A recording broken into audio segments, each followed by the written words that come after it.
Rondo! Get loud because it's first game of Group B. Let's see what these teams can do. We're going straight through the middle of the map here on Rondo, through Bamboo, past Neox. It's going to get hot. It's going to get heavy here on the first map of the day.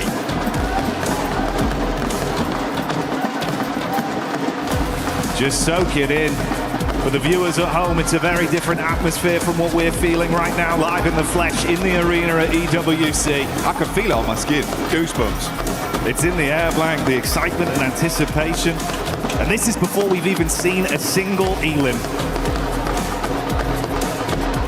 Running through right now. Vitality out early, down towards that south side. Tiamba, Eagle sending out towards a recall beacon for the rest of the team to get out and get Alpha 7 now moving Doom, squeeze out, gets knocked out of the vehicle. Revo not in a good position, leaving Obscure with it all to do now, but NASA last left alive for ETSH. Revo went down to the blue, he did his job, got a fair few knocks on through. Obscure now needs to move up, get a little bit closer, has to hit the first aid kit soon. NASA though cleaning out these eliminations, he peaks with that much HP, he's confident. Unbelievable scenes. So close to his demise as well, but they're able to at least top themselves back up, get over towards the recall tower if possible. It could be a saving grace for Alpha 7, Blank.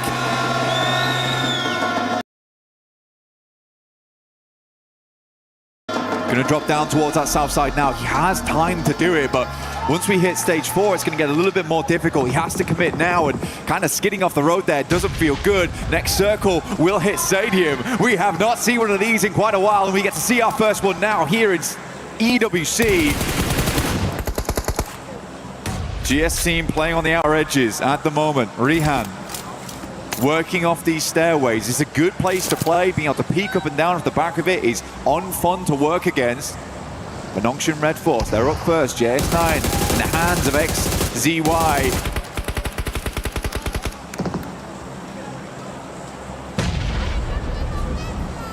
Nice first knock round the backside, nade in to attempt to convert something from this as well. So many teams breathing down each other's necks here towards the stadium. A fitting finish potentially, given where we are right now, Blank. It's on brand, it's on point. Where does it go from here? Tony K with a quick pop of the stims, get himself back up. Surf going to start coming in as well, ushering those teams forward. We saw that recall play from Alpha 7. They do reset the squad. At least 2 of them alive and kicking.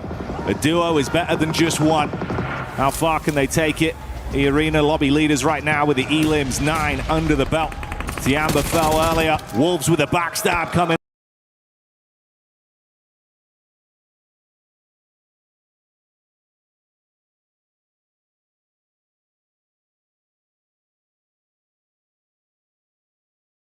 up swiftly onto Nongxin. That's an opener from Elementrix, but TT get line of sight, and the scrap continues. The first Wolf shut down as the response from E-Arena's good. E-Arena not been slow about it at all. They want to get thick into the action. It's a good nade, bounces off the wall, not quite finding connection though, on towards them. But Wolves, they are down on their feet, looking to get the reds off as quickly as possible. Slonic going very, very low. E-Arena looking for these flushes now. Emergency cover flares brought in because this is an emergency at the moment. One nade. Brother. Oh. Trade off there, Slonic low. Tonic getting him back up again. Elementrix goes down to some shrapnel on the side. E-Arena looking to clear out space though. They know they have to do this. They were here very early on in the game, but I like how much presence they're showing here. Carrillo again, getting stuck in for Alpha 7, but they take some hefty blows as Sleepy from Hora finally gets his revenge for the start of the game. This fight just doesn't stop either.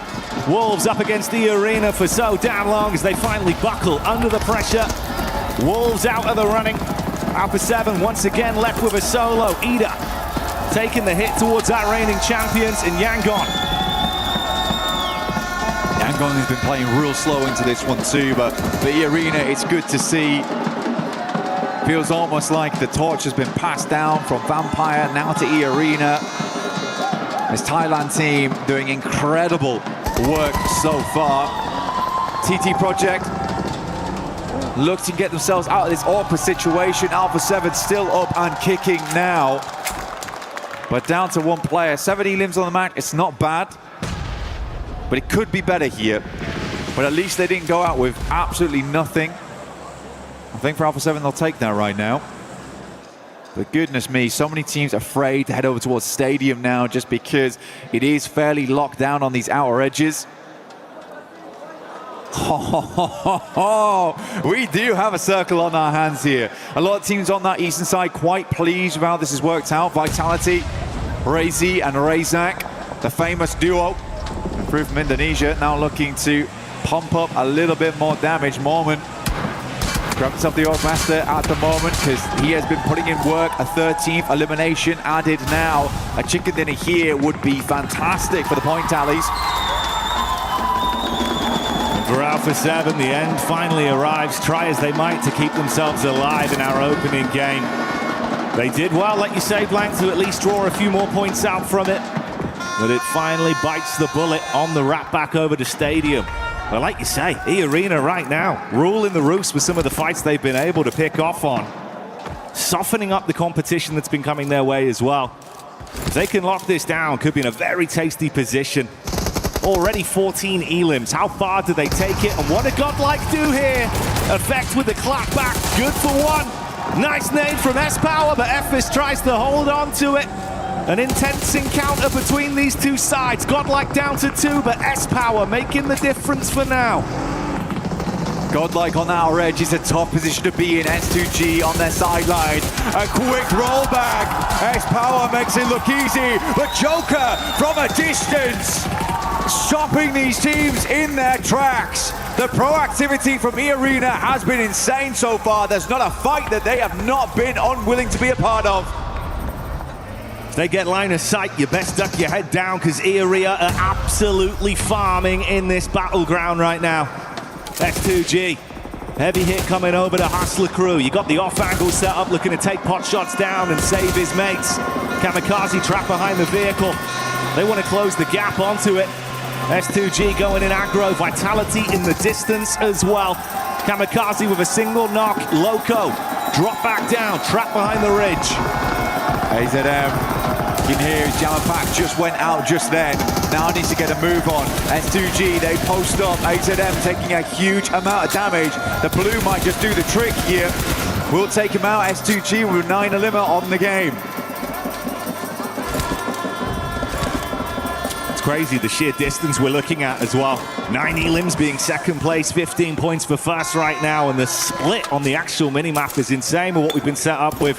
The only team that's looked comfortable realistically has been E-Arena from the position they've been in. Oh, given a single inch right now, and they have cleared out the entirety of the northwest side. Now they can pretty much shunt most teams down towards that southern edge. Schweppes opening up onto GS once again, and they are just swarming on them. Another goes down in Malik, and E-Arena looking for more and more points. 17 elims. Can they go further? Can they hit the 20 bomb? Well, finally, it seems like someone's willing to test them. E-Arena taking casualties, but they're looking to reply back. They will keep themselves alive with Tourniquet, it seems, over at the stadium. Mixed Vitality pushing on to S2G. A back and forth fight, a quiet game otherwise for Vitality. They were playing their cards close to their chest, but they've got to fight for control right now. Looking for the Royal Flush over towards S2G. All 4 players down potentially. Axel. One nade in hand, it's going to be important. One quick spray over towards Hamty G. Quickly drops back down to his belly. Some more damage. I mean, he's hitting every shot. Just continue with it. The numbers dwindling for S2G. Peek round the back of the rock, and Axel hits it swiftly. Goodbye, good night. They're down as Vitality start to get some energy going their way. Meanwhile, Ida taking it straight to the face of the reigning champs. Yangon inside the back of the warehouse. Emre incredibly low, and Vitality smelling the blood in the water. They can wrap off, play this safe, get into a better position. But can Yangon hold on? Emre flexing those big muscles here inside the warehouse. Nade start to go through. Romeo In a difficult spot now, will swing out the side. Desperation play indeed, but doesn't find the swift shot through the smoke here. Rita moves up, Smile goes down.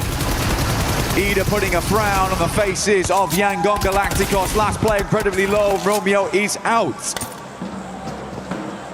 They fall down and out in Rondo. And one by one, we whittle through our squads. The only fight we've seen taken to E-Arena left them in a position with 2 players knocked. They reset from it and continue to live on. You asked the question, can they push to 20 elims? They only need 2 more, Black. But can Vitality suck up some of the points as they do advance onto the weakened Ida? Oh. Emre with the detonation on the vehicle. Vitality, you're going to have to recover from this swiftly. What's the decision making? That's a rough one. Rita playing in the side building. Good burnout from him. Tries to get back inside, but good shots from Axel. Has been on an absolute tear this game so far. Good damage all around. Feels like a lot of the eliminations have been stolen away from him. That is an insane pre-spray from Razy. Gets a lot of damage done towards Emre, and he was not expecting it.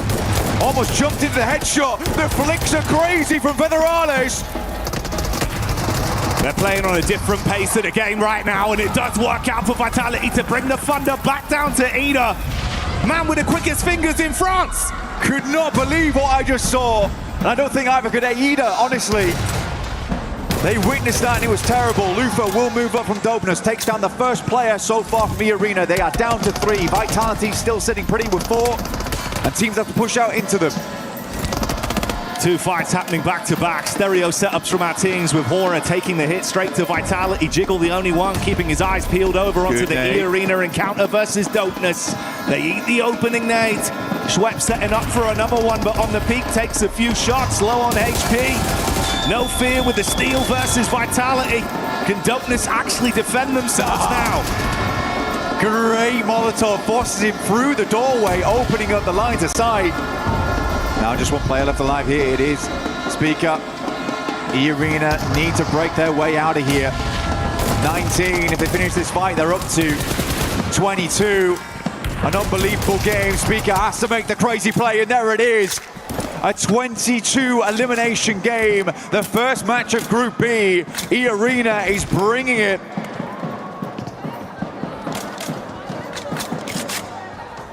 Not only are they looking for an opening game win, they're looking to do it by sending a message. And for Hora, they weakened Vitality amongst all this, but they were able to reset. Investing some of their utility, they're still alive with 4. Hora waiting on the steps on an off-angle setup whilst Razy scouts further back. No need to overcommit yet. Forced out of the vehicle though, tucks in behind the tree. If you fall to sleepy, it could get very awkward quickly. Razy playing on the backside of the tree here, has to drop something. The cover flares, all that's left to keep them alive. E-Arena pushes away over towards the northern edge. They're gonna hold out here.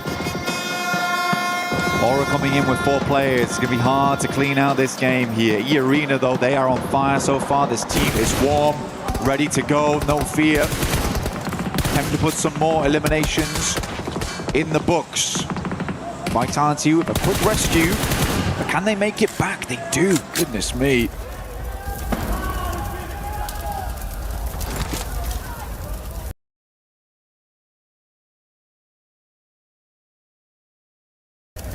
It's tense now. Insane. The cover flares come down underneath. Moment left behind. He's crazy. Jiggle moved down. Might have seen him though. Might have spotted him. Cover flares on the roof. You are wild for it. Jiggle, I don't think he's had any idea. He doesn't know. He doesn't know. No way. Now he knows, Blank. Joker with a headshot unloads from the top of the roof. It's good damage onto it. They have full control over this one. The emergency cover flares drop down. Now give them incredible peaking advantage up against Vitality. A little tank here and there, but goodness me, the Blues going to push them out to the open. This is more eliminations for E-Arena. They have the perfect setup.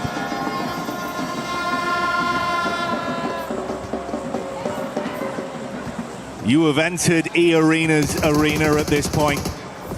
The gladiators here in France as they are ruling from the top side, control of the ground floor as well with Mormon in position.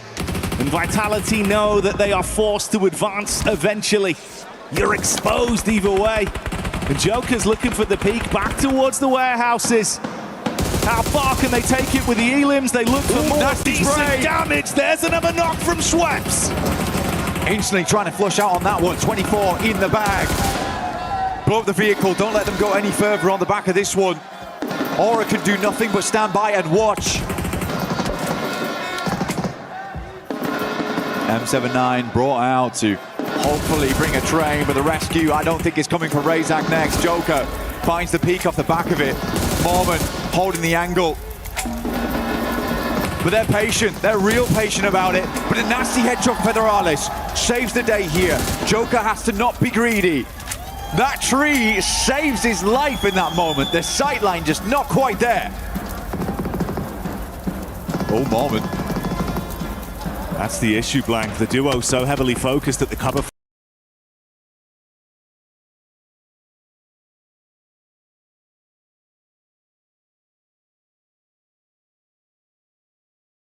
Flare set up on the roof side. If they leave themselves exposed, can Mormon steal this away from the ground, draw the crosshair off, and guarantee himself something to play with?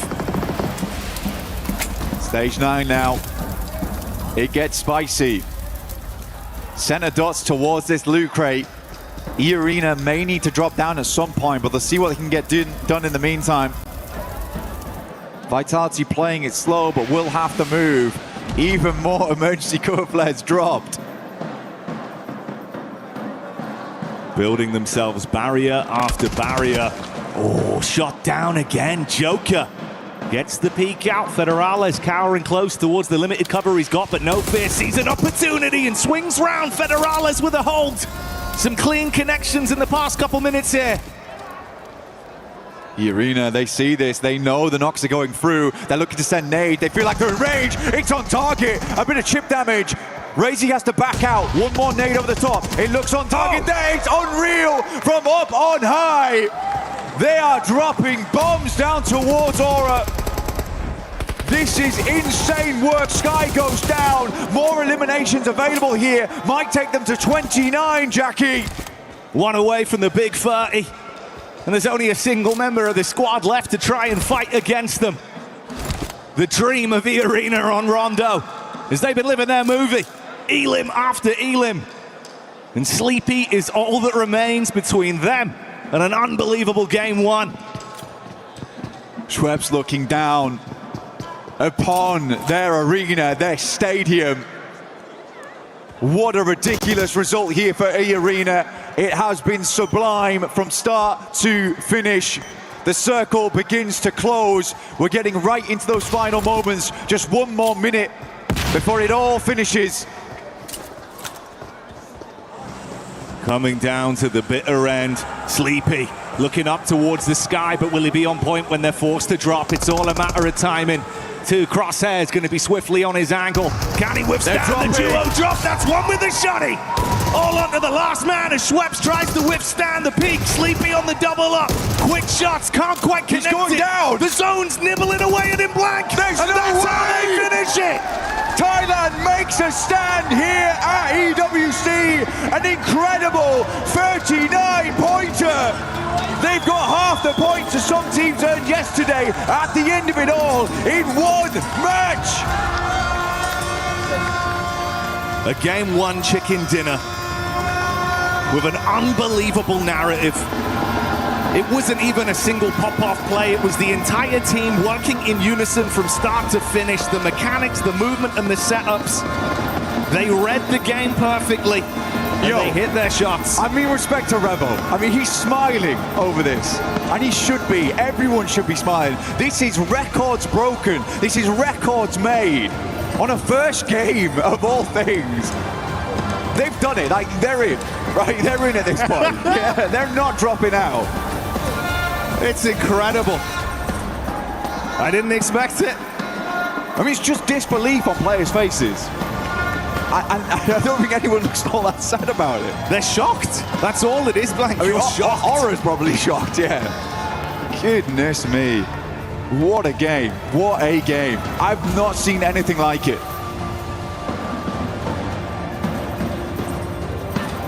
And for E-Arena, just another day in the books. Showing up massively. Yeah, we're gonna replay here. I have never seen a play like this work out, by the way. Never. I can't believe it. The fact that Schweppes is able to just crack the can open and make this work is wild. Let's hear him with the team.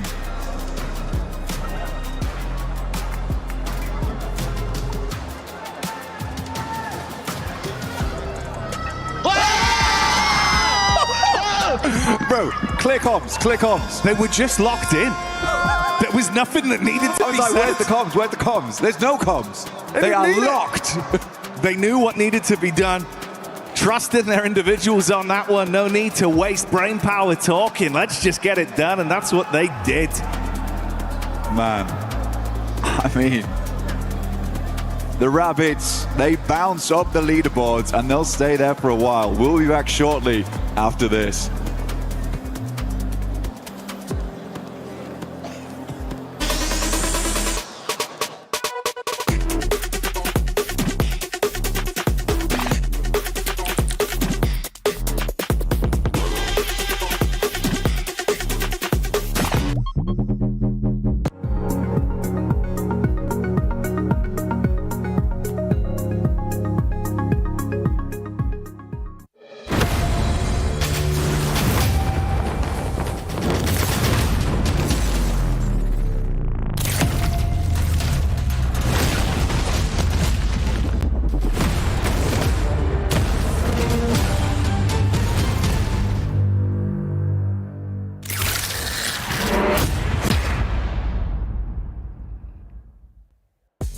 As we head into a jam-packed weekend here in week 5 of EWC 26, it's time for another Club Championship update. And this one is a banger, so let's dive straight into it. First of all, at the STC Arena, they are out of groups, now into quarterfinals. We'll be following along with how that journey goes. But this is where the big storylines start to kick in, okay? Because we have 2 games headed into their grand finals today. Over at Tekken 8, we have our top 8 players solidified. One of them is from AGAL. This will matter in a little bit. We're going to get back to it. Falcons is also going to be playing in that top 8. In honor of Kings, we are down to our top 2 teams, and they are the same 2 teams that battled it out last year. We're talking AGAL again and KSG. You can start to see why AGAL is a big player heading into today. Currently, they are only 250 points behind Falcons on the CC leaderboard. If they are able to solidify a win, they can get those 250 points that they need from the Lenovo Legion Gauntlet stage alone, because they've already guaranteed 750 for that second place. The win ties them with Falcons. If they get another good placement over at the Allianz Vault, this could be the weekend that AGAL take the lead away from Falcons. As those updates come through, I'm going to be making sure we're reporting live to give you guys all of the most up-to-date information to see where they are on that leaderboard. And of course, to close everything out for us, we're heading into Group B today for PUBG Mobile. Whole new group of squads getting into our competition, and we're going to see how they manage to do today as well. So check back in just a little bit later.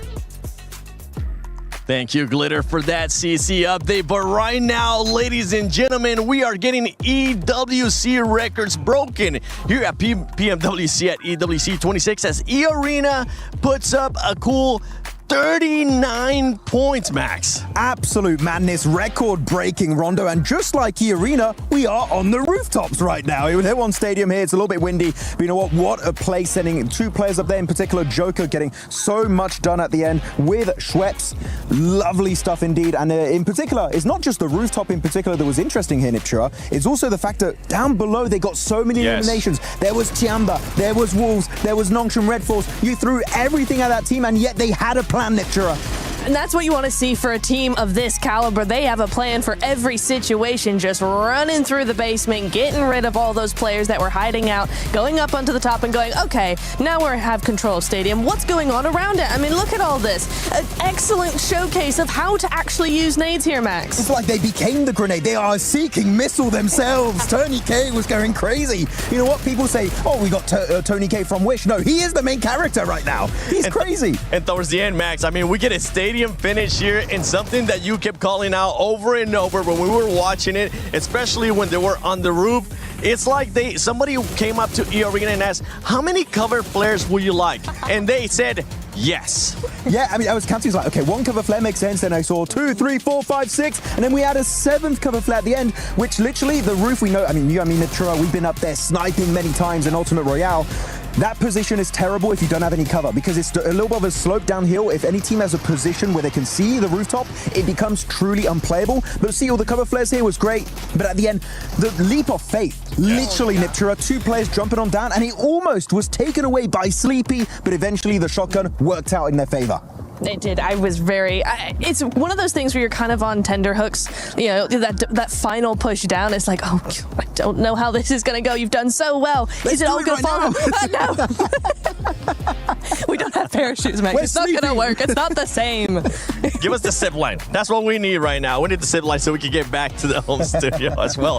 But for some of the other squads, I mean, if we start off, we saw Tiamba being able to start off hot as well. Neptura, they were able to get a good amount of eliminations because of that hot drop that they were doing. Yeah, I'm very excited about what we're seeing from Tiamba so far. I mean, they were looking very, very clean, very put together. Some great synergy coming in as well there. In the hot drop, yeah, I mean, they were pushing together. I think, who was it? It was Wolves, I think, that player of Wolves up on the stairs in Yulin, and he, the 3v1 push. They pushed together. They're pushing around. They're trying to get angles around all of these different teams. Vitality was another one I was impressed with on the outside towards the end of that game. They were doing some really good stuff as well, just maneuvering around S2G, using their weakness to their advantage. Very excited with that. So yeah, a couple of other teams apart from the big dogs here that I'm looking forward to. Yeah, one of them, I mean, you just mentioned it. Vitality, the way that they were able to play that towards the end as well. Max, not only the peaks, but also the way that Federalis was able to put up the smoke and go up to the fence and give themselves a little bit of an extra chance against the arena, but it was going to be too much. I mean, Federalis only got 2 eliminations this game, but the way he got those eliminations was just truly stellar. I mean, I'm just going to try and replicate how he was doing it. He was going like... Okay, oh no, you can't see me anymore. Okay, well, you know what? Maybe later on if you're lucky. But E-Arena here, 29 eliminations, 39-point game, record-breaking rondo from these guys. And we checked it earlier, right, Niptura? Yes. How many points were secured by the fifth place cutoff team in Group A? It was 88 points. They're basically halfway there in 1 game of rondo. I mean, that's how you want to do it, really, when you only have 2 days. I mean, we saw it from 4 Thrives in PMGO Season 1, right? So you do this, you have this kind of day, you have this kind of game, and you are kind of set for the rest of the day. They have to just be consistent, not a lot of points, not a massive win. They're good to go now. They can relax and they can chill now. Yeah, I mean, really having a good time in this game. You know what? Looking at all of these teams, it felt like there was not 16 teams, there was just 1 team. It was the E-Arena show from start to finish. But when you get to stadium early, when you're able to defend, the way that they were able to actually defend against Wolves as well, Wolves didn't even want to push up. Wolves just kept using up a lot of nades, but E-Arena, cool, calm, collected, doing their thing. One team that we actually got a chance to see do their thing, even though I wanted to see a win out of them, it was none other than Alpha 7. Alpha 7 ended up with 7 eliminations, and we're talking about expectations for this squad. This is not a bad match for them. Yeah, it was good in terms of overall eliminations. A lot of those came from the hot drop, which is what you would usually expect right in Rondo. The hot drop gets a bit messy. Obscure actually putting up some good numbers this match. But I feel like the rotation into the zone itself was a little bit uneducated, not a lot of scouting done, and because of that they clash into, I believe it was ETSH at that point, and then a big fumble happens really at that moment, and it does not work out in their favor. So Alpha 7, the fragging is there, but the rotation could have been maybe a little bit better in that mid stage. We just want to see that fragging for Alpha 7. They'll be able to tie down other stuff with them. Anything that surprised you out of this first game besides E-Arena? Oh, you know what? I'm looking here. I'm liking what we saw from a couple of teams. I maybe just re-highlight Federalis, honestly, from Vitality. I think he did a great job. It was subtle, but he really worked for his team. So for me, yes, Federalis want to see him in the next game. I'm going to go for Horror. Really, so happy to see them do well. But of course, it was the E-Arena show, as we know, in Stadium. But E-Arena were just dominating everyone. But Horror, good to see, just like in PMGO Season 1, right? Dominating their respective group. We're number 1 in PMGO Season 1 in Jakarta. So far, also a decent start in this tournament. It's just not an E-Arena start, which no one's close.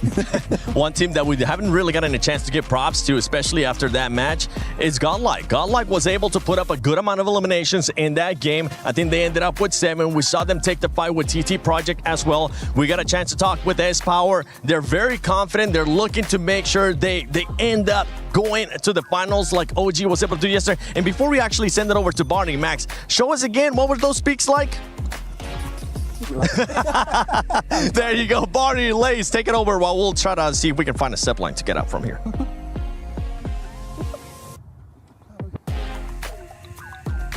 Barney and Lace are on the side of the stage with Alpha 7 Esports! Let's go! Okay, I'm joined by Camilla. I'm joined by Patala, of course, from Alpha 7. First, Camilla, I'd like to ask you, how many of you have come out here to support the team here at PMWC? We're 30 here, but there are many more coming. We came all the way from Brazil just for this championship, but there are many of us still coming. Wow, we've got more to come, Lace. Oh my goodness. And Patala, obviously E-Arena just had a 39-point game. Do you think Alpha 7 can catch them? Of course, we're gonna destroy them all. We're gonna destroy them all, Alpha 7! Yo, destroy them all. We're one game in. I can't believe it. Camilla, obviously this year hasn't been the strongest year for Alpha 7 so far, but obviously that can all change. If you could give a message to the boys competing here on the main stage right now, what would you like to say to them? I'd like to tell the boys that we really believe them, and we are sure we are taking this trophy to Brazil. I like that. They're taking it to Brazil. Alpha 7, do you think you can do it? I think they think they can do it. Costas, over to you. Hands down, probably one of the best supporting staff and fans is Alpha 7. They are fantastic, always here, providing support to the boys on the stage. And again, they're always coming out smiling no matter what, and you know that's because whenever they go backstage, they're always surrounded by love. So I think for Alpha 7, it is important, it's good. Again, it's just one game, so far, and realistically, that was just the E-Arena show. Yeah, that's the crazy bit about it though, right? Is it makes it feel so different in your mind, because we do have to reset and accept that was only one game. Yeah. It might have been, 3 games worth of points. But that's all it was. That was just Rondo playing. Yeah. Now it's a little bit more of a known territory. Maybe this is where things do return slightly to normality, but hey, we'll see if that energy carries on for E-Arena. We will. We'll have to see. I mean, for E-Arena, I wouldn't really care if they even went down to 16th here, personally. I think that'd be fine. You can rest for the day, boys. You've done 3 games in one. But we are heading down towards the south side. This is a hilarious score line that you can see on the left-hand side of your screen there. 29 elims. Next best is 8 because they stole all of them. But Aura, I think a lot of people expected Aura to do well. They got far into that game, sadly weren't able to deal with the 2 Angels spreading their wings and flying down to him, sending him straight back to hell, which was crazy. But nasty playing path to start things off here for our first Erangel of the day. Every one of our top players is E-Arena as well, also unsurprising. But yeah, it's not Tony K, it's not Tony K from Wish, it is just Tony K now. This guy has been putting in work, he's doing a lot of good stuff. Schweppes also, glad to see he is continuing the trend from throughout his career. He's always been a fantastic player. I'm glad he's finding success here now on E-Arena too. And there was a lot of success in game 1. Suffering from success now, yeah, actually. you think so, mate. Yeah. If people didn't think about trying to target them, maybe that's going to make you go, you know what, a lot of fans out there. Brother, what is this? What is this? All right, boys, let's just qualify 2 games. We're good to go. Let's do it. They get themselves a really, really nice start here, as do Alpha 7, though, to be fair. True. Over towards the north side of Everest. Wolves could probably swing in behind there if they wanted to. Might go past Ruins, something like that. But wait and see. A lot of water in this one. We are cutting out a lot of space early on. Remember, there's a huge amount of fields down towards that south side, so rotating through there. Some of the sight lines might get sketchy for some of our squads. Yeah, I might change things a little bit with how they play this one. Like you say, cutting out a fair amount of that landmass with the first shift on the circle. For some of the teams further back as well, down to, of course, the Sosnovska military base. We'll have a longer rotate on that one, so you won't be seeing them too much, I'd imagine. But if you want to see something that's absolutely beautiful, get yourself involved with that Naruto event, as you can run in stylish, much like Hora are here, taking the fight straight to Godlike. And that's an opening pick. No follow-up. You are isolated to 1-3 Elin. Godlike down to a trio. That's a tough thing. That is a tough thing about this kind of playing path, is you're not always going to get your ideal drop spot. For Godlike, they certainly have to go for a split here, but Aura, they're an aggressive team. They're going to see you dropping from the shoots, know that you're a single over towards that position and punish you for it. I don't feel too bad about what happened to Godlike there in terms of the fact that it's difficult, right? If you're Godlike, that kind of playing path doesn't give you a huge amount of options, and Aura just tried to take advantage of it where they could, playing a little bit fast and loose there, honestly. See if Godlike can bounce back with just the 3, certainly possible. It's early doors, so no need to hit panic stations just yet. Obviously does make your life a little bit harder on this one to be able to come out swinging into the first more consistent battleground we're going to see today for these squads. But hey, a trio can still get work done. Move up from Hora off the back of it as well, clearing some distance swiftly as they wrap over towards the zone. A7 and E-Arena have taken some nice distance towards each other as well, splitting off to either side of the coastline so they can loot happily. No reason to stick into each other there. Tiamba, again, these guys started really well on the last match on Rondo. They look good. Yeah. Happy to see them play the way they did. They are rotating to Mills of Power though, which is somewhat concerning. I don't know if they got the memo that the circle's on the northwest side. But loot is a necessity. And again, with that kind of playing path, you are sort of strapped for options. So they'll pick this one up. Head on out later on. There's a lot of teams just not moving either. They know that moving into the circle is going to be tough as it is. I'm half expecting Aura, after situating themselves in Yasnaya, likely will make a northern rotate past shooting range, try and play up the back of that, potentially over towards box compound, take a stop off there.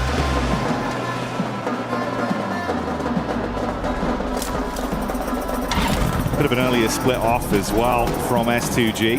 Handled themselves pretty nicely in that opening game on Rondo, to be fair, Blank, with some of the situations they were thrown into. They had good mechanics, at least, with some of the fallbacks. I also thought that where they set up afterwards on the pillars, that's good. That was good, right? Their initial engagement was clean. Then they had a game plan, set themselves up center, and then we kept pulling over towards stadium. And it was only a matter of time before they got swarmed by tons of teams. But I think the game plan overall and the gun skill that they displayed last game is really promising for S2G. Yeah. So for our Turkish fans, you can be pretty happy about that. It is early doors though. We've got plenty more to watch as the day goes on. Dopeness on the south side. Just coming out from the swamp now, and TT Project similarly trying to rotate up on that west coast. E-Arena, though, they have laid the flag down. They're rallying around it at the moment. Just towards Hospital was South George Apartments.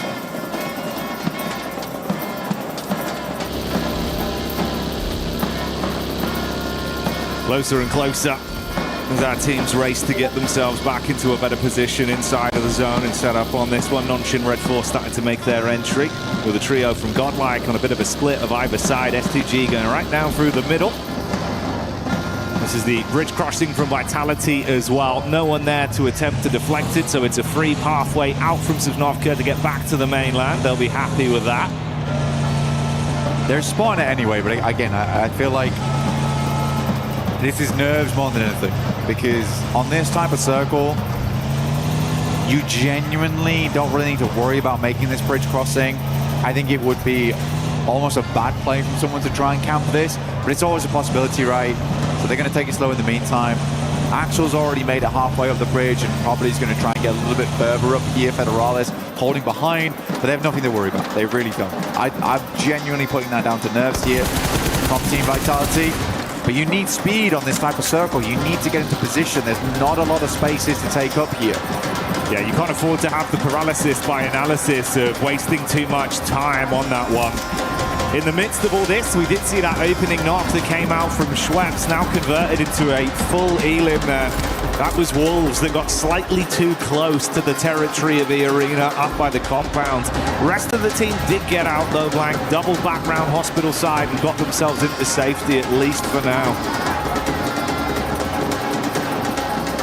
Yeah, I mean, for E-Arena, they did pull off South George Apartments here. They try to regroup this, which is making a lot of sense to me, because typically on this kind of circle, you are going to get a lot of movement over towards the western side of Everest. This area here, real big funnel for a lot of teams. E-Arena knows they're going to be going against a lot of squads. I think for them, they're coming off such a big high here, but they do need to dial things back. Understand that they can't take too many fights. Third parties are going to be galore around this area too. Your GS team over towards that eastern side now. Alpha 7 back to basics in North George.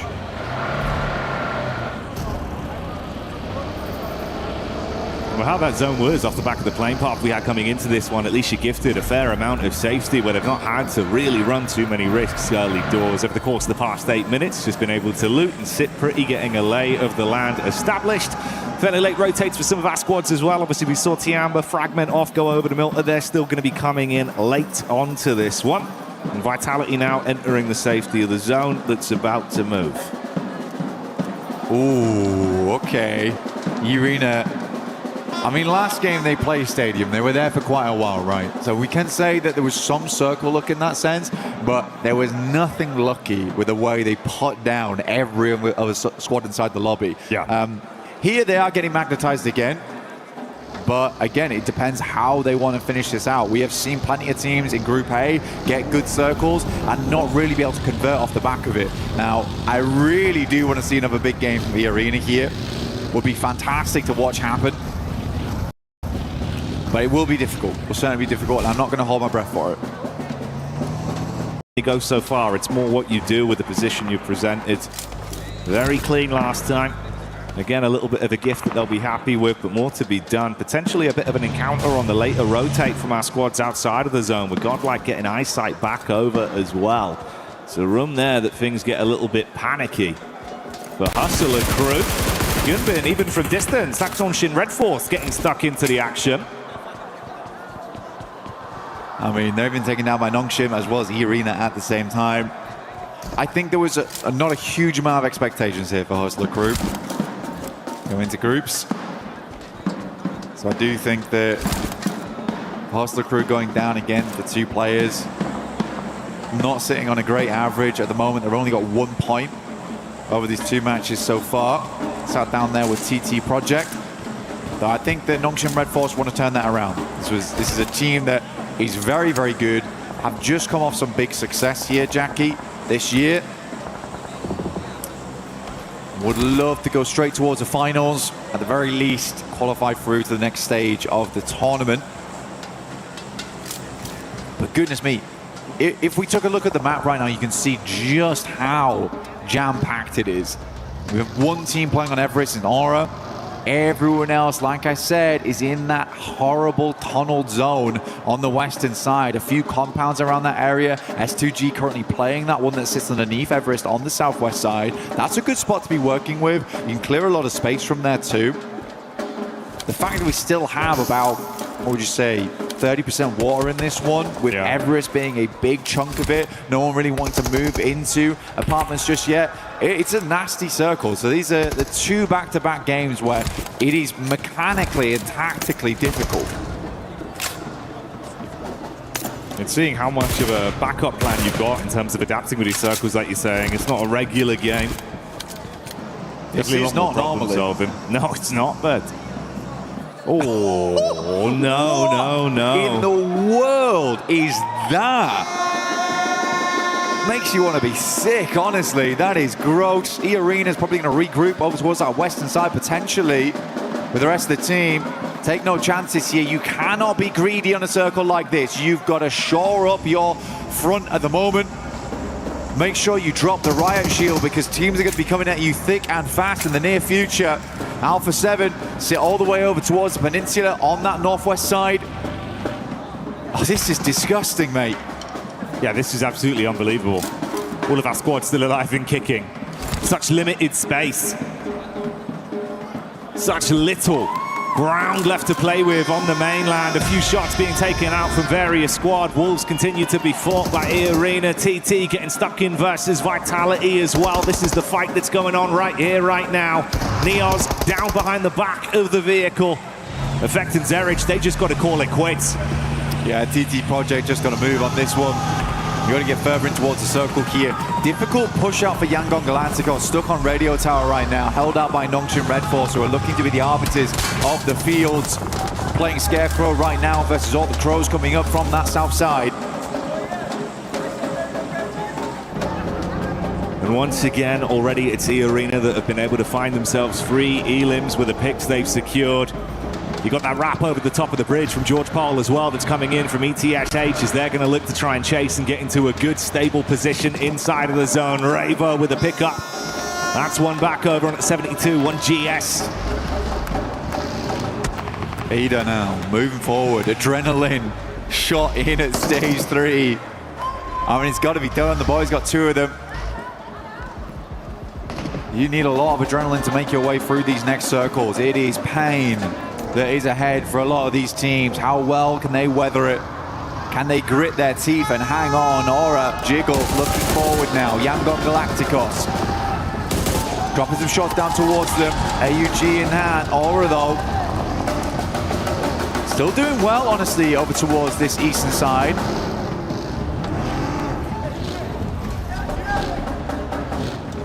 You see the sheepish nature of it. I'm going to replay here of the fight. Oh, cinematic on that one.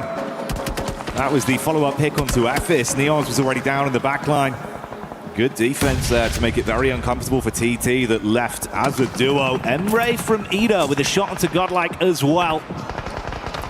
We'll say though, man, this is a really cool push that we kind of missed from S2G. They were playing down towards the southwest side, remember. This is a hell of a swing they've been able to make over towards the north side of the circle. We're getting our next one coming in through now. How much water is going to be in play? Oh. What is this? What are we doing? We got to stop. It just keeps going. Less and less land mass left as the squads have to fight and step over each other to have any sort of stable ground within this one. Vitality have had some uncomfortable fights to force into a stable location on the zone. They did shut down a good majority of Tianba, leaving them with just the solo. Play zone taking out Tianba there just feels poetic right now because it is the circle that's doing the brunt of the damage right now. We're playing all the way over towards the western fin of Georgia Pole.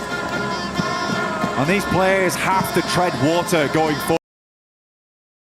This is getting messy, it's getting nasty. Alpha 7 set themselves up beautifully on this game. Making the necessary maneuver, hanging out all the way towards the beachhead.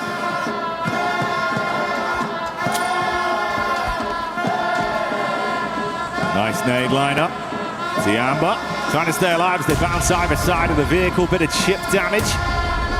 Hoping he can clutch on to his life at this point. ETSH, after completing their long rotate, do run into Yangon once again. And for the reigning champions, it's not been a great start to the tournament so far. Back-to-back blows taken their way. Vitality trying. एक बार फिर से भारत का झंडा लेके. Yeah, I think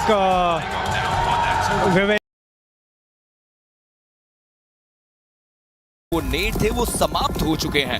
Molotov का इस्तेमाल करें, शायद वो वैल्यू मिले, बट ETSH यांगॉन गैलेक्टिकोस के 2 प्लेयर्स को डाउन करेंगे. स्माइल वो करीब जरूर आए, स्पीड के ऊपर उन्होंने इंपैक्ट जरूर दिया और शायद उसके चलते उनके लिए मुसीबत में पड़े.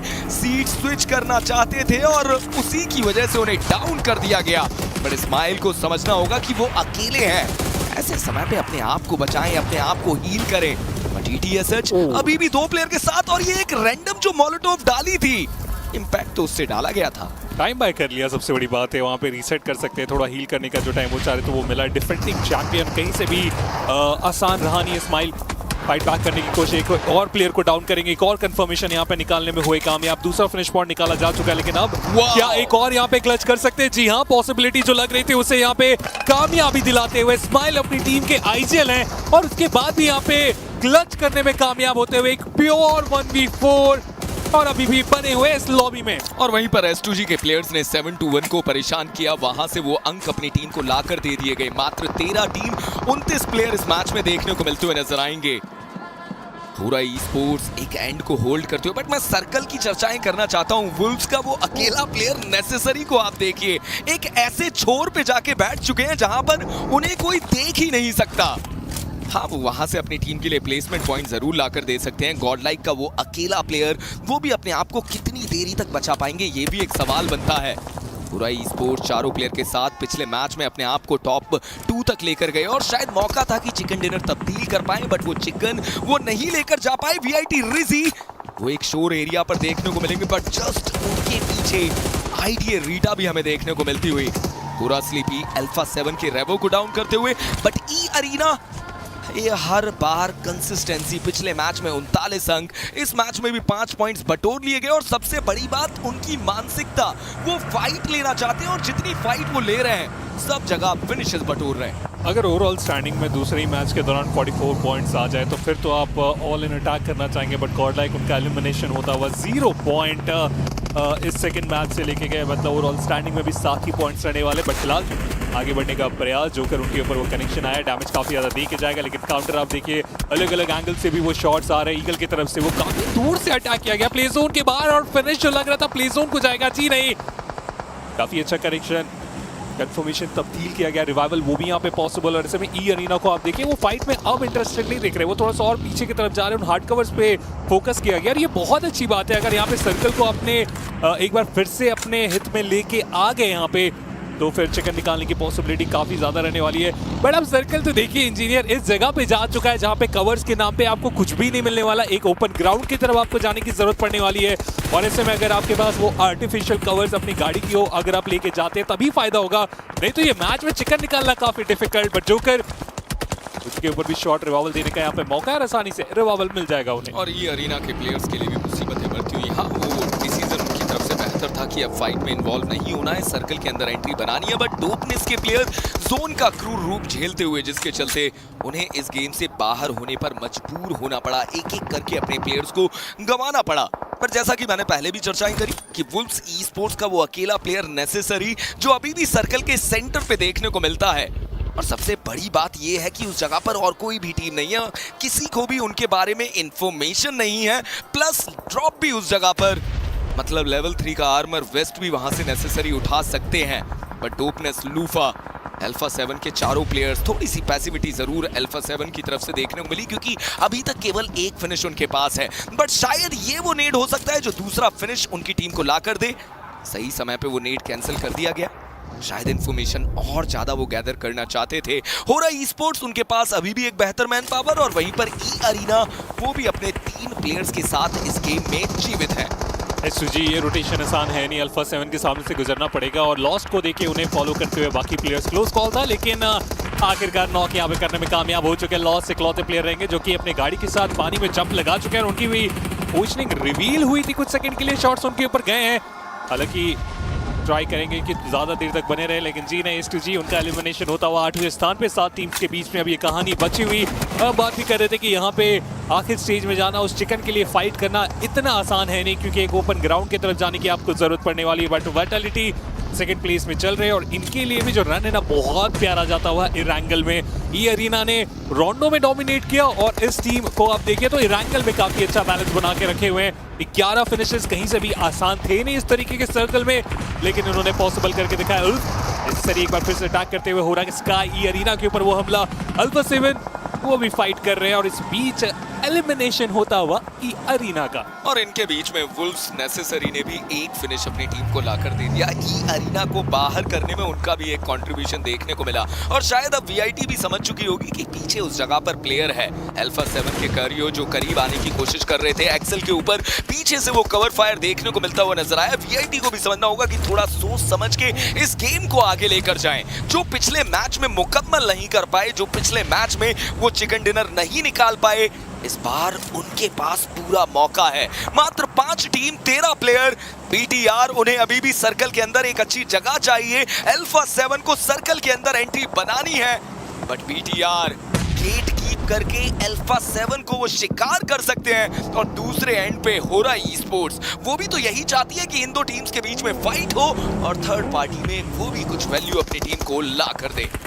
अल्फा 7 के लिए पॉसिबिलिटी बढ़ रही है थोड़ी क्योंकि जिससे अब वो आगे बढ़ने की शुरुआत करेंगे और वाइटलिटी और अल्फा 7 के बीच में ही पूरा मैच में देख रहा हूँ कि उन दोनों में से कोई एक चक्कर निकाल सकते हैं, बट उसके लिए बस एक कंडीशन है कि ज्यादा प्लेयर्स को आपको यहाँ पे गंवानी नहीं है। वाइटलिटी को आप देखिए ग्रेनेड के साथ नॉक, स्प्रेस के साथ नॉक और एक्सेल का भी पूरा साथ यहाँ पे मिल रहा है, कहीं से भी कोई गलती की नहीं गई। और अल्फा 7 देखते ही देखते उनके 3 प्लेयर्स इस लॉबी से बाहर, आखिरी प्लेयर उस स्क्वाड हाउस में। जो पॉसिबिलिटी लग रही थी अल्फा 7 वो चिकन निकालेंगे, वो उनके हाथों से छीन लिया गया। और अब वाइटलिटी को आप देखिए 15 टोटल फिनिशेस अब वो निकाल चुके हैं। देखिए चिकन कोई भी निकाले, बट ये जरूर समझ में आता है कि इस ग्रुप में सारी वही टीम्स डोमिनेट कर रही हैं जो पिछले मैच में कंसिस्टेंट थी। आप होरा ई-स्पोर्ट्स को देखिए, पिछली बार वो टॉप 2 आए थे। आप बीटीआर को देखिए, पिछली बार वो टॉप 3 आए थे। इस बार बीटीआर ने 15 फिनिश तब्दील किए हैं। अल्फा 7 गुजाओ एक अच्छा नेट जरूर डाला था जहां पर उन्होंने एक प्लेयर को डाउन किया, बट वुल्व्स नेसेसरी आईडीए का वो अकेला प्लेयर रीटा जो बहुत समय से पानी के एरिया में अपने आप को बचाकर रखकर बैठे हुए थे, फाइनली नेसेसरी ने वो एक और पॉइंट अपनी टीम को लाकर दिया। 2 फिनिशेस हैं उनके पास, बट ये 2 फिनिशेस और उसके साथ साथ वो 4 प्लेसमेंट पॉइंट। और गुजाओ पूरी कोशिश करते हुए क्लच करने की, एक और प्लेयर को डाउन किया था, शायद ये 1v3 हो सकता था, बट एक्सेल ने बोला कि जब तक मैं हूं ये संभव नहीं है। और अब कोशिश उनकी ये है कि जल्दी से अपने प्लेयर्स को रिवाइवल दे, सर्कल के अंदर जगह बनाए, क्योंकि होरा ई-स्पोर्ट्स वो भी आपका स्वागत सम्मान में इंतजार कर रही है। सर्कल का एज तो इन्हें मिल चुका है, मतलब रीसेट करने में ज्यादा प्रॉब्लम होगा नहीं। हाँ, उसके बाद का सफर वहां पे देखते हैं वो किस तरीके से लेके जाएंगे, क्योंकि होरा के पास ना एक डिप है जिसके पीछे वो अपने आप को छुपा के रख सकते हैं।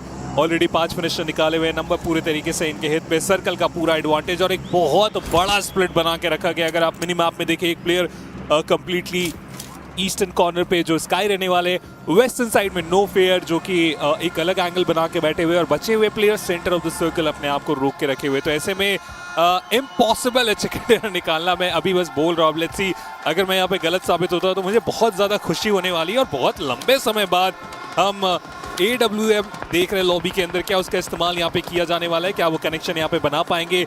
मिड रेंज पे कोशिश यहाँ पे जरूर होने वाली है। लेवल 3 का हेलमेट वेस्ट, 6 ग्रेनेड। आखिर का ये स्टेज बहुत अच्छे तरीके से होरा के लिए सेट है।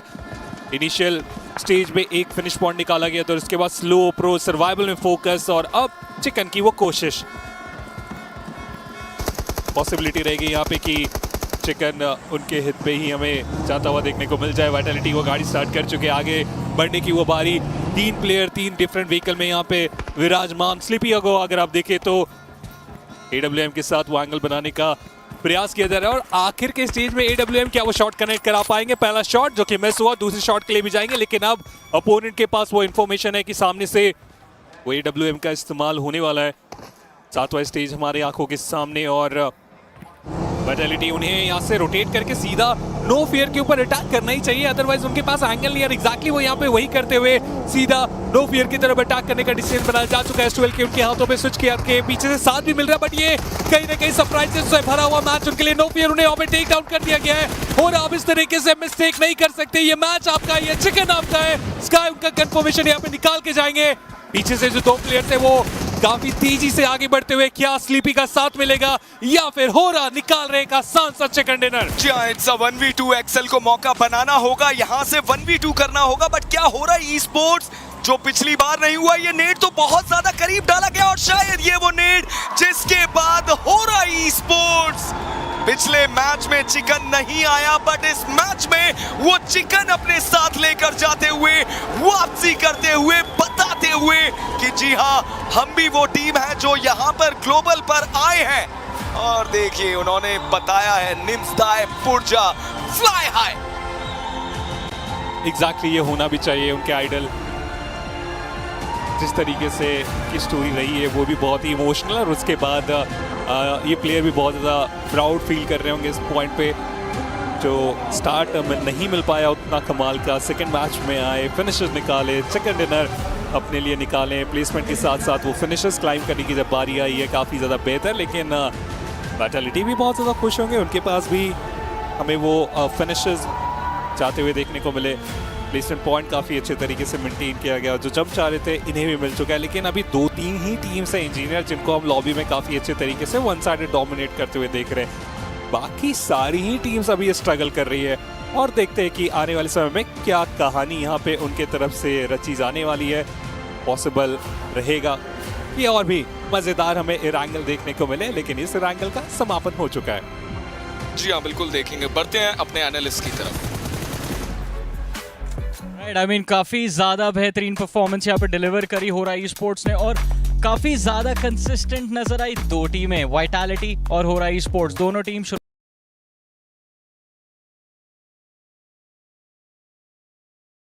एक बार फिर से भारत का झंडा लेके। I think First game, honestly, because that might have been the best game in PUBG Mobile history. I want to get your thoughts about that game, what was going on in the team comms, the feeling after that first game. เราอยากมาพูดเรื่องเกมแรกนะฮะตอนนั้นเราเก็บไก่ไปได้เลยนะตั้งแต่เกมแรกเลยเรามองว่ามันเป็นเกมที่แบบว่าดีที่สุดตั้งแต่เราเคยเล่นกันเลยมาเลยนะฮะอยากถามว่าตอนนั้นเรารู้สึกยังไงบ้างฮะแล้วก็ทีมพร้อมแล้วก็บรรยากาศในทีมฮะมันเป็นยังไงบ้างครับจริงๆจังหวะนั้นเราไม่ได้คิดอะไรเลยครับแค่ไล่ตีในเมืองของเราให้หมดแล้วก็ไม่คิดว่าจะไก่คิวเยอะขนาดนั้นครับ Alright, to be honest, we didn't expect that we're gonna get that much kill, and like so what we plan during that time is just like keep getting into the city and like hit like one by one into the city at a time. Okay, so very quickly here as well, after that performance, after looking fantastic already here, any words for the fans, everybody kind of watching for E-Arena out at home as well, because I'm sure a lot of people are very excited about that first performance. หลังจากที่ทุกคนได้ดูเกมแรกแล้วนะเชื่อว่าหลายๆคนตอนนี้กำลังจับตามองทีมของเราอยู่นะฮะอยากถามว่าเรามีอะไรฝากถึงพวกเขาบ้างครับก็ฝากเป็นกำลังใจให้E-Arenaเนี่ยครับหนึ่งเดียวจากไทยครับก็จะทำให้เต็มที่ที่สุดครับAlright, to everyone, please supporting us. We are the E-Arena, the only one and the only hope of Thailand. Alright, well thank you very much. Making PMWC history here, E-Arena looking awesome.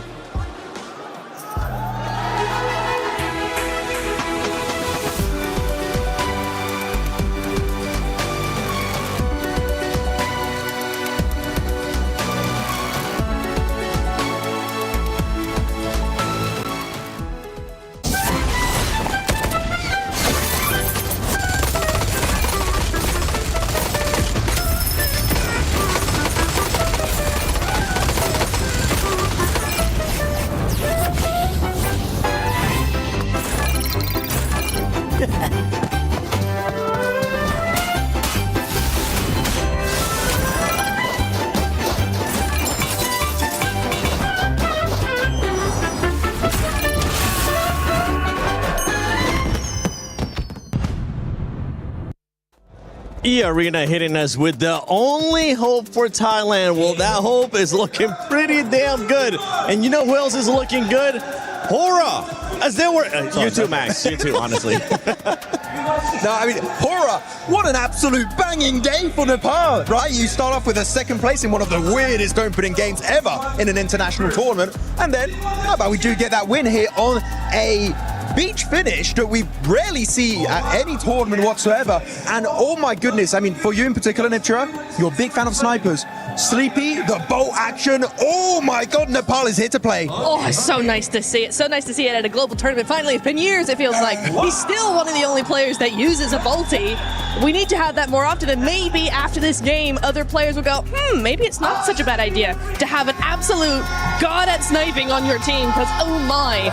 That is exactly what you want to see. You're getting those long-range shots coming on through. Really, really good stuff. But Hora in general really able to circumnavigate a whole lot of traffic coming on through there, Max. You know, over on that beach side, one of the only plays they could have made, and it worked really, really well. Max, remind me which bolt he was using? The Orm! The Orm. All right. Lace, thank you for joining us. Glad to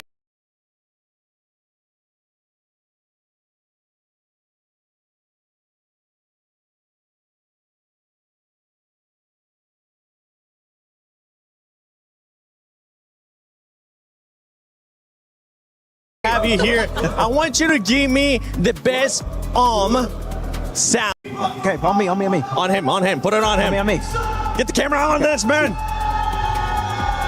Boom! Mine was better.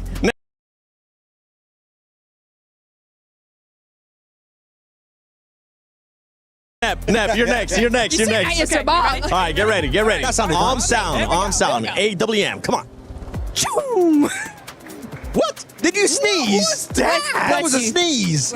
What? Okay, for everybody that has been making videos of PMWC at EWC 26, there you go. There's the challenge. Go back to that last game, have Sleepy, and replace those sounds and see which one was the best. Make sure you guys share it on social media using the hashtag EWC and hashtag EWC 26. But talking about teams that were able to perform so good, we have to talk about Vitality, Lace. Man, The whole entire game from them was absolutely incredible. They basically had bridge. They were able to hold that position so early. They were the Zone 3 gatekeepers of that entire match. They had direct lines of sight on everybody that was rotating in such a difficult choke point where they had to rotate. They actually left Reezy behind to scout E-Arena's movements. They basically waited. They flanked on in there right behind them while they were in contention. And I mean, they reserved so much utility to be able to take on E-Arena and get them out of their way. And then obviously they set their sights on Alpha 7. Alpha 7 had nowhere else to go but to exit building, so they'll be able to do that. And especially this play, I mean, such a large distance to be able to go. They luckily had the vehicles, and I mean, fell a little bit short here, just having, you know, Axel could have sit back a little bit too far, but what an incredible game from them. Not the first place that they're probably hoping for, but goddamn, that's some eliminations they put on the board. Oh, goddamn, indeed. No, but look at that vitality. I feel like the moment that allowed them to get into a second place in the first place is actually when they decide to push up onto E-Arena, leapfrog Alpha 7 in one fell swoop, and the fight was so quick, Alpha 7 just didn't have the time to retaliate. And because of that vitality, what an absolute banging performance. 23 points here on the second game of today. Whew, La France is looking pretty good. They are looking really good. I mean, vitality, 23 points. Now this is what I was talking about Group B. We were expecting teams to be a lot more aggressive. We're expecting teams to start sponging up those points towards the top. And so far, after 2 matches, that's exactly what's currently happening. With Alpha 7, we see them now being able to have back-to-back good performances. This is what we want to see out of PMGC champion. It is absolutely. It's really nice to see them make a little bit of a comeback bit by bit here. I'm going to be expecting them to continue that, much like Orangutan in Group A, right? In day 1, they're just going to be continuing to grow and grow and grow that momentum, hopefully for day 2. So we will see how that goes. But for now, you know, 9 points on game 2 is a really, really decent start for them. So yeah, I am happy with them so far. Yeah, and I mean, they have such a powerful roster as well, and Revo was definitely kicking it for them. This type of squad can focus on eliminations. We saw that coming out of match 1. They actually held out Wolves in several scenarios. Then in this second match, they focused on placement and prioritized that. They were actually on that northern side, uncontested for a long time, obviously sitting and building and waiting for the likes of Vitality to come along. But it shows the strength in different sides that this squad can play, and especially when you come into Smash Rule, you know, you want to be able to prioritize eliminations, but get these placements as well. Oh, look at that. Oh, perfect timing. Like we were talking about them too. A7, the greatest PUBG Mobile team in history. I think the Alpha 7 fans will end up agreeing with that one, because so far, I mean, they have been one of the most consistent teams when we talk about PUBG Mobile esports history. Nongshim Red Force, though, they've not been having one of the best starts so far. I'm very surprised by Nongshim. I thought surprised in what kind of way? Tell us more, please. Okay, I will. All right. Where are they? They are silent. They're not doing anything. I thought, he's on Furia silence. What are you talking about? Sorry, that was terrible. I'm sorry. But PMMI, massive champions by Smash Rule, all of that sort of thing, coming into here looking very, very, very good. And then we have, what, 2 0-pointers or a 2-point and a 0-pointer? I'm confused and surprised, and hopefully that will change as we go on into the next couple of games. But yeah. The early rotations, they can't quite get in there. I didn't see the start of this game because we were running from the rooftop over to here, so I'll have to go back and check it out and break down what really happened to Nongshim Red Force. But it was good, but unfortunately, it's a very exclusive club, you know, on the rooftop. Only us and E-Arena can go on rooftops. That's all we can do. Tomorrow, Lays, you'll join us at the beginning of the show. Fine, I don't want the win. I'll make sure it happens, all right? I'll make sure you get that win flowing and just while you're talking. But no surprise seeing E-Arena currently in first place with 46 points with the amazing performance that this squad had in the first round, though. No surprise. Team Vitality there with that second. Remember, if you for some reason missed the first 2 days of PMWC at EWC 26. The top 5 teams at the end of tomorrow will be going directly to the finals. The bottom 3 will end up going home, and everybody in between will go to survival. And yeah, I mean, TT Project, Hustler Crew as well. One team that wasn't able to perform that well here in this Erangel was Godlike. Godlike started off hot, and we were kind of joking about it. The first game that they get a chance to experience at a global event is none other than a stadium finish. But here, we're going to have to see a bit of a bounce back. I mean, to be fair, I'm going to be so fair to them. You said, yes, their first Rondo in a global is going to be a stadium finish. The first Erangel on a global finish is north of Zarki on a beach, or not Zarki, but the South of George Thank Bowl. you. Yeah. South George. On a beach? Excuse me? No, thank you. So you know what? I'm going to cut him a little bit of slack and go, when we have a normal zone, then I'll start talking about them. Now we're going to get a weird circle again. Thank you. You did that. I'm not so cutting sorry. slack. I'm so sorry. I'm not going to be cutting any slack. I want this team to start performing and performing now. Because we saw what ended up happening yesterday. And with Godlike, the thing with Godlike is we know that they can definitely put up the numbers. We know they have the fragging power. And with the audience that they have behind them, and with what we saw OG coming out of them, I know they might be able to bounce back. And we'll see how they're going to be able to bounce back towards today. But while we're at it, before we start match 3, let's send it over to Kalaris and John Allen. That's right. Well, you know what? Here on the stage, we could talk about Game 2. We could. Well, Game 2, sure, lovely. But what about Game 1, though? That was some interesting stuff coming through from E-Arena. Yeah. They swept the floor with everybody. Yeah, it was impressive, really impressive. So much minutia in it as well, right? They even, not only did they not get challenged in Stadium to start things off, but sent 2 north to actually show up their bets against the circle if it had come down, and then moved back. So it was anything but passive. And the crazy thing about all the eliminations, none of them were recall elims. So it makes it even more insane that Rondo could ever happen like that. Yeah, 29 elim game is unheard of at this level. It is incredible stuff to be able to witness. And like you said, none of them are recalls, so it wasn't like they were getting stuck in Neox or in one of those other hot drop locations. They were absolutely keen to get straight into the action. As soon as those recall towers closed off, they were like, no, we're just going to play bread and butter. And you can see the double drop here as well to kind of look at how they're able to seal the deal. Not only that, are able to defend the zipline locations to make sure nobody else was coming up on the roofs. So it was picture perfect. And you know the crazy thing? Before I had that interview with Joker, he said it was lucky. And I'm like, I don't think it was lucky at all. That's ridiculous. Anyway, thank you very much for this, John. It is time now to head on over to the commentator team. Once again, game number 3, well underway. The perfect hit from John to get us back over to the commentary booth as we set the stage for another game here live from Paris. A lot of energy in the building, a lot of excitement. And we got the Alpha 7 fans in the house! All right, what about a team that might need a bit more energy? Let's hear it for Godlike! Hey! There we go. That's what I wanted to hear, Paris. Give us some of that. Let's get loud as we get into our 3rd game of the day. They need that energy. They need it now. But honestly, not doing too badly so far. E-Arena took to the stage on that first game of Vitality, Aura not far behind. Alpha 7 been taking along too, 16 points. S2G, big surprises right now. 15 points so far, looking fairly good. 13 eliminations, because what this shows me is that the gun skill is there for this squad. They've only been getting 2 points off the back of placements right now, but S2G bringing some of that action to the arena at the moment. Lovely to see. Another awkward playing path down from Sosnovka, very east leaning here. See where these players want to drop in. Vitality out early down towards Sosnovka. A little bit of a journey for themselves to get up towards that north side. It should be fine. Wait for the circle to come on through. Right now, Axel leading in top players, and for a good reason. This guy has been popping off between games.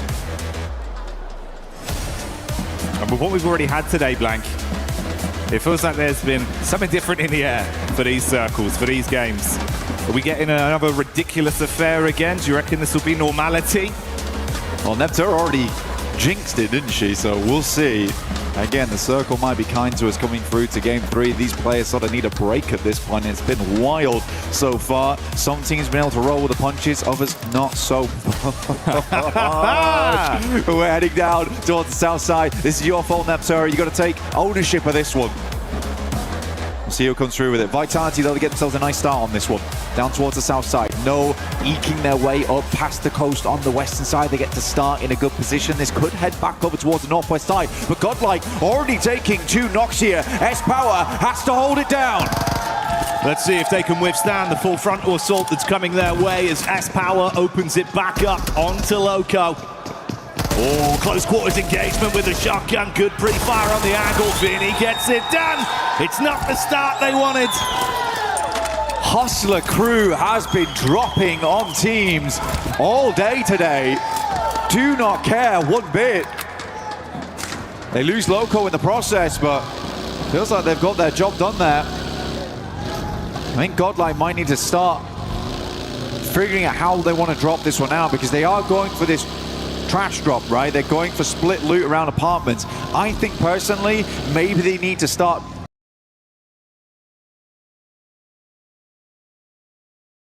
dropping together, because where they're dropping isn't bad. It's bad because it's bad now because people keep dropping on top of them all the time. It's so tough to work with. So Godlike might need to make a change in that category.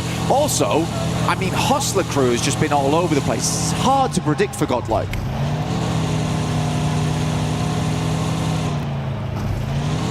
Keeping them guessing. And that change of drop, that change of pace has certainly been hurting some of our teams. Brutal to position to be left in immediately blank. Less than 4 minutes into the game, down to a solo. Hustler Crew getting away. Yeah, sure, you take some damage, but a trio could still look to weave their way through. Squeeze a few more points out of this one, the longer it develops. The skin there as well, you can join Naruto Uzumaki himself with the new Ninetales Fury Orc skin. Looks fantastic. 2 versions of it too. Love to see it. Get angry. Feel that rage from the Ninetales in-game, because it looks awesome as well. It's fantastic. It's a fantastic skin. We'll see what Mania can get done here. For Godlike, it's just been an unfortunate start for them. I mean, starting off with Horror dropping on them into Hustler Crew, I do feel bad for them. I really do. We'll see if they can pick things back up going in towards our 4th Erangel of the day and into our Miramars. We've seen that anything can happen. They can still work their way back up those rankings. Down towards that south side, that S2G do move on through. A quick replay. I mean, S-Power did hold it down. He's only got Micro Uzi to work with. It's hard. It's hard in those situations. A vest as well, level 1 helmet. The fact that he held on as long as he did was pretty insane, to be honest, as well. Yeah, it could have been way worse. Ooh, Axel again. Still putting on those numbers. Goodness me, he is fearsome. Again, coming into this for Vitality, there was a lot of talk around Razy and Razak, and I've seen these guys perform before. They look great.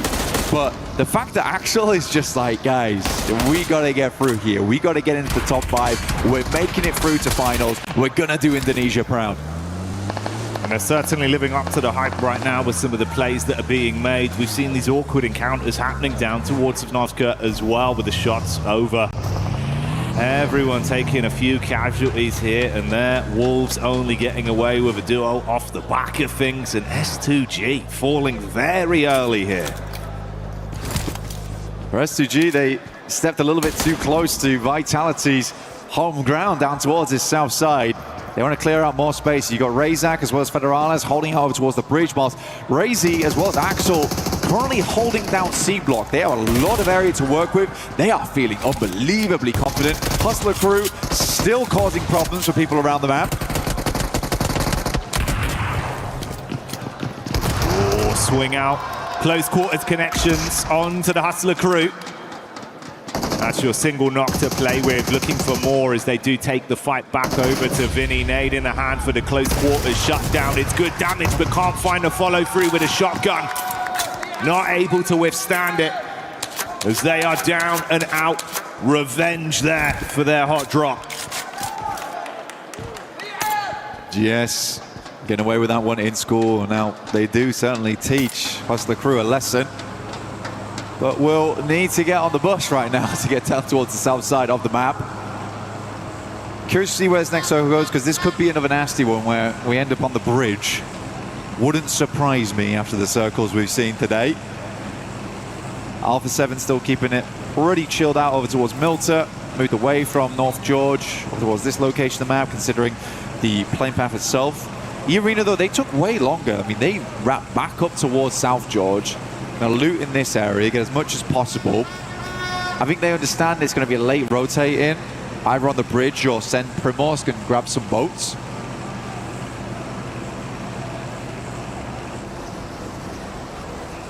There's our Alpha 7 cameo as well. All together, getting their move on with the hovercraft, crossing from the mainland back over. Tianba had that similar rotation, of course, as they do glide their way around. A few more style points on that one, Blank.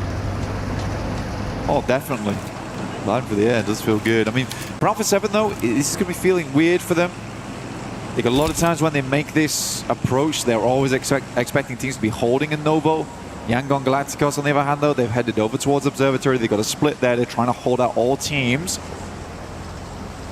Cloud down towards the south side, though, is peeking over towards Alpha 7, but the hovercraft means they can immediately get out of the water and get on the move. You can just see him there, off in the west-hand side.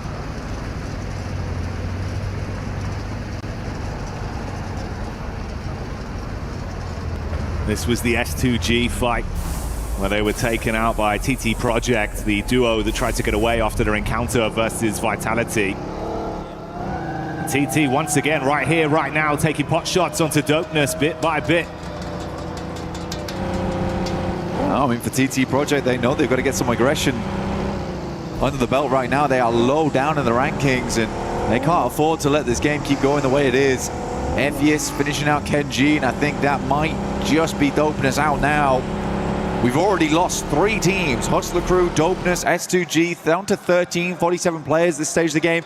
It's quite carnage, quite a lot of carnage happening on the map at the moment. Oh, okay. A little bit more standard. Yeah, this is probably better for us and for the teams, Black. Centering up, we do have those buildings that sit down towards the ridge side on the eastern edge that currently Vitality just have free reign over. Razak might try and regroup. I think it might be a bit dangerous now, holding over towards C block as long as he does. So this is sensible, this is mature coming through from Vitality. They know that a lot of teams would like to take up position towards here. They don't want to leave it up to chance. 2 players getting run down. And even as I say that, Wolves start to make their way up, but they're caught up in between TT Project. For what it's worth, they're keeping the heat on TT with how Wolves have played this one. A good squad individually. Zerix cleaning out towards the ground floor, makes it look simple as he busts around the door, waving the 4-4. Zerix with a nade. Nice. Ooh, beautiful bounce on it. Might be able to pick up effect here, but Vitality's having none of it. They hear the shots, they hear the fighting, they take down effect and then clear out another building. This is just space gained, space garnered right now for Vitality. You might think Vitality are going to clean up on this one, mate. Watch this from Zerich. I can feel the energy rising. Looks to get the nade into the back line. Decent chip damage as they're bombarding. 4, 5 nades. One after another, keeping them pinned in position. Razy with a wrap round the back, looking for the angle in. Federales advances with Axel. It's a good knock. Zerich down. Just an unbelievable amount of pressure being applied right now by Vitality. Axel behind him, Neos drops out, but Vitality looks clean. Not a single player lost on the knock here. And a reset, actually, because of Vitality, they've been watching out for a lot of players where they're coming from. Getting a full amount of utility, a full amount of supplies from that squad, that's really good at resupplying them going forward too. And again, more space game for them. They don't want anyone coming close to those buildings on the eastern side of that ridge. This is their area to play. Tiamba caught vision as well of Alpha 7 here. Wide play space to work with. Decent amount of cover in between the trees. Just trying to wait for an overextension. Can't really hard commit and hold the angle right now if you leave yourself exposed to the crosshairs, and Alpha 7 don't want to waste too much time amongst this until they feel they've got an edge. Revel. Gonna wrap down, try and deny some of the sidelines, get over towards the airstrip. Maybe a bit further here. Circle could shift very far over towards the western side on this next circle, potentially. Instead, it goes central, over towards Millie Base itself. Mania set up on the southern side of C block here. Trying to keep it as quiet as possible here for Godlike, try and get towards those later placements. Nongshim, honestly, like I said before, a strong team, but we have not seen a massive amount of that. And again, we've had these pretty crazy, quirky circles so far. Maybe they haven't been able to excel on those. Potentially here, we can see something a bit different. Yeah, definitely a known quantity with a ton of talent. But like you say, maybe not just been the right place at the right time with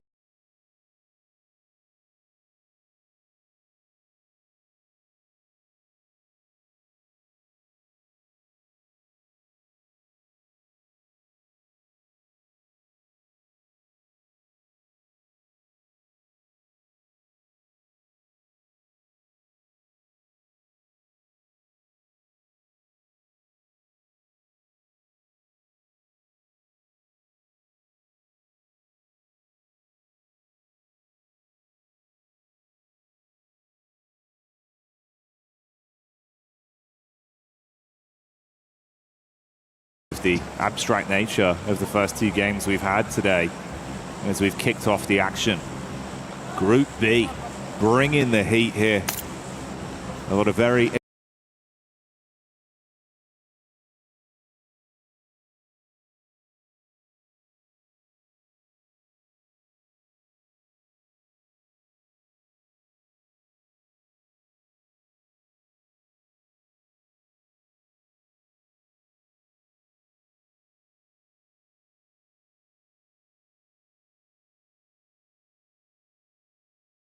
explosive teams. Not in the worst position with the hilltop control and cover to work with. They'll have the lay of the land over the Vitality split if they advance towards them. It was a later rotate as well from Hora that's still been developing in the back. That's why we haven't seen them for some time. Arena, in the meantime, did make the cross, by the way, over towards the western side. They are rocking up over towards that ridge. There was a 2-2 here from Vitality.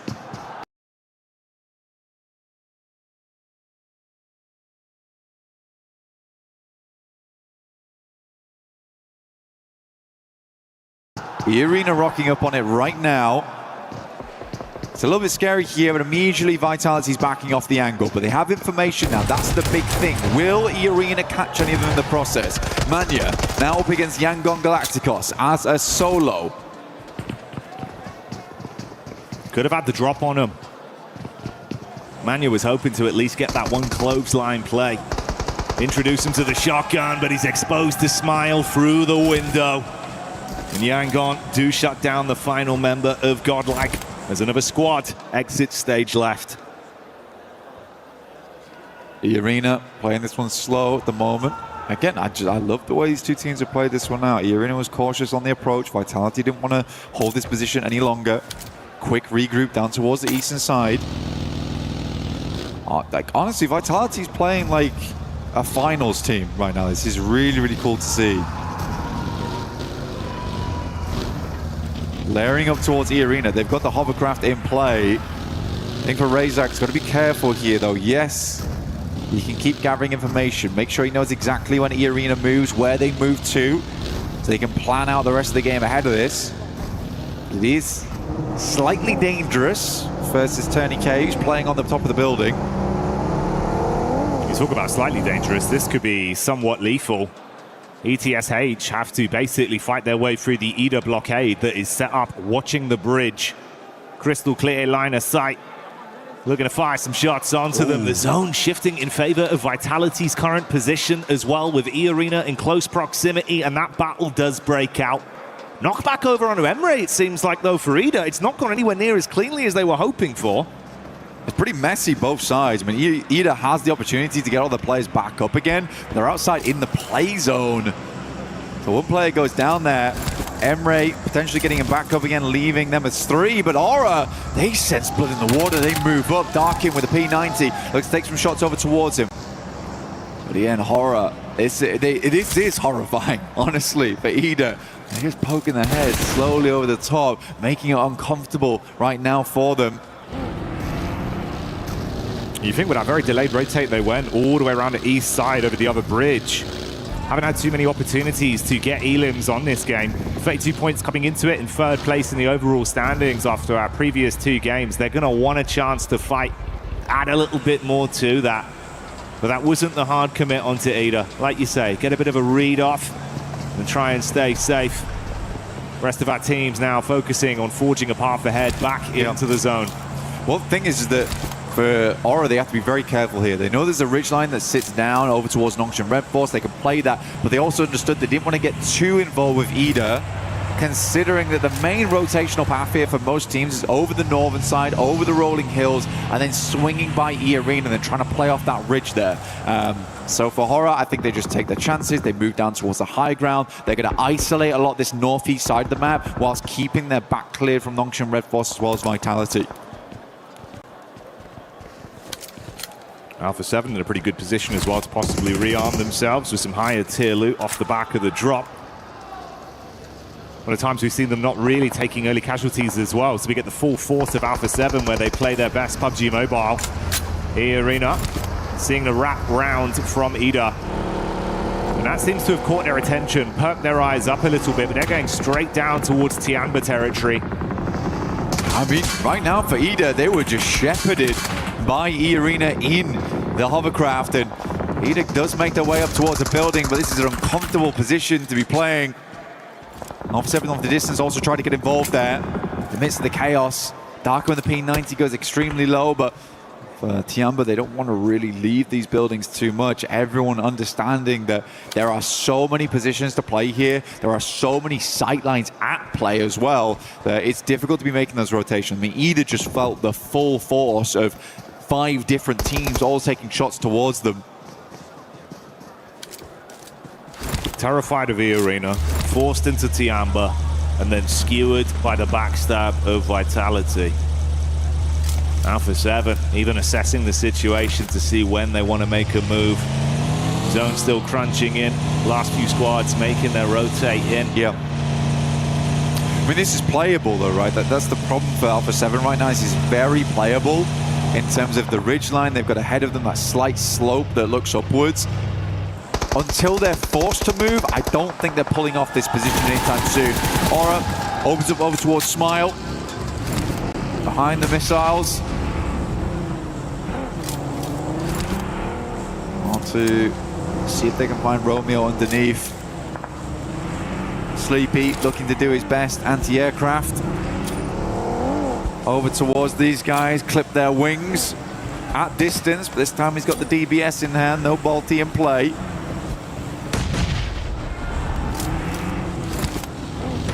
Nade after nade to keep the pressure on downhill. A bit of extra distance on that one. Non-ship Red Force still sitting pretty inside of the defensive area they've set up for themselves, whilst Alpha 7 go from playing passive to pouncing on a team. 72 1GS taking casualties. Tianba also find an opportunity to get involved. And Alpha 7 collapse onto it now, Blank. Clean up through action. That's really good. They spotted an opportunity, opened up over towards GS, and were able to find a fair few elimination off the back of it. Yangon Galacticos also do move down this way, tails between their legs after that initial engagement with Aura earlier on. Not the spot they want to be in, and suddenly they find themselves with neighbors here in Alpha 7. 2 champions up against one another now. But the issue is, Blank, heavy are the heads that wear the crown.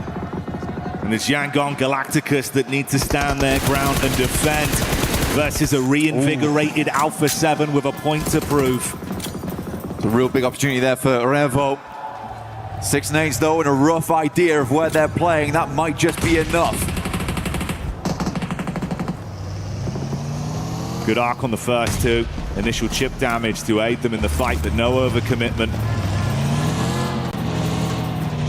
Seeing more of that dynamic tempo they were talking about in some of the early interviews this event, saying they know when to be aggressive now, but they know when to rein it in and try and reset.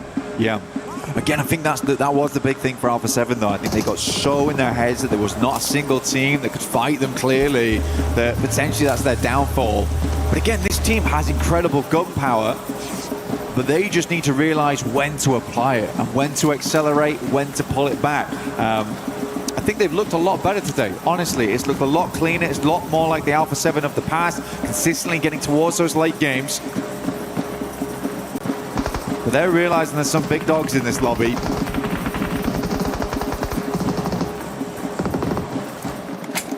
More respect, but it goes both ways. They do assess the situation as well, getting a bit of info up top side towards E-Arena with the split they've gone for. Can't force the issue too heartedly. If they leave themselves exposed, it could be punishing, but that might be an opportunity presented off the shot up from Hora. Filthy angle on that, Blank. That's a long distance shot as well. Certainly put Tony K down. Helmet's got to be suffering off the back of that. Rough for Tony K as well, as he's usually the front man for the squad here. Joker's wrapping back. Certainly get done. Alpha 7 also has taken a knock at the process. These are bad times to be taking knocks. Circle goes central. Nongshim Red Force. Real chance right now for South Korea. Aura down towards the southeast. Tianba's got to move out from the buildings. It's very clear where they've been playing for such a long time. potentially move up towards the loot crate. I don't know how far in this is, but you could play off the back of it if you still got vehicles to work with. Like you touch on there, could this be a game where Nonshin Red Force finally come alive? They've had a pretty safe pathway throughout the zones we've seen so far here on Game 3. We know they're talented. We've been amping them up. We just need to see it, but let's see if Alpha 7 can bring the thunder on the close quarters engagement. Goodbye, Milu, as Tiamba get hit by the front of the vehicle. Quick flicks coming out from A7. A single knock back onto him, and they're starting to take a bit of damage. Nonshin Red Force taking pot shots down. And although they've cleaned out the ditch, they've got a lot more to worry about. This is just the difference between EWC and when we come to any other tournaments around the world. PMGC very similar in that approach as well, where you cannot make any play without another team dipping their heads in, right? It's really, really difficult. Every squad knows when to pick up the heat, honestly. E-Arena also suffering massively on their entry. They just could not find a good time to make their way in.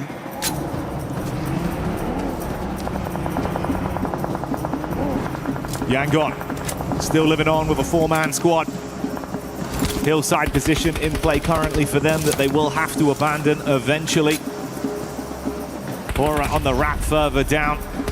The duo of Ida was rattled down to only Darkin off the back of this central angle that was taken from Alpha 7. Arcing nades in towards the Tianba compound. Tianba, despite suffering so much earlier on versus Alpha 7, still alive here, but playing a building that everyone knows is occupied. Darkin and Tianba live in the same nightmare. Right now, Alpha 7 need to make a move. Watchtower is open. Potential of moving over towards that. Vitality takes some heavy hits. Nongshim Red Force continuing to put on the pressure on this map. Again, Yangon Galacticos suffering to the same thing that E-Arena did. They were looking for any kind of entry point, but every single way in just feels like a tight, narrow alley. They've got to squeeze themselves through. Alpha 7 biding their time, know that they can strike now with a peek out. Ravo single-handedly has been the explosive force on Alpha 7. 5 elims tied to just this one beastly player. He's on his last legs for now. They need to play medic to get him back up, and Nonshin Red Force have had sightlines to make them feel uncomfortable. I mean, honestly, for Alpha 7, they've had the roughest game. This is a really, really hard approach for them. I think they've played phenomenally this match so far. It's never been easy, but they are running out of supplies, right? They're running out of meds overall. I think the gas is low in the tank. Let's see how much more Alpha 7 can get done in this game. I think this is where they really will need to take the task to the next level.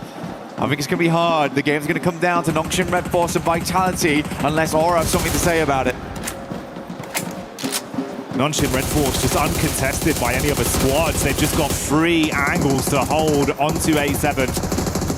And like you say, it's made it so brutal to move up. Meanwhile, we get the POV of Axel that's taking shots down onto him, but running low on supplies again. The ammunition economy could be a problem. They turn their attention straight onto Hora, though, Blank, and want to see if they can charge. The nades just aren't pitched right, though. I think that's the last bombardment coming through from Alpha 7 too. There's a couple more nades still left. M79's in play as well. You need those smokes to make your way across. But I think it might be lights out soon. Great shot from Axel once again. This man's name's been in my mouth far too often today. It's crazy. Just as Nonshin turn their attention over onto Yangon, and Alpha 7 were given a chance to take, they go in. But Hora is still holding. And Alpha 7 cut short on the crossing. They can't arrive, and Hora hold on. The jiggle there comes on through. Looks really, really good in that moment. I mean, Hora didn't give them a chance to move on that one. Joker still up. E-Arena managed to make themselves into a top 5 despite everything. Yangon Galacticos massively suffering to the sightlines of pretty much just Axel, who has their number. But Yangon, I feel like their time is up now. And that could be a statement that you could attribute to every other squad in the lobby with how Vitality are starting to play. A beautiful day from them so far. 10 elims in the space of this single battleground up to this point. a full 4 squad. The only other that's comparable is Nonshin Red Force. No, Joker! Oh, almost got the second, dude. I actually felt it in that moment. But he might have single-handedly just ruined the chances of Aura. It goes down to this. Nongshim Red Force versus Vitality. He does get the res, though, which denies the point. That's why he goes through with it. An economic play, thinking about the future of what's yet to come for Aura. But right now in the flesh, live in Paris, we're talking about the present that is this game, a gift we've been given with Vitality playing flawlessly and Nonshin Red Force bringing the strategy down to our final 2 squads. Side by side now. Vehicles still in play here for Vitality. For Nongshim Red Force, they moved up early. They've got 1 vehicle that I can see in play. But Vitality having these cars still up and available is a really big deal for them, which is maybe why actually earlier on Razak was making such a big deal of scaring off E-Arena's angle so they couldn't take shots down towards the tires because they knew they'd need those wheels later on. Just little plays like this can make the difference. Moving up towards that loot crate could be the big thing though. Vitality looking to make the first move. You can hear the engines revving. Observers, love you guys. Crushing Setting it the right scene. now. Giving us the cinematics of the story on this one. And I think you're spot on with how they played it, mate. But that's the devil in the details that's really raised our opinion of Vitality just in the space of the previous 2 games, with the fact that strategically it's been on the money time and time again. Playing off the rooftops, both teams begging that each other makes a peek. Right now, this is more about information gain than everything. Not having any sight denied by the windows inside. And it comes down to this, zone 9. Circle starts to close. Both teams will have to make a move. M79's dropping out the smokes. Clearing out space between the center of the buildings. In come the vehicles. Razak goes first, gets it up towards the next. Had to make the crossing without taking too much damage here. Again, everything is folding into this. Cerebral plays. The smoke wall providing the cover that they need to take space off of this.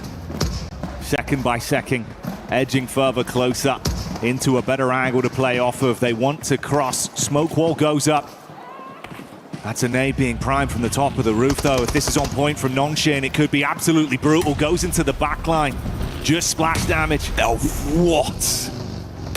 What an insane nade. Axel's moving up, though. He's getting towards the back lines of them. He's already in. Raze is going to take a little bit of damage from that. Razak very much hurting now in the back lines. Raze is going to send a Molotov over the top side. Axel hurting. He gets it done with a shotty. 1-for-1 trades on the Elim so far. There's the spam in from the Blizzard as we see another player fall. Nonshin Red Force seeing red as they're bringing the heat straight to Vitality. Only a single player remains. He might have the heavy artillery, but he can't do it.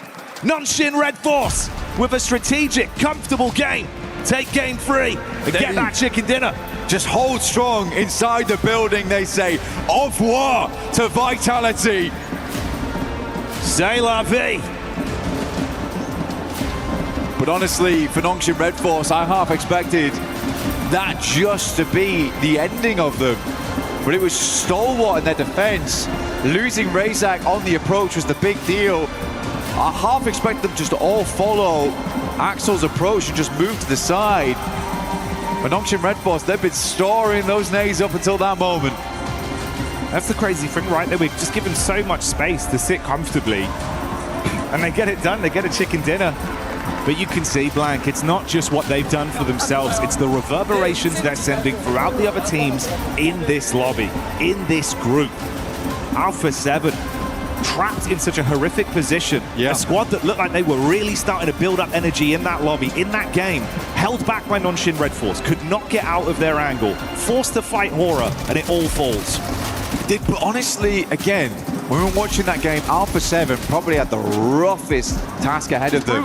But they persevered, and that really speaks volumes for Alpha 7 in my opinion. I think those boys really gave it all in their game. For Vitality, Noxian Red Force, they had the best compounds since minute, let's say 10, right? But I think for Alpha 7, they had to work for those points. They had to work for their money there. And it's nice to see. The synergy looked good, and that's what Revo was talking about, that they feel better going to these games. So I think this is a difference maker today. Again, we got the Alpha 7 squad. We're looking to destroy everyone in the lobby, potentially. We're not sure just yet. But yeah, Vitality, E-Arena, Aura, they are stepping up at the moment. It's incredibly competitive out there, and I think that's the beautiful thing about it from what we've seen from Group B today. Everyone is keeping it so close. They're giving it their best. I think you're spot on, man. I entirely agree. It's what they've said in the interviews as well. And sometimes it's just words, but no, they prove that it's reality. Exactly. They prove it, Blank. It's not just false confidence. I mean, it's nice to hear from Revo when he just says, look, the synergy's better, we're prepared this time, and you can see it in game. But are you prepared to go up against an E-Arena? Are you prepared to go up against a Vitality, a revitalized Noxian Red Force? I don't know, but we'll find out later today.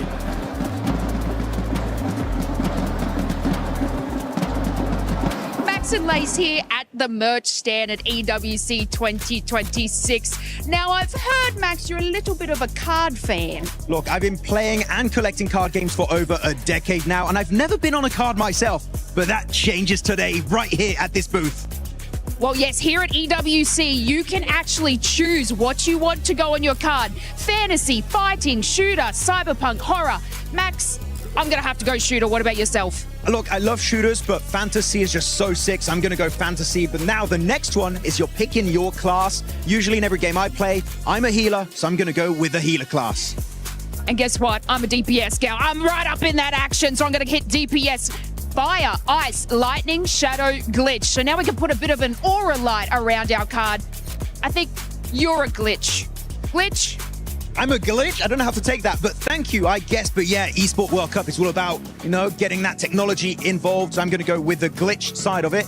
And next one is going to be Alien, Elf, Orc, Demon, and Undead. And I don't want to pick for you, Lace, but I feel like Elf would fit you perfectly on your card.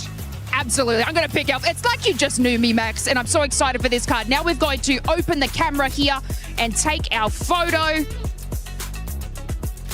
I'm going to use my mic as a staff. I think that's a good way to do it. Oh yeah, dynamic pose. That's fine.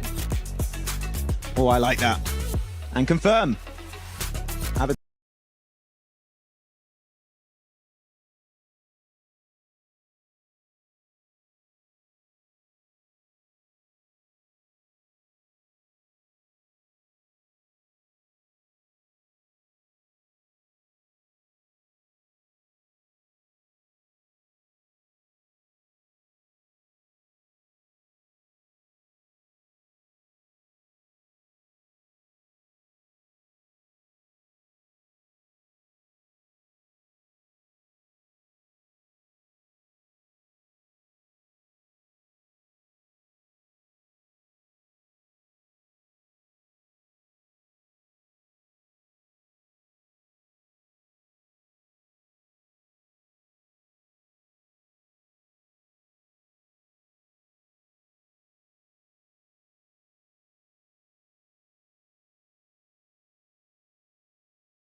21-25 is insane. Don't know how we've got here. E-Arena, Vitality, even Hora doing fantastic in what have been back-to-back-to-back insanely difficult zones. We do have to say, though, for E-Arena, they have slowed down Lays. They ended up getting 39 points in that first game, but after that, yeah, you've been able to get some points here and there.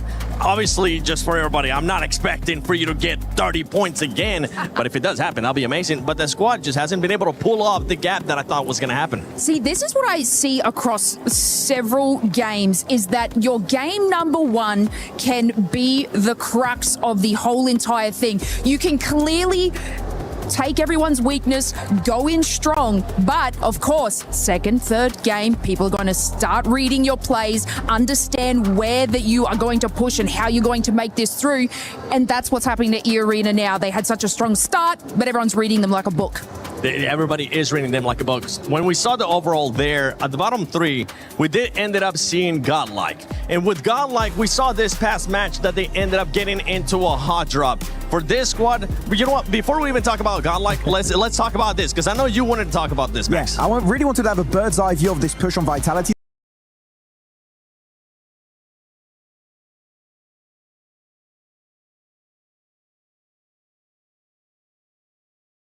That really can see the center of the circle, forcing Vitality out of their compound before Noxian Red Force. So Vitality don't have the advantage anymore. They have to be on the offensive. Massive smoke road. I'm not going to lie, looking at some of these smokes, not great synergy and communication. It kind of all spread all over the place, not denying lines of sight properly onto Noxian Red Force, but you can see the moment the two teams do get in grenade range, it's just a mini red zone here in this final zone, sending it forward. But this, I would say, is the biggest mistake from Vitality, and the main reason why they didn't end up getting this chicken dinner.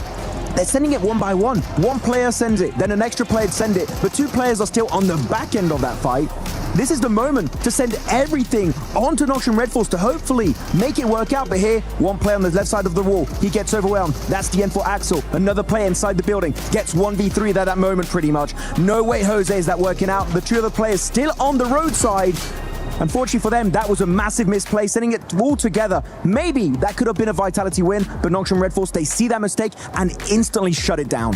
And it was going to be a hard push for Vitality. The fact that they weren't even able to try to make that push was perfect to see. Now, going back to Godlike, one thing that I was talking about with OG is that I wanted to see aggressiveness. Here with Godlike, I don't want to see unnecessary aggressiveness out of this squad, and I'm talking about those hot drops. You don't need to do those hot drops. Right now, you started off hot in Rondo, but they have slowed down in a way that they're just having to do silly things. You don't want to be hot dropping. You want to be securing those points. Look, before this game, I said, I'm going to cut them some slack. We need a more normal game from them before I really judge them too harshly, right? Because bad zones are they're just horrific. And yep. We had a normal zone-ish. Wait, no, we didn't have a normal zone, but we didn't even get to the non-normal zone because they were normal-ish because they were too busy hot dropping. Why are we doing this? I'm going to jump in again on your solo camera shot. Yes. Miramar's coming up.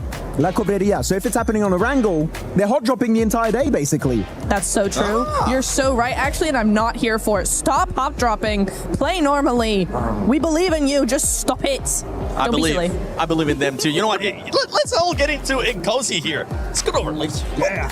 How do we feel about hot drops? I freaking love it. I think it's fantastic. I think this is the 6 games you've got to make and do these plays. But you've got another 6 tomorrow to sort of calculate and figure it out. Hot drop. Go crazy. What if it's a hot drop with Vitality? Vitality gonna get you. I don't know. Maybe don't do that. Definitely. Read the game, VOD review. Guys, don't drop where Vitality's dropping right now. They're playing great. Just please, honestly, Godlike, stop hot dropping. You're a team that has the potential to make it to the finals, just like OG was able to do as well. So please make sure you keep doing that. And as we're at the halfway point here of PMWC at EWC 26 Group B, how about we send it over to Barney and Luti? What are they up to right now? Luti. Yeah, Barney, tell me. I've asked you to come down to the stage because I was talking to a few people and they told me that you have found out the formula, the secrets to win at PMWC. Is that right? Yeah, I spoke with so many specialists, so you have to listen to me carefully, okay? Because the secret, Barney, is like you have to...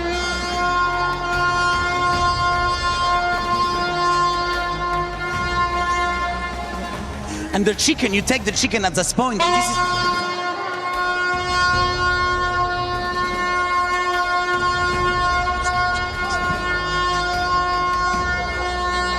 And this is how you can be the champion.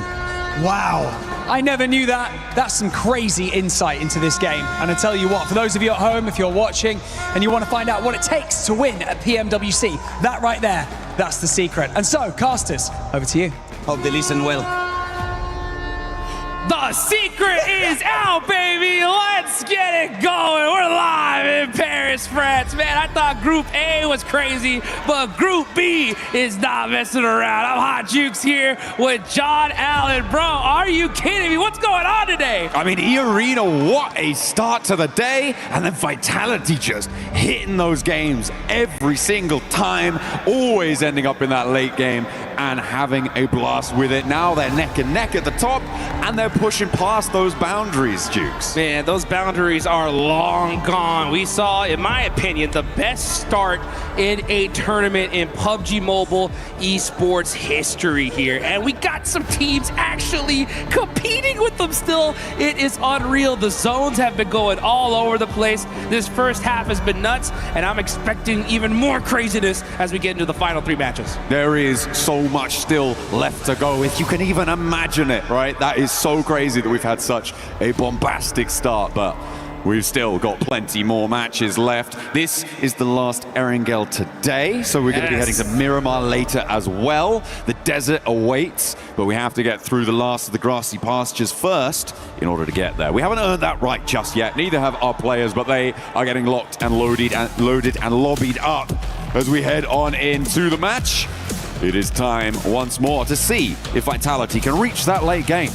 Let's see if they're going to be able to do it. This is the final Erangel. Like you mentioned, this is that place to put up some serious points. We finally saw Nongshim Red Force get their chicken dinner. They were at the bottom of the leaderboards going into that match, but now they've got to be feeling pretty good. Which is going to be the next team to get it? We're about to find out. Let's get into it. The last Erangel here of day number 1 of Group B. Let's get stuck right in from the military island up towards Saverni on this plane path. You're going to see a fairly fair distribution of drop spots available for everybody. No real big dramas here. Taking a look at those tables as well. Nongshim Red Force jumping up with that chicken dinner all the way to 5th place on 20 points right now. Just goes to show you these early doors don't mean a jot if you can keep it going. So for Hustler Crew, let's pick up the pace, you know? A UK team in the finals? Absolutely, I'd love that. Let's get it going. I mean, hey, we saw Nongshim before that last game. They had, 6 points? And then now we see them, like you mentioned, in 5th place in just one single game. So, when it comes to Hustler Crew, they could definitely get it going here. We can see the top players there on that bottom left side with Axel with 14 eliminations. Yeah, doing bits for the rosters right now. Vitality eArena are going to be slathered all over these top player cards. I'm guaranteeing it for you now with what they were able to do. They are looking very, very good. eArena, a little bit less legs into those later games, I think it's safe to say, but they still have done so much. And Horror keeping pace. I mean, in any other sort of day, that 41-point record for Horror would be pretty immense, right? After the first couple of matches. Oh my God! Let's do it to them again. You know, let's send the circle down south and see what they got. Because yeah, we didn't get enough military. What is going on today? These circles have been absolutely insane. And you're right, we're back down south once again. You got Vitality down there. I mean, it's wild to think that we saw a 39-point game in one match, and we actually have a team tied with them. Like, this is ridiculous. Yeah, I mean, since then, what is that? 12 points they've earned in the next 2 games, which is still pretty good, right? That's pretty good. That's like a middle table performance right now. 8th and 9th, both on 12 points apiece. So yeah, they've still done pretty well. But Vitality's consistency for me is really interesting. And given this circle, Vitality are in such a good spot.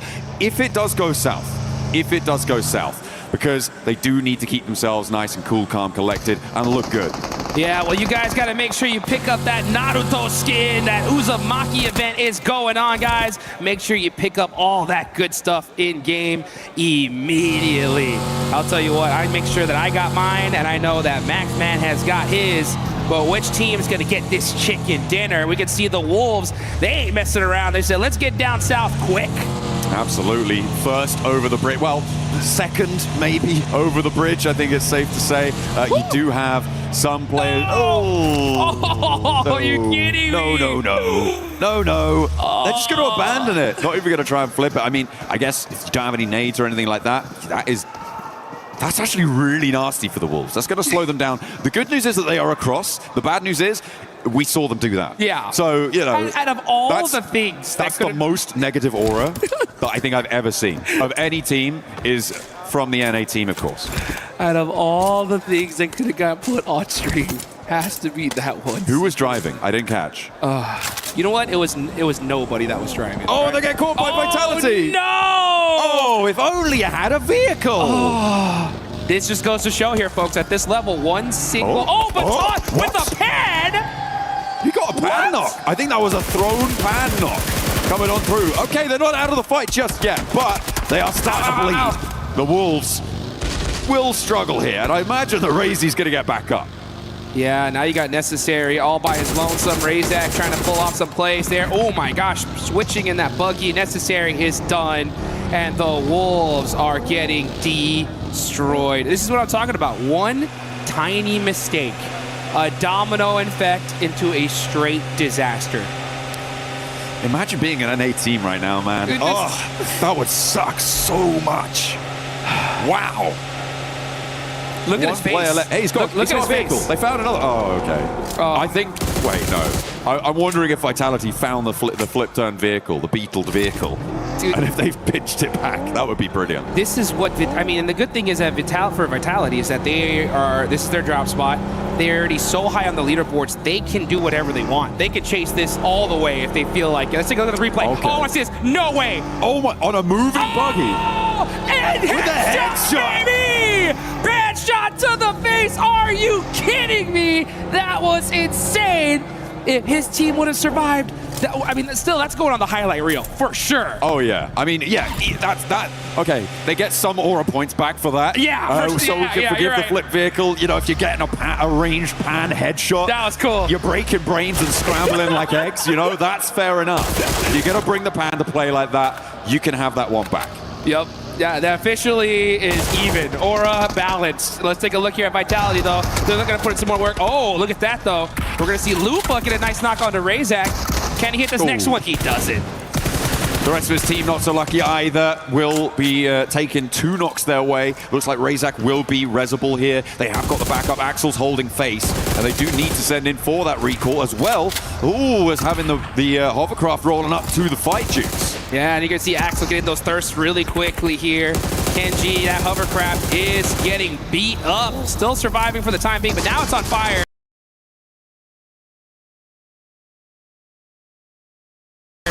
Kenji has to back up. He's got the UMP in hand. It has to make a crazy play, but that nade hurt way too much. It's all up to Matika.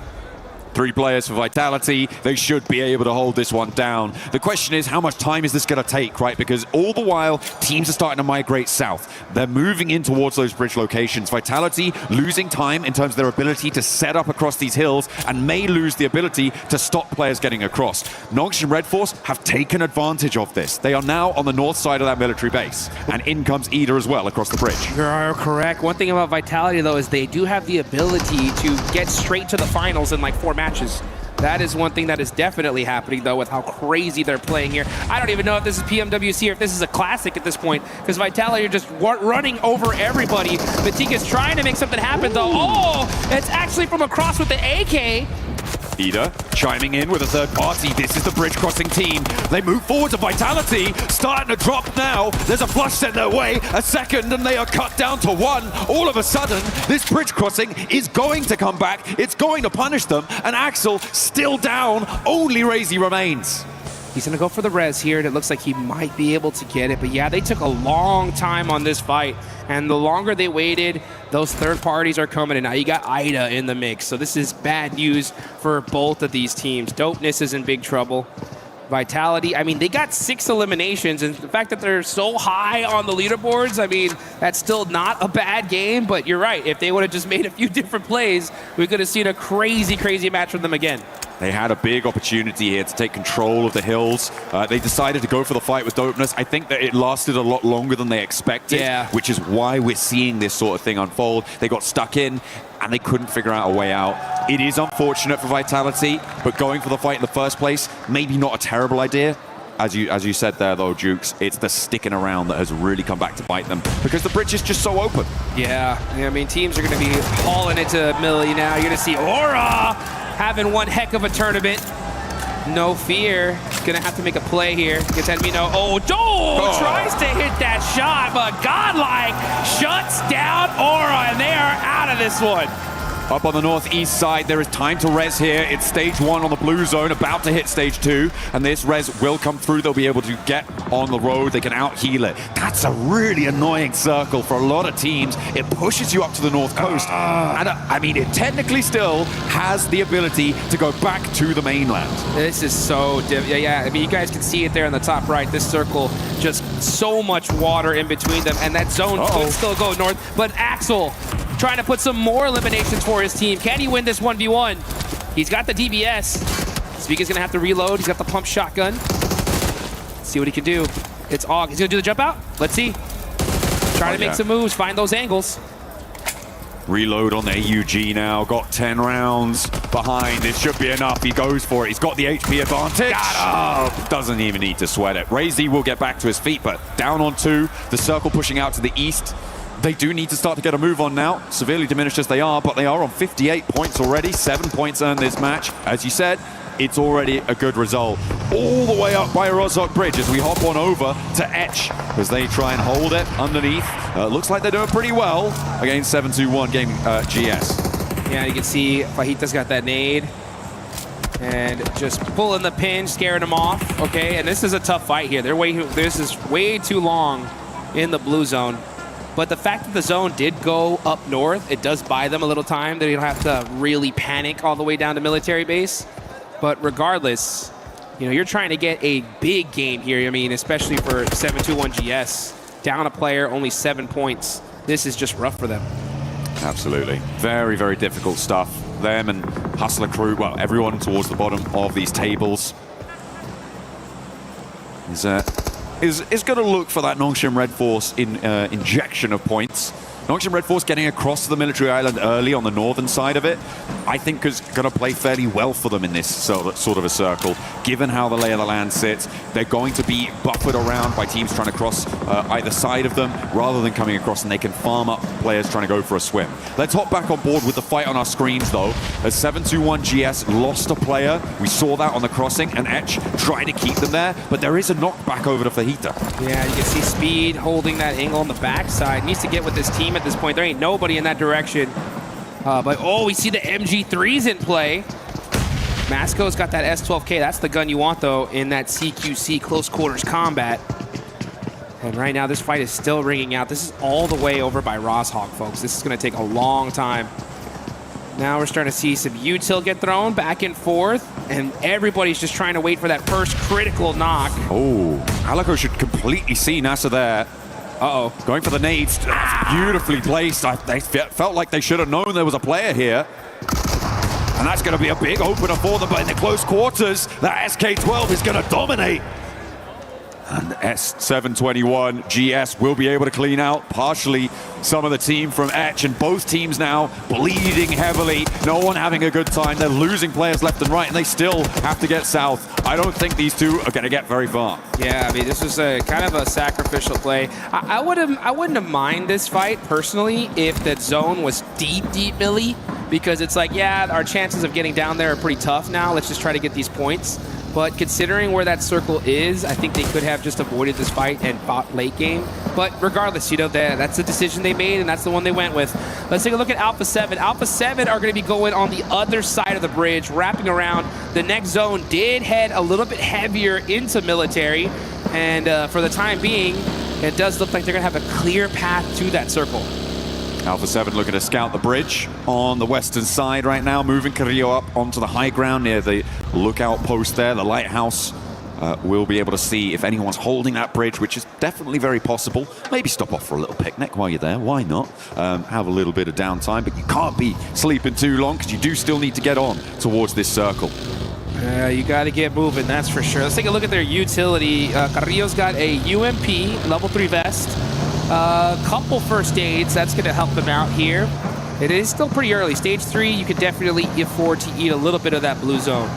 And considering where the circle went, this is not a bad play from them at all. So far, Alpha 7 not doing bad at all. They're in 4th place right now with 25 points. This is really good to see for them, considering that they haven't hit a final all year long yet. So let's see what they can do. Yeah, the one final there's been. They haven't hit it, but they hit it. They didn't hit it in a very dramatic fashion. I think that's kind of more the point, right? They went down in group stages in bottom 2 of their lobby, which was on nobody's bingo card, right? Yeah. So to be able to regain a little bit of confidence moving here would be brilliant. Obviously, a top 5 is what they're shooting for. What's what they should be aiming for, right? But even getting through to survival stage, I think for them would be a little bit of reassurance. Depends how heavy the ego sits, right? Yeah. If they're like top 5 or nothing, then fine, sure. It's a competitive spirit. I'll give them that, but you know. Even survival is better than what they did before, and improvement is the name of the game. That's what it's all about. And when it comes to Alpha 7, you know, there's an old saying in the boxing world, you know, as you get older, the speed slowly goes away, but that power always stays there. And I think that's Alpha 7, you know, like, no matter what, they are so experienced. They're such a dominating team that these guys can get off the couch and I think can eliminate still some of the best players in the world, right? But getting to those end games, getting those placement points on top of those eliminations, that can be difficult because in the 2 recent global tournaments they played in, at the 18 games, they had 46 eliminations, only 12 placement points, which is insane for them. So they're already looking to beat that here, which is great. It's a good sign for them, and they got a good position in this next circle as it hard shifts on over to them. Very, very lucky. Let's see if they can capitalize on it. I'll tell you who else has a pretty good position here is the Vitality duo, right? Up towards the north side, they've got Tianba as well as Nongshim Red Force up to their north, so a nice little buffer. The difficulty, of course, for Vitality is they're playing as 2, so they do need to figure out how they're going to try and work this ground. You've got TT Project as well on that east side of them. Maybe looking to push on through. That is 721 GS going down, as they did actually manage to get some of their players out of that engagement, as did Etch, but neither is going to be happy about it. S2G still camping the east bridge. Yeah, and on the western bridge, it looks like we're going to have Godlike coming in a little bit late. There is still quite a few spots in this circle, so it is going to work for them. And yeah, but let's take a look here at this bridge camp. You got S2G there, gatekeeping for the time being. And they're going to hold that bridge, I think, all the way to the end here. Soke, oh, he spots him. They have no idea he's there. When is he going to take that shot, though? He's going to wait till the last second. Yeah, I mean, you're waiting to have multiple angles on the shot, right? Especially when you're so close to hard cover. You know that you can attack 1 or 2. You lose that element of surprise, but Lost will not lose on that face. Looks for more as well. The spray strafe not quite there, and is going to find some bullets sent back his way. And Hamzy has to step up to keep his teammates safe, but now S2G are down to 1. All of a sudden, the Hustler crew seem to have found an opening. No real third parties on this one, and Hamzy, I think he just has to get gone here.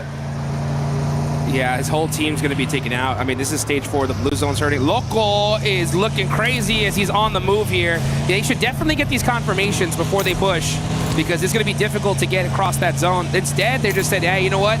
Let it ride. We are sending it down this bridge. But for how long are they going to make it across? MCG is up there up top. When is he going to take these shots? Let's see.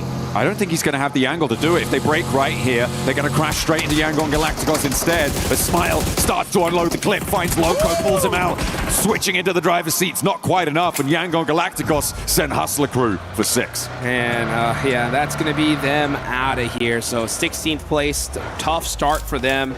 Still Miramar left to go. We'll see if they can bounce back. But this is one heck of a game here, as this zone down in military base on the northeast side near the bridge. It's going to be a hill finish. There are quite a few little dips and valleys that teams can hide under and make some plays in. So we still have 11 teams remaining here. Everybody just waiting for that next circle to pop and deciding just where that fight's going to take them. during the middle of all that. Vitality getting eliminated, allowing TT Project to take a central position here, puts TT Project in the driving seat of these hills in terms of stopping control. There are high grounds around them that technically have more oversight and things, but they are a linchpin of it. Going to force everyone to fight around the sides, and one of those fights is Godlike. Ida will be next on the chopping block, and Alpha 7 maybe after that. TT Project, though, steal a point away. As Darkin does get flushed out, and now it's Alpha 7 still looking to try and handle it. Revo, will he connect? No, they're not quite finding it, and that's damage being done. Dishing out Death and Godlike send them down. Alpha 7 standing with no force against Godlike. Ole is Obscure is now on the other angle here, trying to make some plays all by himself, but he's running out in the open. Nice little spray back in return. Abino's gonna go ahead and heal up, wait for his teammate, and that's Godlike taking out Alpha 7. What a roll-up from Godlike. Alpha 7 didn't know what hit him. Woo! And now from the west side, Godlike are going to look to push across. TT Project wanted the third party, but not enough blood was drawn against Godlike for them to find a worthwhile pursuit in going for a consistent, a sustained third party hold here. They're now regrouping out to the west, and they know where the major danger's coming from now. It's on the west side. It's Godlike. Yeah, Godlike fans right behind us going crazy on that fight. They like to see that. Alpha 7 fans not too happy on that one, but they're still sitting in fourth place for now. We'll see what the drums? Yeah, where are the drums? Where's the vuvuzela? What's going on? I can't hear him. Well, you know what? Well, you'll probably hear them in a little bit, that's for sure, as we get into the desert coming up. But we got this match to look at. We got Tianba in the mix, and Tianba, man, in 12th place so far, haven't had that crazy pop-off game, but in my opinion, it is only a matter of time. QZZ is an absolute animal. In my opinion, one of the best players on the planet. He's a 20-year-old Chinese superstar. When is he going to pop off? In my opinion, only a matter of time. I mean, I'm still waiting for it, though. I'm still waiting for it. Let's see it. You know, you got some real big boots to fill when it comes to Chinese superstars, right? Paraboy obviously is the forefront, the paramount of the Chinese superstar We got to see him. We got to see him recently at PMMI. Yeah, that's true. That was fun. Yeah. I mean, fallen off. I didn't say it. I didn't say it, but he's not here. You know, we got to see him in a little bit of a show match for those guys that missed it, and it was good to be able to see kind of like the old Nova squad compete once again. Now, they did end up having to go against the likes of like Revo and Aurora, and that was pretty dang tough considering that these guys are the modern monsters of these days. But still, it's good to see the OGs of old still going at it here. But you know what? Speaking of OGs, we got Yangon Galacticos, our previous champs, right? When are they going to get that chicken dinner? They're in 9th place so far, 2 eliminations in this game. They have the bottom right of the circle all to themselves so far. Let's see where this next zone goes. If it does go and head on over to them, they could be in a good position to win this one. Big opportunity. I mean, it is TT Project really who can decide a lot of the pace depending on where they put pressure in this circle. They are playing now with great positioning, a great position rather in this zone. They have flexibility to try and third party basically any engagement that comes through, which makes it so dangerous for all of these teams to fight. For Yangon Galacticos, I feel like stay put for a little bit longer. Allow E-Arena and Godlike to clash. Allow Nongshim Red Force and Tianba to clash on the north. Maybe you try and be the opposing force on that third party. That's a great plan, honestly. Wait for that fight to pop off, then get in the mix of it. TT Project, though, they're battling it out with Godlike. Admino driving right into the mix of this as well, but it looks like we're getting shut down here from side to side as Effect shimmying back and forth. He hits the laydown, it don't matter. It's Godlike Esports running over TT Project. Yo, it's Godlike like that, but unfortunately,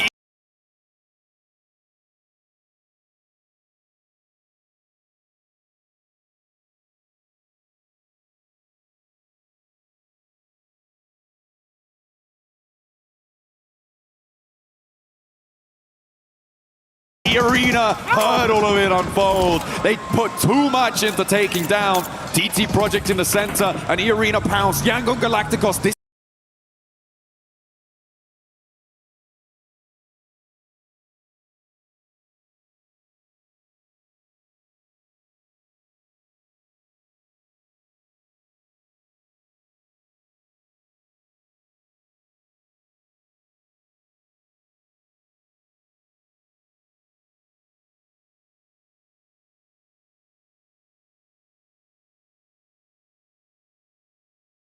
playing on with 2, they could still extract value. This is what I like to see, though. If you're going to make a crazy push like that, you got to do it full send, full attack, and do not waste time. They were able to take out TT Project pretty quick. That's why we still see at least 2 players up from them. And they got a good amount of eliminations in this game with 10. Oh my goodness! Mania taking out Ewc. Godlike is on a run right now. 2v2 now between E-Arena and Godlike. Yangon Galacticos now moving Smile in to try and have the numbers advantage. Nongshim Red Force are taking shots from across the way, from across that road on the northeast side. Tianba just hunkered down. They're happy to be out of it at the moment because it looks pretty chaotic on that south edge. This is getting wild right now. And you can see, yeah, Young Galacticos are starting to push into this circle. The fight has calmed down, though, so they don't have that easy opportunity to go for a third party. But hey, little by little, just try to get some more information. And you can see St. Cloud, he's got his eyes on Mormon right there. Got that nade in hand. That's going to be a long toss here, but he's going to, yeah. Once you saw him in that buggy, he's like, I think I need to save this nade for now. I mean, Mormon, with the timing on the reverse there, looking pretty good. He saw the player duck back behind the headland. Knew that a nade was probably being pulled, then was the time to go. Rotating around, opening a lot of angles over towards the northeast. Potential for Nongshim Red Force to crack a couple shots, break a tire, could be bad, but safe for now. Godlike could be going do-si-do with Mormon. Spinning around.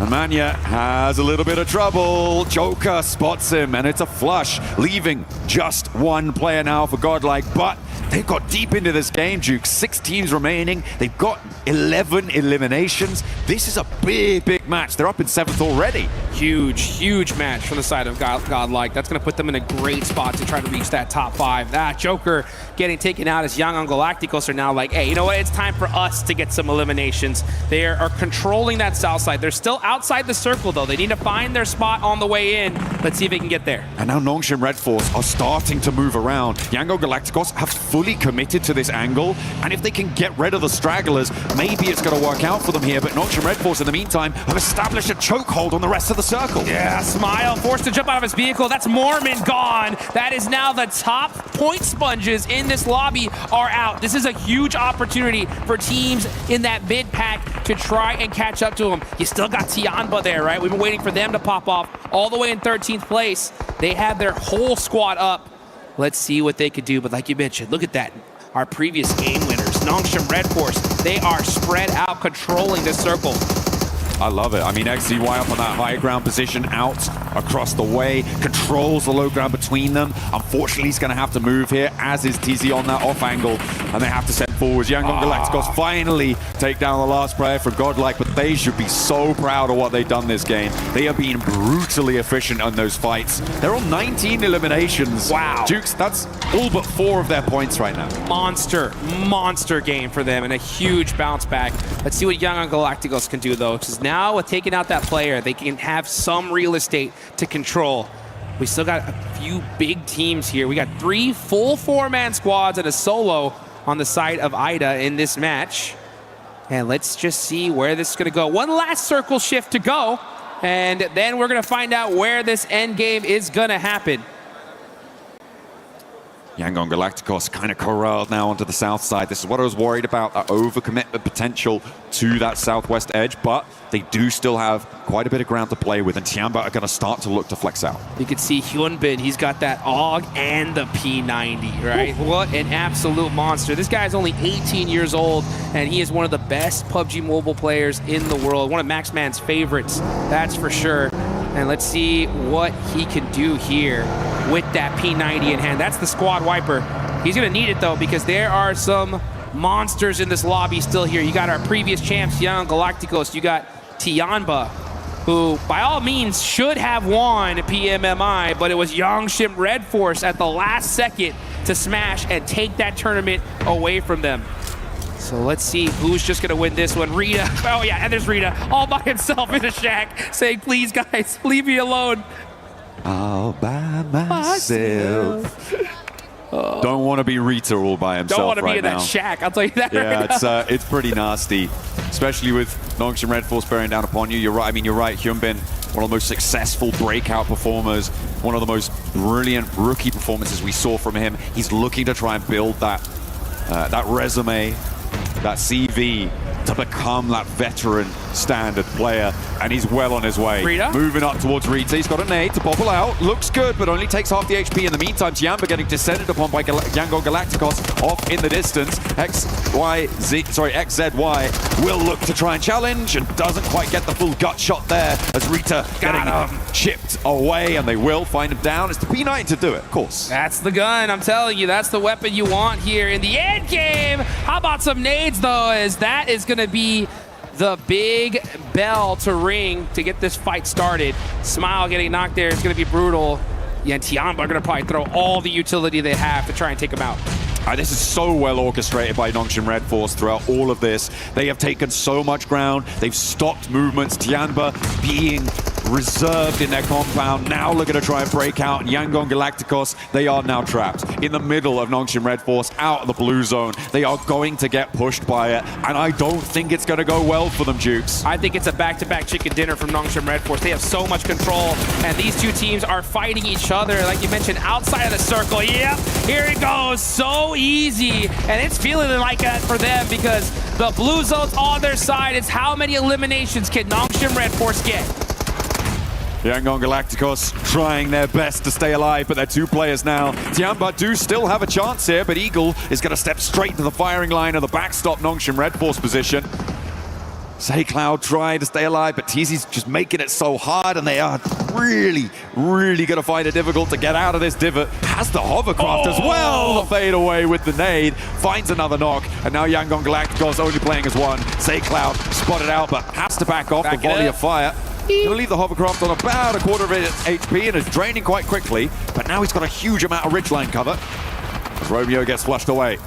Man, that just, it's like such a crucial wall. Oh, and those nades are disgusting.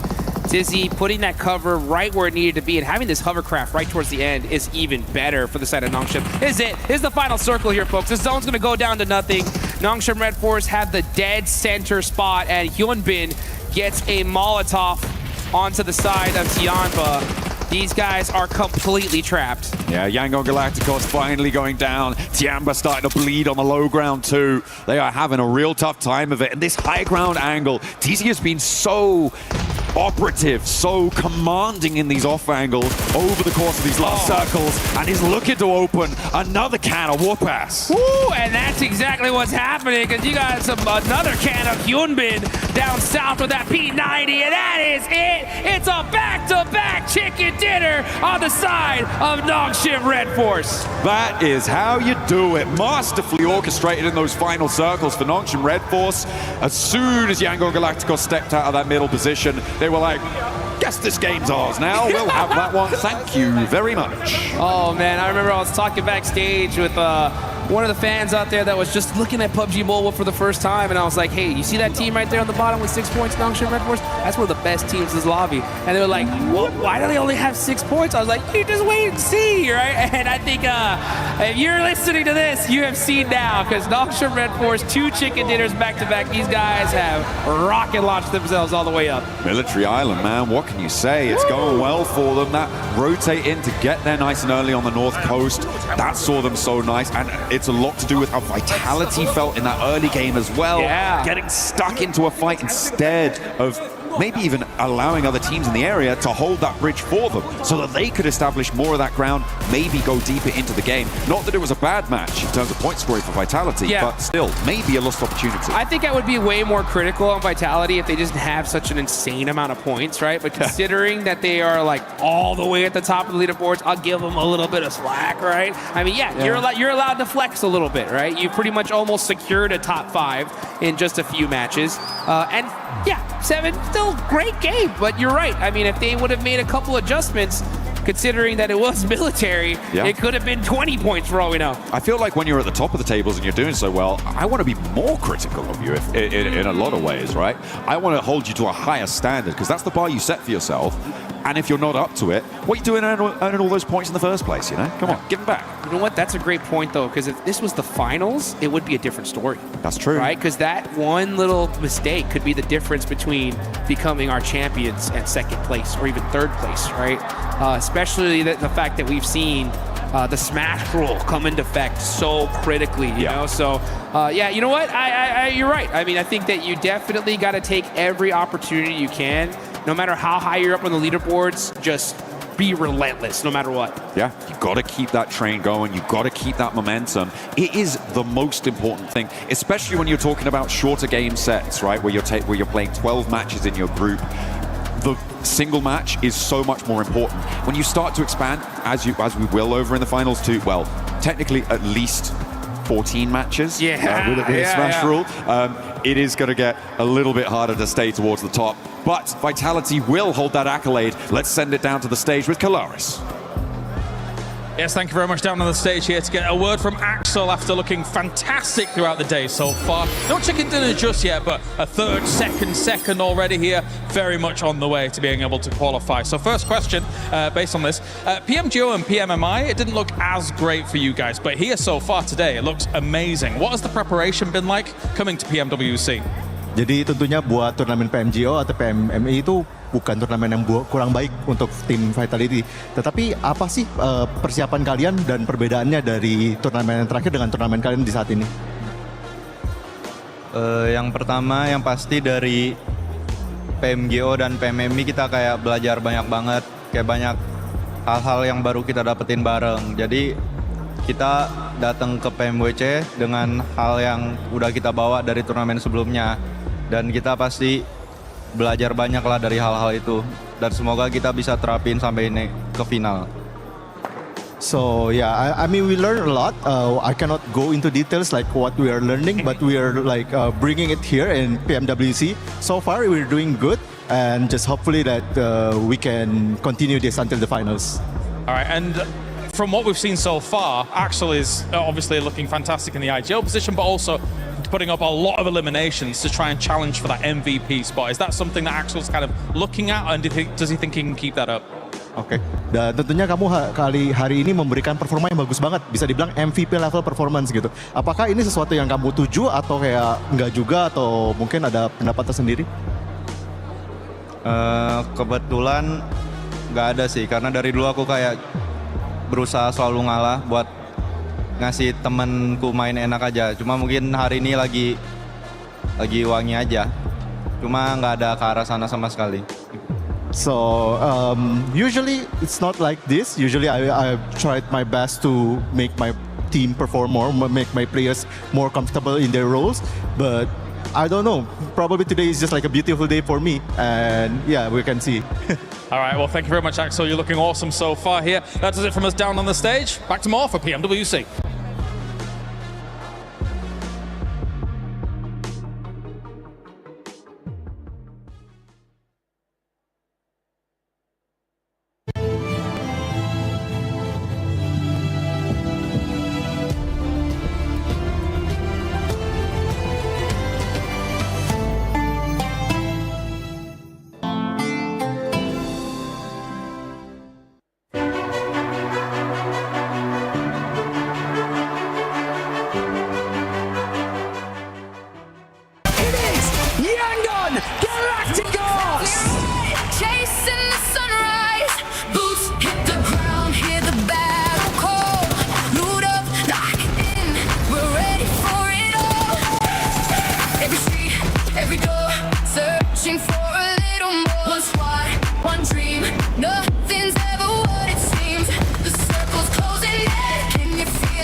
차벽 이용해 후보. 역풍 왔다. 얘들아 왼쪽 보고 많아. 나무 기절. 나무 중간 나무. 나무 라스. 해단대. 나이스. 피해 주나요? Nongshim Red Force with that back-to-back. Just look at Hyunbin. He's so happy right now, Max, with the way that team is performing. But by the way, for everybody currently watching at home, don't forget that the PMWC Lucky Spin is now live. You can get 3 exclusive sets made by PDP creator Nana, the Electron Energy set, the Protein Power set, and the Stunned Alien Fusion Grosa. All bring in the PMWC spirit. Log into PUBG Mobile and take your spin before it's gone. Because looking at that one, honestly, that Grosa looks so sick. And I wouldn't be surprised if, Max, you already have all the skins. How did you know this? I actually spin for World Cup and I got them all. I had enough coins. I got everything. And it looks really cool, so I like him. So I'm using it right now. I just know you, okay? I know every single time we do an event, you always try to get whatever exclusive skins are out in the game. But we got to talk about that last game. Nongshim Red Force with the back-to-back. I love it. Can I just say that? Look, Great. I do like my one-word answers. Nice.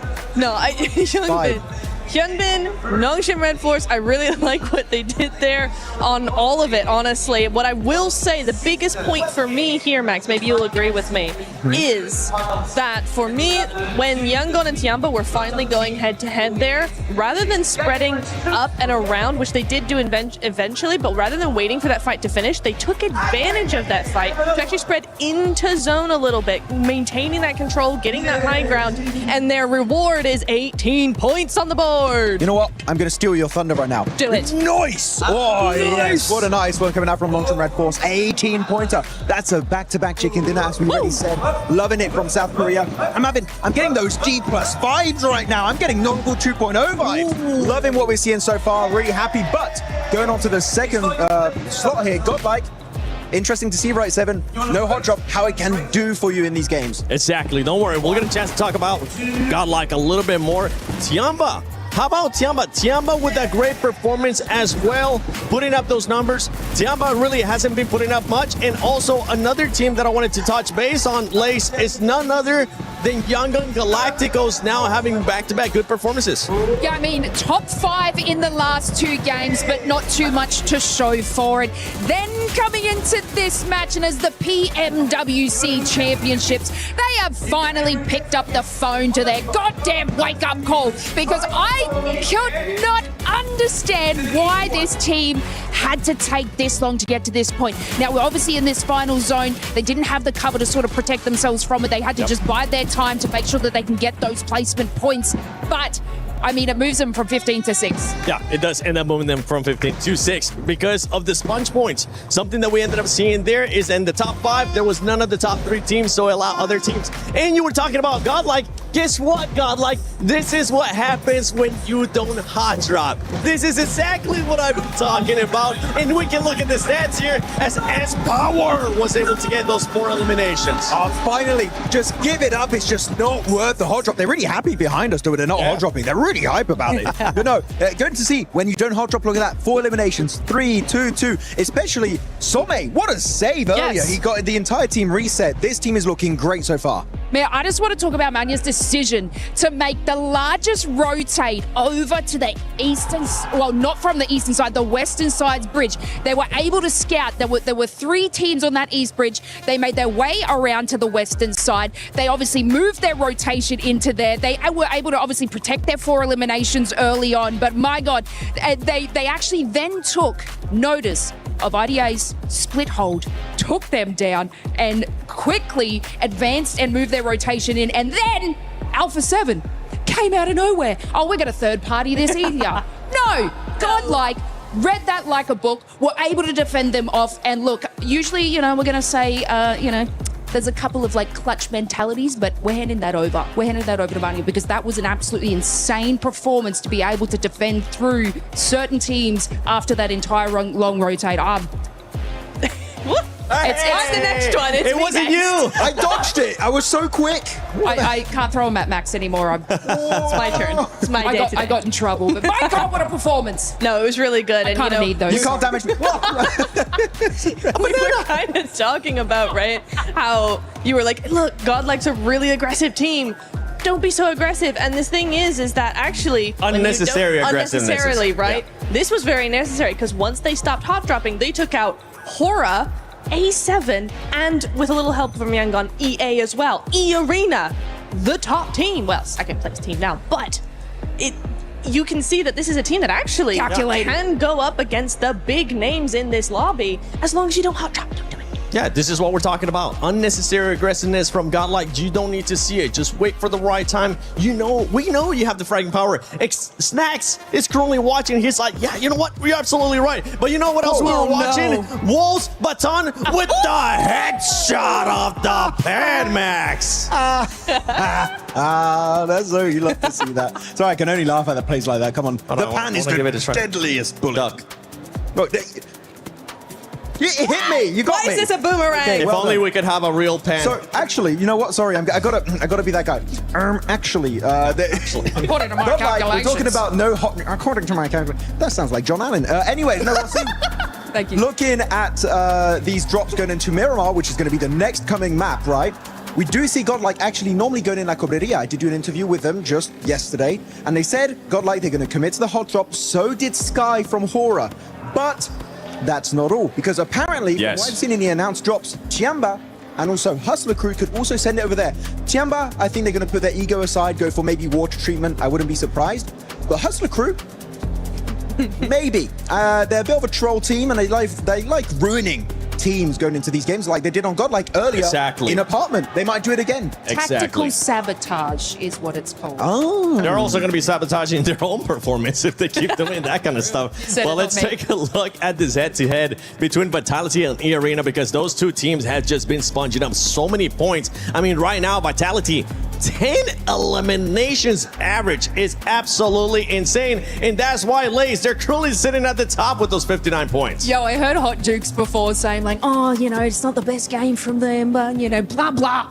But can I just take you through a story? Rizak, with the drive-by giggle, this team is having so much fun in this game, which is absolutely insane. And after, you know, a cost of their fight, a bad zone pull, the duo and the firepower of Razy and Axel is just another level. They were actually able to obtain another 5 eliminations as a duo, which is more than any other squad did early on in that match. Looking at this bottom 3 teams, you got 721 GSE Esports, Wolves Esports, our NA crew, and then Hustler crew. We're talking about those drops, talking about them actually wanting to spoil, right, maybe sabotage a little bit. Neptura, with them being at the bottom, I mean, they're just going to continue on sabotaging their own style. I really hope they don't do that. They need to actually try and find some points more organically than just hot dropping. However, I don't feel like we're really going to see that today. I think they're going to try at least one Miramar to see if they can actually make it work, which it's not going to, but you know what? You just have to find out for yourselves. Well, yeah, hopefully they're not going to be throwing anything. Ha! I got somebody! And as we're going into game 5. 3! Not at all! You see that? Let's go to stage. Anytime now. Right now, in fact, yes, of course, despite, of course, we had that amazing win at the very beginning of the day, it's Vitality in #1 here, Blank, after insane consistency throughout the day. Yeah, it's been an incredible day for Vitality so far, and honestly, I think the Indonesian crowd can't be happier for this team so far. They're going to be very, very proud. Even in that last match, yes, they come 13th. However, of the 8 eliminations they got, they took out everyone else and then went out by another team. So these guys are on a great time. Consistency's through the roof, like you say. It's also awesome because it feels like a spiritual successor right now. You've got Razak and Razy. It's like Zuxi and Luxi of the past. You've got Axel who's doing incredible work on his own. Kind of like the Ryzen of the past as well. It's like we're bringing it all back here, and this is the future of Indonesia. I saw on socials one of the twins was milling around in Paris as well. Luxi is here. Yes, Luxi is here. I saw him the other day. He's a good lad, he's a lot more mature than he used to be as well. But yeah, it's always good talking to Luxi. He's a really, really cool guy. No, definitely. I think that also Vitality not only is being able to bring the gun power, but also the positional awareness as well, right? Yeah. When it comes to that beach situation in Aaron Kell and having to sort of weave your way behind the strong Alpha 7 position in a lot of that, they understand where they need to go and when they need to go, because sometimes you could be in positions too early, but Vitality was there when they needed to be even though the circle eventually goes against them. Well, I don't know if you agree with me, but I think maturity is a great way to describe them at the moment. The way that they are just regrouping on one another during these games is fantastic. It's really, really good stuff. I've been very much enjoying it. All right, well, thank you very much, Blanket. It's time to head on over to the commentators once again here for another game at PMWC. Absolutely, we are ready to get stuck in. Thank you very much for the blank jutsu breakdown there. It was a real treat to hear about the maturity, the development, the further progression of all of our teams, because it is getting a little bit dicey for a couple. But a back-to-back chicken dinner is going to be pretty soothing for the nerves on Nongshim Red Force. Vitality going to be feeling pretty chill. You know what I'm slightly worried about though? What's that? Is E-Arena. Okay, Where why? they been at? Where they been at since that chicken dinner at the start of the day? That's a good point. I mean, they've been putting up some decent points, right? But considering that they had 39 in one game, they set that pace like we would not possibly believe. But you know what? That's it for Rondo. That's it for Airgale. It's time to get into the desert of Miramar. We heard it there on the desk earlier. We could possibly actually see some hot drop action here. That is going to make things mighty interesting. As we look at the leaderboards, Vitality on top, 59 points. Sixth place cutoff right now, Yangon Galacticos with 22.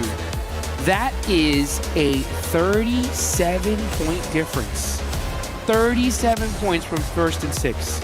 That's almost as many points as Nongshim Red Force have here. I think I would definitely say that would be big. A big difference. That's a big one. Yeah, definitely. I would classify that according to my calculations, as apparently I like to say. In fact, we say it back home, a biggin. We say that too. Oh, a biggin. really? Yeah, it's a real biggin. You know what? It's international. Yeah, it's pan-Atlantic. A That's what we're doing. unit of measure. Yes, Yeah, it is. absolutely. Well, you know what else is larger to charge? This plane path. It's all the way down on the south side. That's not going to be too comfortable for a lot of these squads here. We'll see where the zone decides to go. This circle has been chaotic all day long today. I wouldn't be surprised if we see it go all the way over to the water. Partona, let's go. Partona. We're going for a prison circle. That's what we're going to see. 3, 2, 1. That's, you know what? I might just leave now. I don't want to stick around if it's not a crazy circle. El Pozo, the tried and true. You know what, though? I think it's about time we get a little bit of a break here. I'm looking at the drops. Actually, we're going to see over there in Valle del Mar a little action there on the south side. Looks like ETSH might be in a little bit of a hot drop situation, and all the players going up north hunting down some vehicles. We could see some shots out of some cars. Yeah, Edge and Yangon Galacticos going to be going toe-to-toe a little bit on a hot drop there, but they have taken either end of the settlement and not really committing for the vehicle drops either. They do have, I believe, one vehicle on the back line, so for Edge, you could just grab a vehicle and send away, but looks like they want to stick around and maybe try and vie for the spot instead. Godlike alone in Los Leones, and we are going to be seeing that western side start to pack in, I'm sure, as teams make their way out that way and try and make themselves look as good as possible. If you want to look as good as possible, you need to be heading over to that Uzumaki Naruto event, grabbing those fresh-looking skins. Look at the firepower on that skin. Woo, that Nine Tails Fury right there, and it is insane. Those guys that have played the event, man, let us know in the chat if you're able to take down the Nine Tails, because that man does not mess around. I mean, one of the most difficult bosses I have fought in the game, that's for sure. Yeah, you need to be hitting those weak points and making sure you're breaking through that armor resistance. Throw it and then making the most of the time where it's down on the ground. Either way, that sort of scale of monster isn't going to be played in esports. The only thing that comes close is maybe E-Arena's first game on Rondo. That kind of felt like a similar sort of kaiju level threat in this game, but so far that hasn't been repeated, and we're going to be a little bit more sensible. They definitely, channeled his chakra, that's for sure, in the first match. But, just like in Naruto, it fades away. You know what I'm saying? So does it fade? I think it lingered a little bit because they still have a whole points here, but Vitality somehow we're able to pass them up, which is just crazy to me.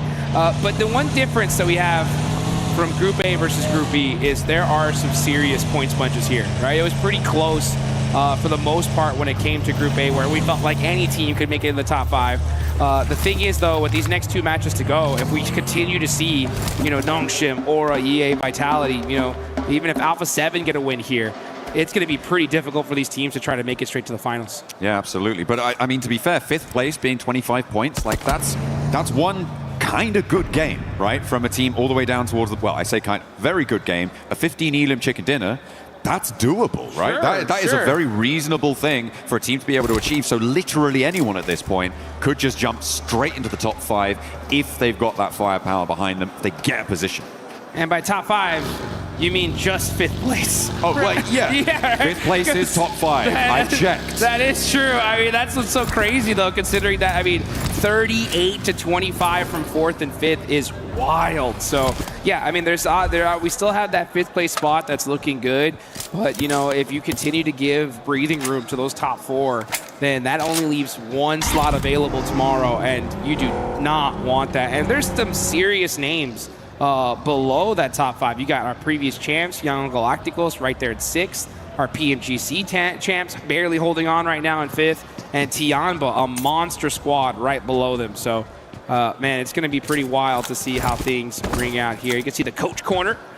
As we take a look at these guys, every single time we see the coaches, I want to see them smiling, getting hyped. You know what I'm saying? Like, but it's just serious business from these coaches. Hey, look, they got to be digesting all of that information as fast as possible because you don't have a long time to convey it to the team, right? So you need to be looking at those early stages. I think they'll be focused in now much more than maybe in about 5 minutes. Then they'll come back into it a little bit later in the game. But these early game negotiations with the lobby are going to be pretty important. So I think, fair enough that they're locked in. It's almost like they're trying to take this seriously, Duke. Which, now that I think about it, kind of cringe, actually. Kind of wild. I mean, now that I think about it, like in pretty much in every sport, anytime you look at a coach, you don't look too happy, right? No matter what's going on here. Hey, if you're pleased with your team, you're not thinking about it right. Yeah, it's right. That's right. Whoa. Go to 1 by more points. And look at this. QZZ. He's on a horse. Giddy up. And he's out of it. Some real high jumps on that guy, Yeah. That's powerful back legs there. We'll need to consult Neptura to see if that's a reasonable amount of height for a horse to jump, She is our equestrian expert on the panel. Very much so. Take a look at Alpha 7, though. Alpha 7 love El Pozo. This is their drop spot. They know this whole city like the back of their hand. So for them to be able to make it up here nice and safe and sound is going to be a great sign for our PMGC champions here. As far as teams that are not in this zone just yet, we got Nongshim Red Force, who just won 2 chicken dinners. They're all the way down south in Minas. You have Vitality in Los Leones, S2G, and Hustler Crew still trying to get into this circle. Yeah, up on the north side. Hustler Crew and S2G going to have to try and negotiate around water treatment. La Cobraria as well, potentially. Going through the Crater Fields area is going to be very, very difficult with where Horror sits, so I wouldn't be too surprised to see Hustler Crew try and swing wide out over the north, past La Cobraria, past the west side of Crater Fields and try and find a way in that way. Either that or get much closer to San Martin, but I just don't think that you can move freely on the north side of this circle by going straight past Crater Fields. I just don't think it's going to work out well, and I think that they may have read that. Yeah, they're going to be trying to find themselves their best spot possible. But looks like we do have a fight. And it's going to be Slownik battling it out with TT Project. Going to go for a little 1v2 action here. Pulls a pin, fakes it, jump shots. Oh, he's got to watch out for that S12K. Yeah, back it on up. Now getting hit by that. He's going to have to find some cheeky angles here. Oh, the jump shot ends up catching it. But here come the rest of the Wolves. Are they going to be able to save their teammate? Looks like they might have just done so and just in time. And now in comes back to hold the angle, get the flush as well. Slonic is very, very low though, Jukes. They do need to get it picked back up right now if they want to try and make this one work. Neos is still on the top floor. Slonic is bleeding. He's bleeding out, and down he goes. And down goes Neos. He's dropping down for the fight, but it's not going to go well. Necessary does what is needed. And FPS steps forwards to try and challenge it yet again, but he's the last to stand for TT Project. This is going to be the Wolves all day. TT Project take a tumble. Oh man, and what a play for the Wolves here. our NA representatives getting that fight done, and they are in elimination range. They are all the way at the bottom 3 here, so with that fight, it does push them up a little bit, hopefully to try to at least make the survival stage and extend their tournament life just a little bit longer. But it looks like we may just have a true El Pozo circle here, as now we're going to look at Vitality getting some shots down range as well. Getting stuck in as and needed. Ooh, 2 of them are down though, and it's up to Federales and Axel to try and hold off against ETSH. Against Etch, that's a good start. Leveling the playing field now on the numbers. Fajita being as isolated from the rest of the players as he is going to make it a little bit easier to get these reses, but Razak may just be a bit of a goner here. Jukes, he is very far afield. Axel launching the nades, a volley sent from the backlines as well as Federales has one looping over the top. Razy likely going to get picked back up, but I think, yeah, that's that flush down. That's that nade as it comes on in. Fajita actually not stopping off to go for the flush. Instead, wants to bolster the position for Etch. Oh, Fajita is sizzling right now. He's going to have to make a play all by himself because these nades are really starting to hurt. Federales is just on point with them. There's another air burst, and that picked him off a little bit. He does get the heal off, but that nade's going to hurt a whole lot, and that is ETSH out of there. Vitality. Man, these guys are just getting eliminations like crazy in the early game. Hitting those nades like 5 big booms for Vitality. They are doing bits over on the south side, but they do need to get a move on. No one really too close enough to cause any worry for them in terms of third parties, because they are outside the circle. They're going to have to push up north, past Monte Nuevo, and try and find where they can slot on in. In the meantime, I'm taking a look at the rest of this lobby, and Hustler Crew did, in fact, go for that wide north rotate. S2G didn't. They sent in and they're now south of Crater Fields and have kept all 4 of their players alive, so I didn't expect them to be able to do something like that with Horror taking up that high ground, but seems like they made it work. E-Arena got to follow on that north side behind Hustler Crew and go past the Cooperaria. So potential for the northwest side of El Pozo to get pretty crammed in. Yeah, and you can see E-Arena just creeping into that top of that circle here. Alpha 7 dead center of this zone. You got Tianba there down south, and we're going to see some crates start to fly in this Miramar match. So not because of the playing path, we didn't see any crazy hot drops. The zone does center on up, so that early rotation from Alpha 7 really paying off here. So take a look at the top players so far. Axel on top, and then no surprise, 2 players from E-Arena following him.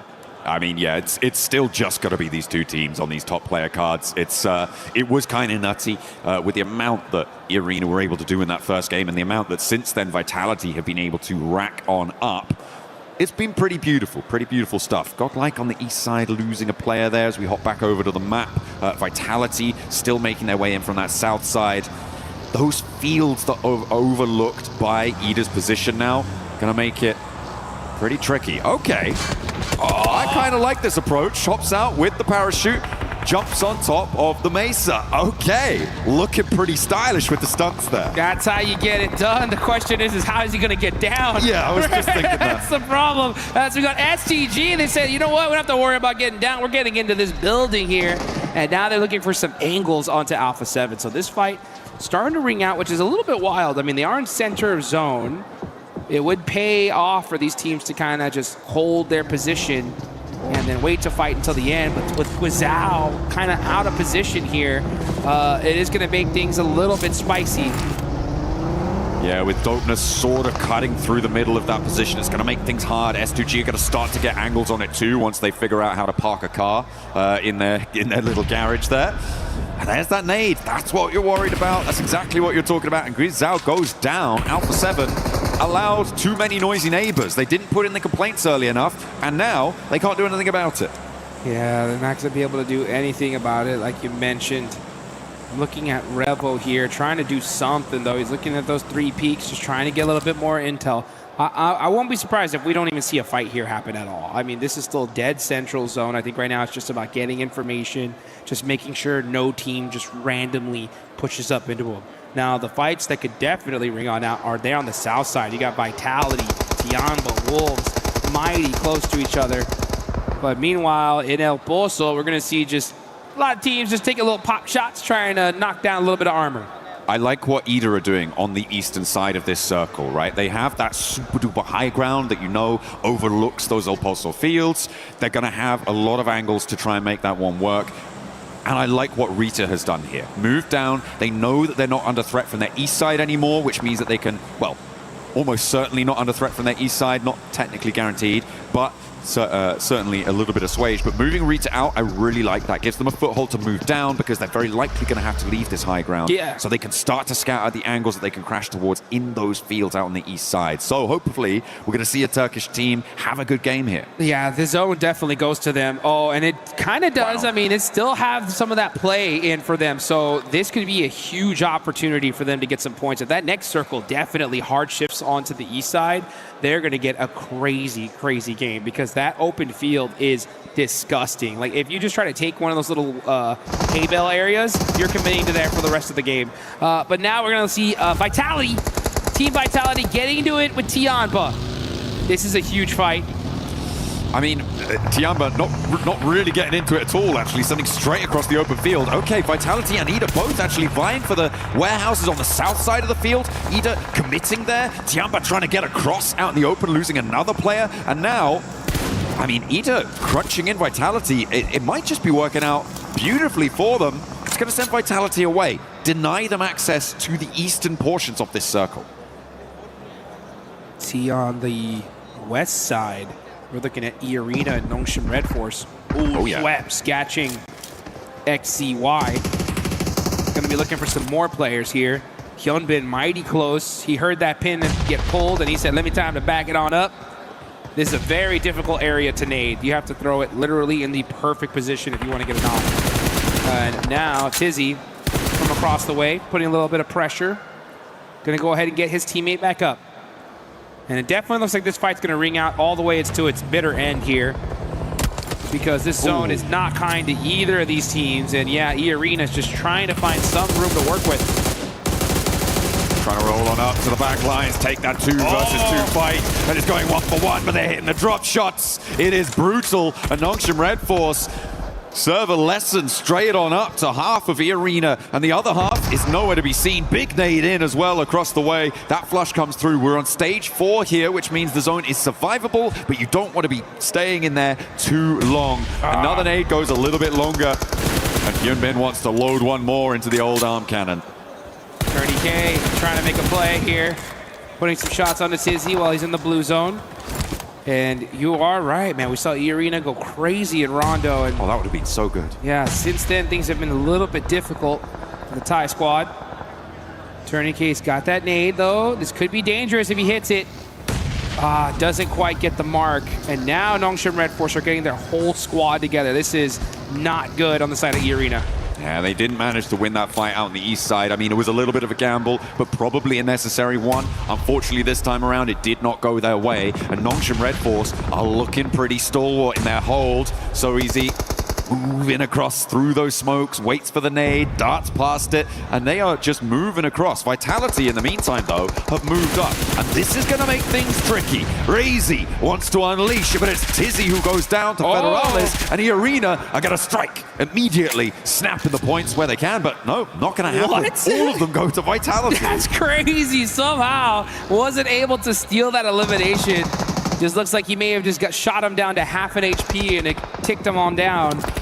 Unfortunate. Schwepp's getting that knock, though. He's looking to get that confirmation. Oh, he's forced to run around the open. He's got no coverage. He's shimmying. He's moving back and forth. Jumping down. And Hyunbin is right there to catch him. But Yangon Galacticos were ready for both these teams. 3 points earned for Nongshim. And that is going to put them up in 4th, keep them nice and happy, to be fair. They're still quite far ahead of Alpha 7 in that 5th place position, but it's not quite another chicken dinner, which they're probably hoping for. Not going to happen this time around. All of that fight was exacerbated by the earlier engagement, the earlier descent we saw from EDA from that high ground, pushing Vitality further west. If that hadn't happened, I feel like Nongshim had a fair crack at that. Yeah, you're right, and it goes so crazy how just the tiniest little movement in the lobby can just destroy your squad, and honestly destroy this whole lobby, because it is Team Vitality that gets 8 more points. 67 total, and we are not done with match number 5. There's still more to go. If you could believe There's another it. game. There's a whole extra game. 67. This is... whoa. Careful with that. Careful with that sort of numbers. But we are going to be heading into match number 6 after this as well. And yeah, it's pretty nasty to have a team like Vitality putting on this sort of a show. With the 8 eliminations they've got so far this match, Ida potentially vulnerable to losing Rita as they chase on in. Meanwhile, over in El Pozo, though, there is a charge through the high street. They say the high street is dead, but it might just be dead to rights for 721 GS, but maybe not. In the meantime, Tiamba, they were cut down to 2 earlier on. There's already a lot of damage done, and Moscow, once more, will not be able to chew, though. And that's 721, I believe, just run straight through as they try and make a mad dash out into the open. QZZ putting up a little bit of a car wall here, and this is where they're going to stay for the rest of the match. It is a great spot. This little dip is dangerous, considering that it's kind of hard to get even near there. It is super weak from the hill right above it, but no team can really take that spot because there's vision in every single direction. And for the other side of that weakness, when it comes to the side of Aura, Tiamba did set up that vehicle wall, so we could definitely see those 2 players be very dangerous here towards the end. Oh, I'm worried. I'm worried about Axel's position right now because Emre is up on the high ground still. Axel should be broadside to him. Oh my. But he's not taking the shots. Maybe he doesn't quite have the angle. No, Emre didn't want to take the shots, certainly. But yeah, it's... He spotted a helmet there. He spotted a helmet there. What are we getting a replay of? Crazy. Oh, the links. And... Boom! Oh, that's what I'm talking about. Love to see some sniper action anytime in this game. And when it comes to Miramar, that's a chance we get to really, really see it. So we see the big guns getting whipped out here in the World Cup. Hustler crew really struggling on the back lines here to try and push through a Pozo. That wide sweep over the north side, now coming back to bite them. They do manage to get the reses, but another knock sent straight their way very, very quickly. They have to cross the road, but where do you go? You've got Alpha 7, Yango Galacticos, Dopeness, all in your way. I don't hold any hope that they're going to be able to make this run, but maybe they'll be able to sneak 1 player, maybe even 2 through, but even then, that is a too tall of an order for them, and they fall down. Alpha 7, they are down to 2 players despite starting here and really haven't had the best of luck on this game with only the 1 elimination. We're going out to the open field now, Jukes. Dude, this is ridiculous. This day, for when it comes to circles, has just been the most toxic, ridiculous zones in one day I've seen. His zone has just been brutal. Now we're going to see a Rebel get taken out by Smile. This is Young on Galacticos. These are 2 championship teams battling it out, and Young on Galacticos are going to eliminate Alpha 7, and that's brutal for them considering that they were right below them on the leaderboard. So now Yangon moves into 5th place. Yeah, they're taking that mantle now, and they are winning on that tiebreaker. They are in that 5th place spot. In the meantime, Tiamba getting rolled up on by some of Aura, but it's not going well. QZZ holding his nerve. Beautifully done, but I think, yeah, it's just going to be too much of a brunt to bear. And they will go out of it. Able to do a lot of damage, but it wasn't quite enough in the end. And Aura now looking to piece themselves fully back together. In the meantime, Vitality, 10 eliminations. They're the Southside Commanders. And we see Razy get another huge shot with the 50 cal. So the snipes are coming out. Team Vitality is just dominating right now. 11 eliminations, up to a 70-point total with another match still to play. Placements have only just started kicking in as well. Jukes, we're on 8 teams remaining. A lot of hangers-on here, trying to keep themselves right to the edge of El Pozo, but this is about to go off like, as you like to say, the 4th of July. Yeah, let's get this party started, baby, as we see the Wolves holding it on and trying to get themselves further away from that bottom 3. It's just these element tricks and necessary now. Throwing those nades. Ooh, just a little bit out of range of Young on Galacticos. And meanwhile, we got Dopeness up top here. Racy with another shot onto Smile. This guy's going crazy. It's big boom after big boom. What can you say? And the nades coming on through now for this El Pozo scrap. Dopeness trying to charge out in the open, but they're getting cut through on the sidelines. In the meantime, Godlike, who have been a little bit quiet, they're now on the north side of things and probably in one of the better spots in terms of the El Pozo teams. Horror really can't step up to them. It's only going to be Vitality across the way that might be able to play spoiler to it, but it's still just getting hotter and hotter, and more pressure is building inside these buildings. Yeah, and this battle just keeps on ringing out here as we're going to see Dopeness just holding the outside. S2G putting some shots onto Godlike as well. And S2G are just holding this warehouse. It's such a dominant position for them. Look at this. Godlike with the M249. Oh, that hurt though. Yeah, time to heal up. Okay, humbled a little bit there for Salme. Has to stay alive. In the meantime, they are looking for those revives. Dopeness on their last legs here, wanting to try and make it work. 2 players alive. S2G looking to fight towards the outside now. Lost burnt back, but in steps Hamzy to take up the mantle of that duel and will be able to win it out. The rest of Dopeness soon to go down. Solkate does get knocked in the process, as Vitality take a player as well from that. Up to 14 eliminations for Vitality, by the way, as Yangon Galacticos sailing down the cliffs, but I think they're under pressure. Vitality on 14 eliminations. Jukes, I said it before. I didn't even believe myself when I said it. This is unreal. I mean, Razy has been just having his way with this lobby from across the map. While we were watching this fight, Razy is just going nuts. I mean, knock after knock after knock. I'd love to see his POV here because he is dominating right now. Meanwhile, I mean, this is just, it's like shooting fish in a barrel. They're stuck. There's nowhere for them to go. S2G trying to extract as much value as possible. They've got 5 elims. Down out Godlike go, by the way, into that horror position that we saw before. But a lot of their players are suffering. 2 of them now have fallen. It's all up to Salme on the off angle here, on that high ground. He's not in the next zone, but he's got a nade. And he's going to send it forwards, takes down his own teammate, denying the point. Vitality want to watch this one drop, and Federalis wants to get closer, wants to be in with that opportunity as S2G join the jump. Here we go. Now we're seeing it from Vitality's perspective. They've got so much sightlines here, while these teams are just battling their way to find any sort of coverage. And you're going to have to hit the deck because Vitality are going to be soaking up tons of eliminations here. Razy with 7, all on his lonesome. And these hay bales are just paying dividends for this team. Nobody's really able to challenge them out in the open. I mean, maybe Yangon Galacticos, if things start to conclude, could dash straight towards Federalis on this angle here. Maybe get in with a chance of doing it, but that's kind of the only way I see this not going to Vitality. It was 88 points on that 5th place bubble yesterday for 5th place. They're within striking distance of that right now. And that nade, oh, that one is much too close for comfort. I like the fact that Wolves are throwing down these smokes just to try and make it a little bit more difficult for this Lights of Aura to hit these nades. That one looks too good, though.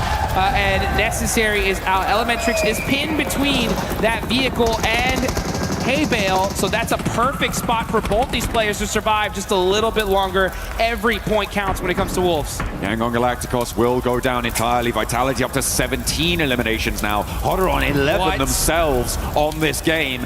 And there is just no way that they don't win this one. Surely. Oh, the fire out in the open field. It's going to make things tough. That nade over the top bounces back just incorrectly there. Necessary does get a heal off, but the nade to follow it up, and Axel to follow it through as well.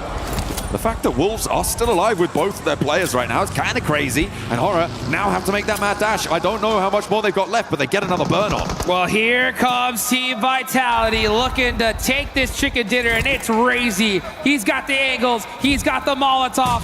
Burn, baby, burn. He throws it. Oh, starts getting some shots on himself, though. Now hits the deck.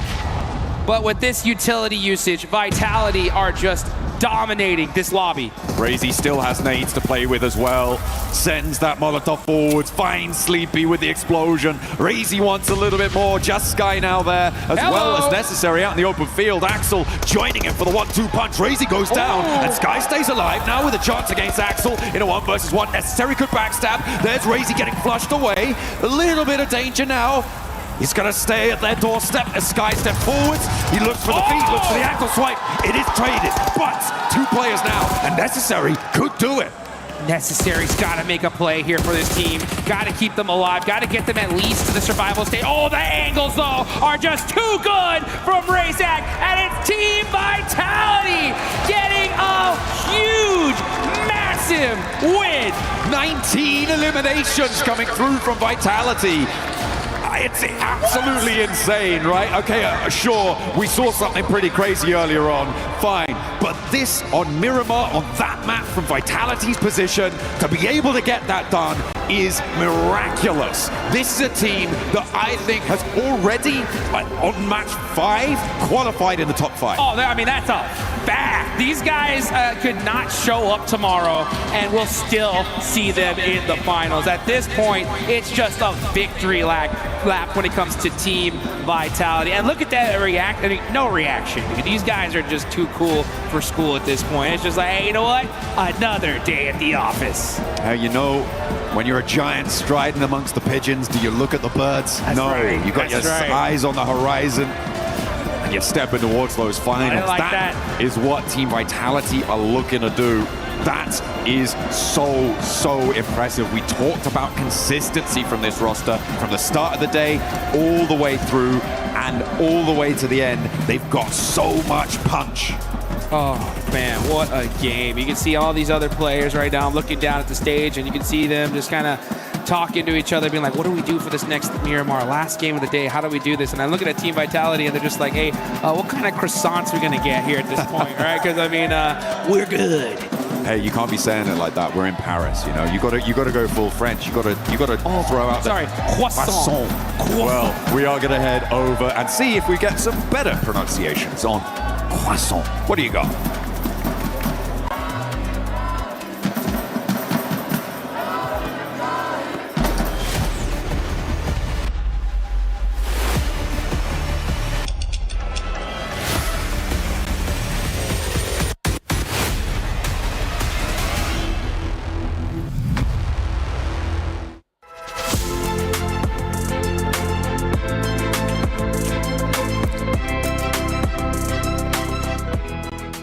The human body was built to move. So,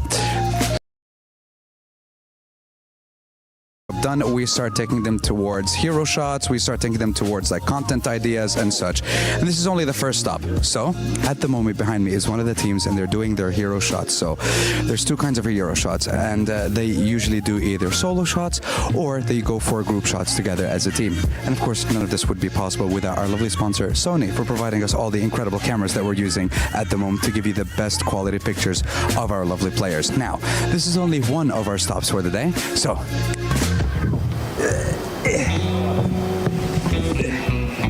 okay, that was a little bit more difficult. I don't know how they're getting the players up here to shoot these pieces of content, but hey, this is another one of the segments that we have here for Media Day, and now I don't want to get down. I have a slight fear of heights, so just hold on, give me a second. Okay, we're good, we're perfectly fine. But yes, one of our many areas here that we use for Media Day, and we want to get the players to be a little bit more creative, give them more places where they can use different kinds of poses and stuff like that. And listen, I'm already out of air. This is crazy.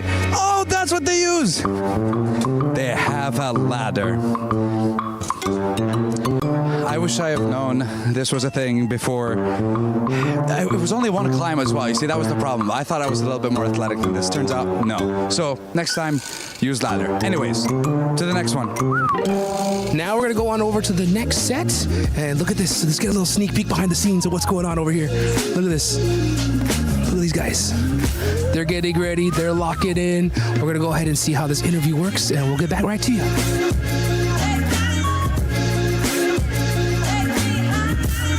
That's it for now. So why don't we go ahead and take it back on over to the studio, and we'll talk some more about EWC. Vitality just putting up a clinic here today. It was Arena at the start, but Vitality has been performing so well. Don't forget that you can join the Fan Zone experience. It's open through August 11th through the 16th. You can check out all the awesome collaborations that we have with Naruto, with Spider-Man, and you can also earn some rewards. Make sure you log into PUBG Mobile and get some exclusive rewards. But Max, Vitality, my goodness, they just look like a boa constrictor that just kept squeezing and squeezing and squeezing. Look, me and Kalaris were talking about this game literally from start to finish. We're like, okay, well, this game, you know, Vitality just stay in the warehouse. We're going to be super chill. A very easy game. Warhouse. It was the Warhouse by the end. and they decide to just send it to the west side like, no, this is getting a bit boring. How about we get like almost 10 eliminations, then go back to the field finish? But looking at the overall stats from these players for the entire day, an average of over 4 eliminations for the day, then almost 3 for Razy, Razak, and Federales. Insane numbers for literally the entirety of Vitality. It's consistency to a T. I mean, they're doing very, very well right now. I feel like I've been talking about Vitality all day today. I'm like their biggest fan or something like that. But realistically, they are playing well and they're having fun with it. And they get to the point where they can have fun with it because it's feeling like it's going to be difficult to knock them out of that top 5 with where they are playing. But this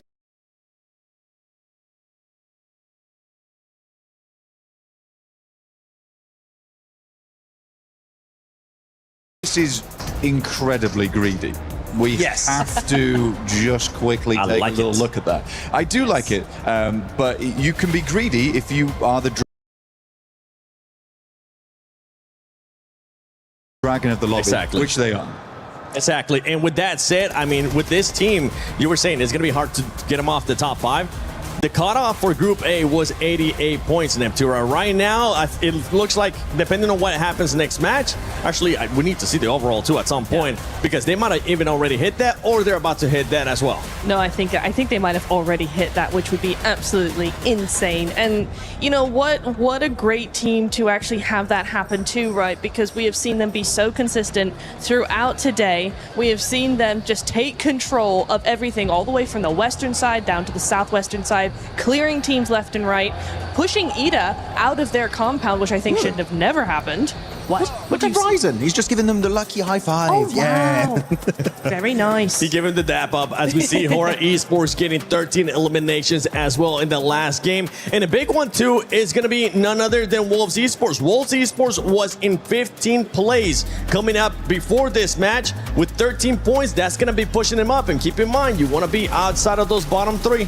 No, it's very true. Wolves were able to just, get as much points as they needed to, just keep that momentum going or move up onto the last match. But I want to talk about Hora here, because this dip is actually incredible for them, because you've got the back end of you right there is completely covered. Nobody can see you in there. In fact, when we saw, I think it was 721 GS move in, it was complete surprise that they were even there. Out in front of you, it's too open. The only place a team can go is within nade range. So actually that was a fantastic dip for Hora to be in, and they were able to get 3rd place because of it with quite a few elims. That's right. That's very correct. I mean, it's a great position to play as well. I think a lot of teams try to pick this place up. Tiamba, though, they're kind of disappointing me right now. I think Tiamba has a lot left in them. They originally had this spot quite early on, but were evicted fairly quickly now. They played fairly decently over at PMI, and I think they had some really pop-off moments. I mean, QZZ was looking fantastic, but where is that now? Tiamba has been down on the tables for a long, long time at this point. That's got to change. We've got one more chance to see it through. I hope it happens, Max. Yeah, I mean, it would be really nice. Come on, to see some Chinese domination here. I mean, QZZ had a really good moment, right from PMI going into this one too. But that's what I said. Yeah, sorry, I'm just stealing your point. I'm leaving the desk now. That's why I don't want you on the desk. Otherwise, he's too good on the desk, guys. It's a big issue. There you go. Your game MVP is going to be Razy. From Razy and Razak, also known as Ray Ray. That's why I call them. Yeah, we should get that changed. We actually need to get a new MVP card for Ray Ray. Just Ray Ray. My boy Ray Ray. By the way, Racy was able to make that push up. It ended up backfiring because he ended up getting knocked. But you could see that was going up to par with what you're saying, the greediness. And with this squad, if they're going to continue to perform like that, I see that greediness getting worse and worse and worse. Okay. Which is going to make it even more scary for some of the other squads that are outside of the top 5. There are some games as well where that greed comes back into play. But my boy Ray Ray. Okay, sometimes you got to lay one of the Rays down. All right. That's the way it's got to be. Actually, Erangel game 3, I believe it was, they greeted a res. It was Razy. Axel had gone in, Razak had gone down, and Razy was like, my boy. And he went back for him. So it's greed in other areas as well. And I think Vitality, what I've loved about today is that maturity, that ability to be like, we can't take this 2-2 split. I don't want to let it go to their heads. I love that they're down there, they're smiling, right? You know, they're dapping each other up. That's great. But let's bring back what we saw from game 1 and 2. Yeah, I mean, actually looking back real quick at this game in particular, and I want to know if you would agree or not with this, Blank. Okay. Looking back at how they played in PMGO Season 1, right, which was a tough tournament for Bigatron, this looks like a completely different team, so confident, the synergies up there, of course a bit greedy as time, which is what you just said, but this does not feel like BTR we had earlier this year. Well, it's not a horrible overcorrection. Group of death. Group of death. No, sorry, I'm just looking at the contradictions here between people on the Twitch chat, because one of them said, this group is not strong. The next one was like, this is the group of death. Make up your mind, chat. Which one is it gonna be? I mean, but look, the thing is, isn't the group of death, right? Oh my God! They got it 88. exactly. Yeah, they've got 88 exactly. This is not the group of death. It has a selection of ridiculously strong teams at the top. When we say group of death, we mean it's very even across the board, which Group A was. It was very hard. We had different teams stepping up all the time there. Here, it's quite obviously not the group of death because they have the same teams time and time again perform well. I would say it's the more unfortunate group that you have Team Vitality, Aura, as well as eArena all in it at the same time. Yeah, the sponging of points is something that we're just going to continue to keep in mind here, especially from the top 3 teams. You can see there between top 3 in 6th place, already 27 points difference, which is going to allow for some of the teams to have even more freedom later on, especially tomorrow. I mean, for Yangon Galacticos Neptura, they're currently in 5th place right now, tied up at 30. For the defending champions, do you think they can stay in that top 5? I think actually they can. I really like how they've been playing today. I didn't have that many expectations for them going into today, to be honest. Okay. Because, you know, we just haven't. They won last year, and we haven't seen much from them since. But this is a really nice team that's able to actually compete very well against everybody else, and I'm very excited for what they got both today and tomorrow. It is you, Shiva. Yeah, great points, by the way. Sorry, I got sidetracked here. This guy does as not. I was able to find Shiva from Esports Rejects. I wish we were able to come along at a different time, because you guys did end up getting eliminated from PMWC at EWC 26. But first of all, how are you enjoying Paris outside of, getting eliminated? I'm enjoying Paris. Like, Paris is probably one of the best places I've ever visited. I really love it here, and the venue here is crazy. I've never thought of something like this in my life. Is this guy trying to steal John Allen's quote? I know. That voice, brother. Hey, if being a player never ends up working out, you might be looking at something with us working maybe here. But what have you learned from PMWC that you can take on later into the year, right? Because we still got PMGO Season 2. We still got PMGC. Have you learned anything that you can take into those upcoming events? I think the biggest thing that we have learned is to be a bit more aggressive, because I think not being aggressive, you stuck yourself in one spot, and teams takes advantage over that, where you allow them to get space, and if you don't do that, I think, like I said, I think if you don't give the other team space like BT are now, they don't allow any team to come close to them, and that's why they have rocked up 61 kills. That's crazy. It is crazy. Honestly, with the way that some of these teams have been performing, it has been scary. Natura, do you have any questions for Chiva from Esports Rejects? I mean, I want to know, because I was thinking that there was going to be, some big plays coming in from you guys, but we didn't really see that much coming into the end of, the end of the circles, the end of the games that much. Was there like a rotational pattern that was being cut off by other teams, or what went wrong in the mid phase of your games? I think the biggest problem that we had is that we kept on losing 1 or 2 players on rotations, and that already makes your game even harder. Like, you lose almost like 70 or like 50, 25% of your game winning chance. So if I think you have 4 players in game, I think you already have a really good game.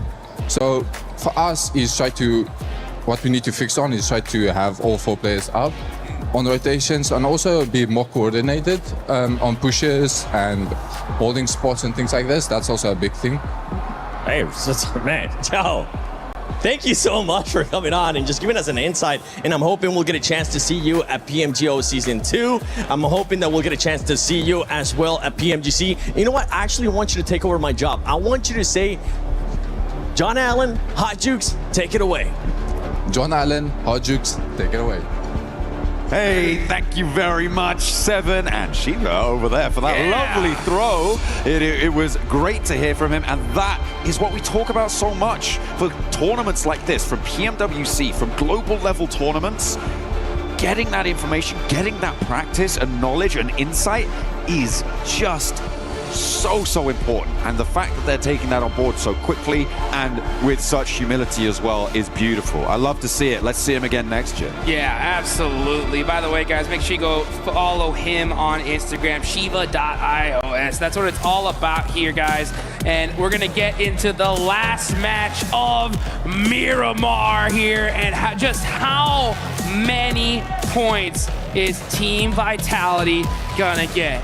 They have 88 points. 88 crazy, insane, are you kidding me, points in 5 matches. That is over 17 points a game. Yeah, I mean, it's what, 17.6 points per game? That is correct. Which is crazy. Insane. Like, it's nuts, right? We talk about first place. You're in contest for first place if you're at about a 10-point average. Yeah. They're so far ahead of that. They're not even looking in the rearview mirror right now. It's double right? first place. It's absolutely insane. You know, 88 points. They are currently at quadruple the scoreline of 10th place.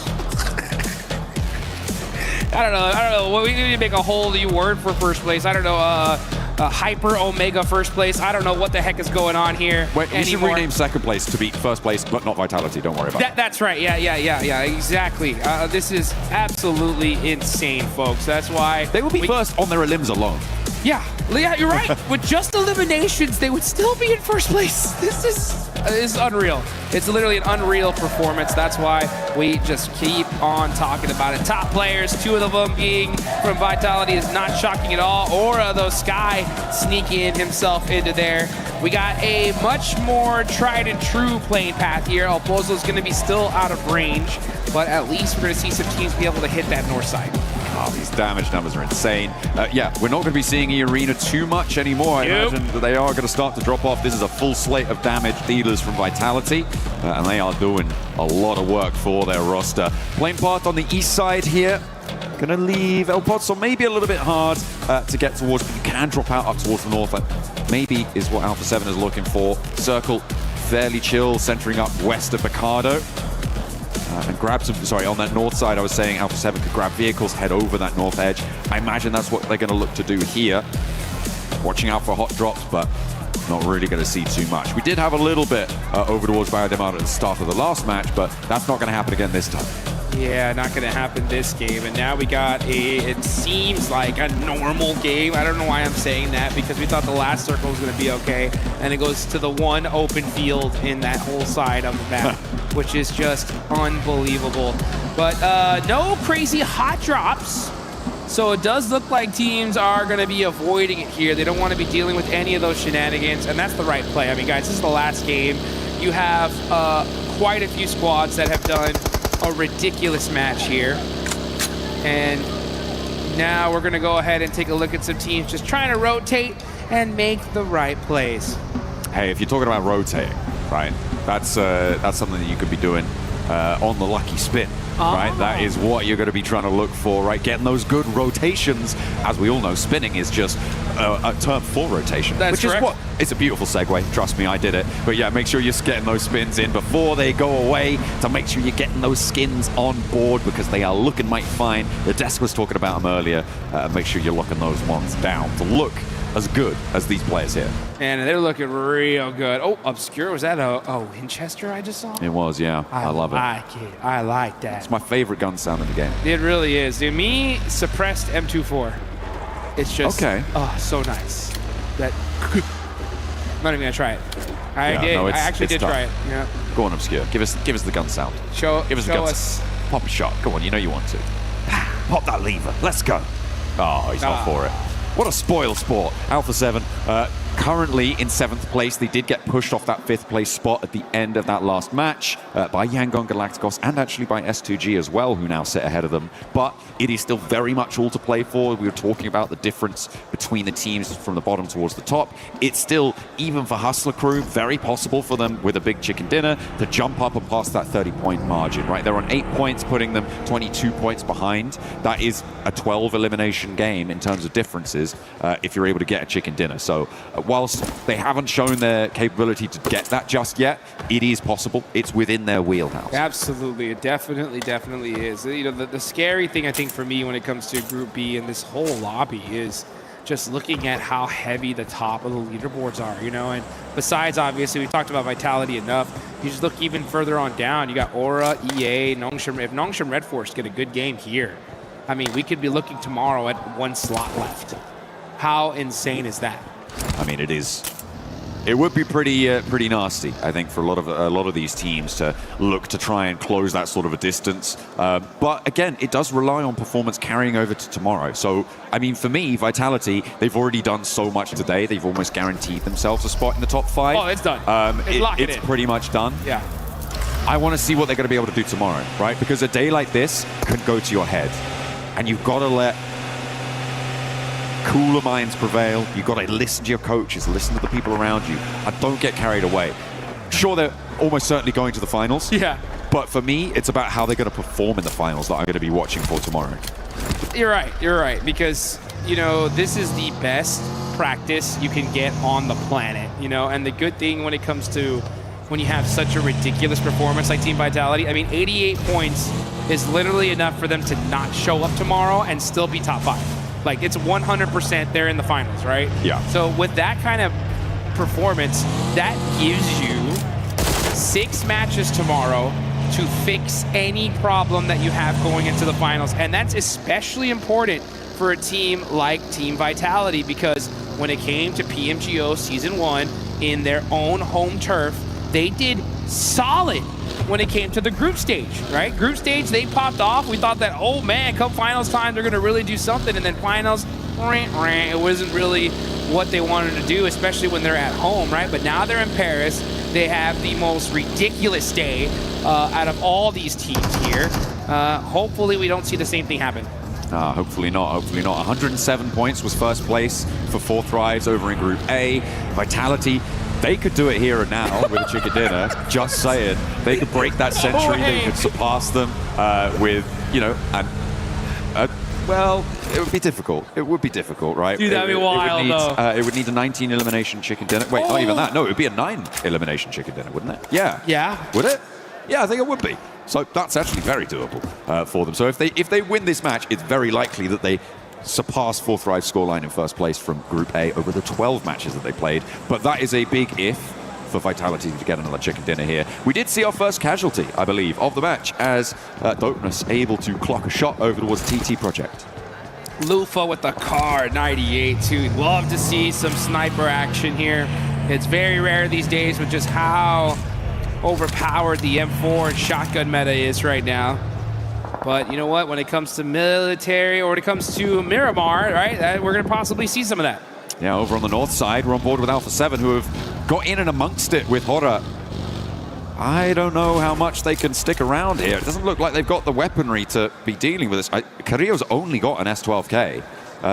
What happened? Kind of, yeah, I'm not entirely sure. They must have, I mean, they dropped out from the plane over towards the north side. Maybe they were just really slow on grabbing those vehicles and trying to get out west, which seemed to be their approach, but they've got stalled. They've stymied over in these Crater Fields locations, and it's not looking super good. They do need to get on towards El Pozo and probably get a little bit more loot, if we're honest. Yeah, I thought that's exactly where they would be heading, straight in that direction. But now look at that, look at the player cam there. You see that? That gyro just tapping away with that mini, making some great shots downrange, trying to catch Alpha 7 off, but it looks like they are going to be able to get away.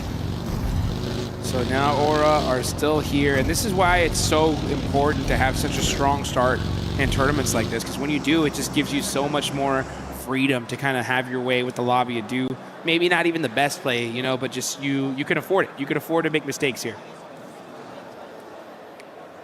Next zone about to pop. Let's see where it decides to go. Ooh, okay. The yoink all the way down south. Nongshim Red Force said, thank you very much. Vitality? We'll take that. Vitality said, muchos gracias. I am very, very happy about that one as well, as they're coming all the way up from Los Leones. That is how you do it. Wow. I mean, that is actually a really big shift for Vitality. They are going to be kept safe from a lot of the teams descending from that north side. The bit that you have to worry about a little bit is sweeps from the west, right? So for instance, Alpha 7, Yangon Galacticos, maybe even Hora could rotate around that west side and try and cut in beneath them, but They have Los Leones to try and buffer any pushes coming from that east side. They might just want to get a little bit more central with it, but yeah, I think for Vitality, this is great news, and they're guaranteeing themselves probably at least a 4-point game here. That's I think, which is pretty nice, 12 points for them would be needed to get to 100, break that century in a single day, which would be monumental. A real record breaker of a day. Woo! With the arena kicking us off with a huge match on Rondo, and Vitality saying, hold my beer, we're going for more. Yeah, let's make some moves here. What a crazy, crazy day here.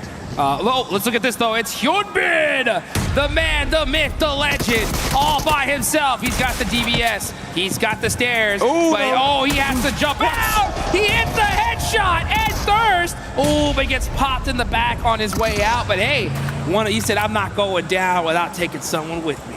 Hey, that looked real pretty. You know, he saw that nade coming in, he was like, well, guess I gotta do it to him. Yep. Hops straight out, immediately puts him in the grave. The flush comes through. Noxian Red Force, yeah, I kind of like this decision to disengage. You don't need to commit. They have the buildings. Yeah. They have that defense. You've already lost your player. There's nothing for you there anymore. Hey, just a quick little handshake. Just said, all right, hey, you know what? 1 for 1. 1 for 1. Good job. See you later. All right. Ooh, he's got the MG3. Look at that. XZY. He'll take that. Don't want to risk it. No, you don't. That's for sure. Man, it's so crazy that we see the plays that are happening out here as ETSH getting a run over. Players getting taken out on rotation. And I wonder if Team Vitality are going to get blessed here towards the end. Pass up 4 thrives, 2 crazy days in just 1 single day of matches. That is a huge thank you on this. Actually, I say thank you in Indonesian again. Oh, is it Terima kasih, right? That's it. Yeah, we were learning it whilst we were over there before. Terima kasih, that's what they want to be saying towards the end. And right now, on the southeast side, they've got a really good spot on the west border of Los Leones to potentially hold this one out. I'm slightly worried about some of the buildings further out to their east. They might be vulnerable to that, but the next circle is going to be coming through fairly soon. The north side, definitely more chaotic. But it looks like that's where we're going. Okay, so Vitality, they get the circle once, and then it takes it back. Yeah, so you know what? Okay, we'll get it a little close to you, but you're going to still work for this one here. If you want to etch your name into PUBG Mobile history even further.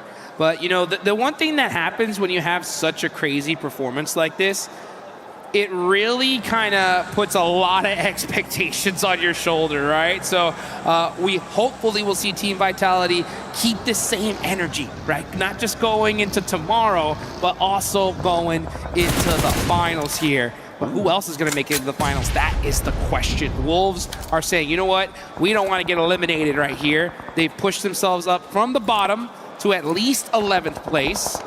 That is a much more comfortable position to be in. They would love to rocket launch themselves at least into that top 5, and it is possible. I mean, top 5 from all the way down to 11th place, that's only, what, 9-point difference? That's pretty wild. So these leaderboards could definitely shake up here on that bottom mid-pack area, but Elementrix is forced to hit the laydown. Gonna try and edge it out here. Baton jumps on out the vehicle. He's hits the shimmies. He's dodging these shots. He's moving back and forth. Sky now starting to get some return fire on him, and he goes down. He's burning them with the Disco Inferno there, dancing around those bullets. And there is nothing you can do about it. Sleepy will be on the chopping block there as well, and he will be put to bed. No fear of not living up to that name as he's turning tail and fleeing from the sight of that pack of wolves. Gotta get moving. Yeah, the Wolves, man, they were doing that dancing with wolves right there. We like to see that. But now we're gonna see Alpha 7 getting mighty close to S2G. Carrillo ends up getting popped out the vehicle by Hemsuji. Wazao tries to get in the building, but S2G has a set play for them. Alpha 7 falling apart here. That's Revel eliminated. It's just Obscure. Last one up for A7. If we're gonna see them in the finals, they're gonna most likely have to make it happen tomorrow. Something happened to Alpha 7 on this drop, Dukes. I mean, over on that north side, they got stuck in with Horror. They didn't seem to have much loot on board. They've been out in the blue for ages. Now they've slammed into S2G and broken their noses on the brick wall that met them. Yeah, Obscure trying to have to skirt through the alleyways around them, but now the Wolves are going to have firing lines onto him, and I don't think he's going to make it. The NA squad will be the ones to deal The death blow towards Alpha 7. The Wolves have problems of their own over towards the south side. On the Chumacera foothills. Now, over towards the rest of the circle. Things are a little bit more disparate now, a little bit more settled. Slightly worried in the south edge. I think Dopeness and Vitality is the engagement that's the closest to maybe happening, but even then, they're sat across the road from each other. Next circle, far less dramatic than the last two. Far less dramatic than this whole dang day, dude. These zones have been toxic, and then finally it's just like, all right, time to relax, okay? Good old central zones here. Finally starting to play as predicted. Nongshim Red Force are dead center of this one. They're looking to have a good game. Yangon Galacticos are going to be holding that south side. E-Arena, craziest first match ever, and then really letting off the gas here towards the end of the day. Can they pick it back up? That's the question. Take a look at this replay here. Lufa, bang! That's what I like to see. Beautiful. Scrubs him out of the game with a nice little headshot from Lufa. Headshot. Needs to pick that one back up. And you're right, we are seeing these snipers a lot more, and I for one, I'm here for it. Unfortunately, the Winchester doesn't seem to be amongst them, despite sounding the coolest of all of the weapons in the game. Tianba, they are trying to find a little slice near to Godlike. And Eagle wants to suppress the angle too, but that's going to be made all the harder by the third party from Vitality across the road to the east. In comes S2G as well from that northwest side, trying to move past, but Ida finding those shots. Camino will find one more knock over towards Tiamba, isolating them just to the longhouse now. Oh, you're going to see shots ringing all over the place. The Wolves are starting to get beat up. That's QZZ getting knocked by Tiamba. There's fights happening everywhere. Eagle's going to go ahead and try to pick him up.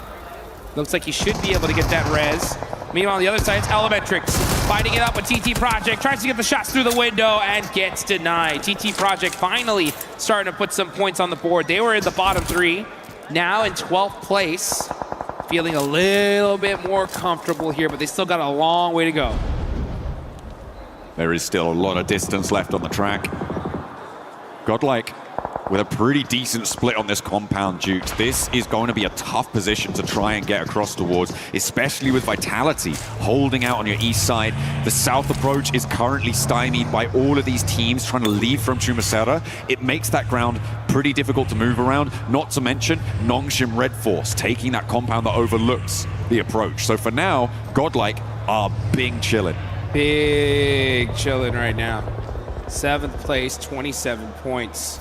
A good win here will have them definitely kicking back and relaxing a little bit more than they would if they didn't. E-Arena really relying on that first game here. That was 39 points in one match. For the others, not being able to replicate even close to that kind of success.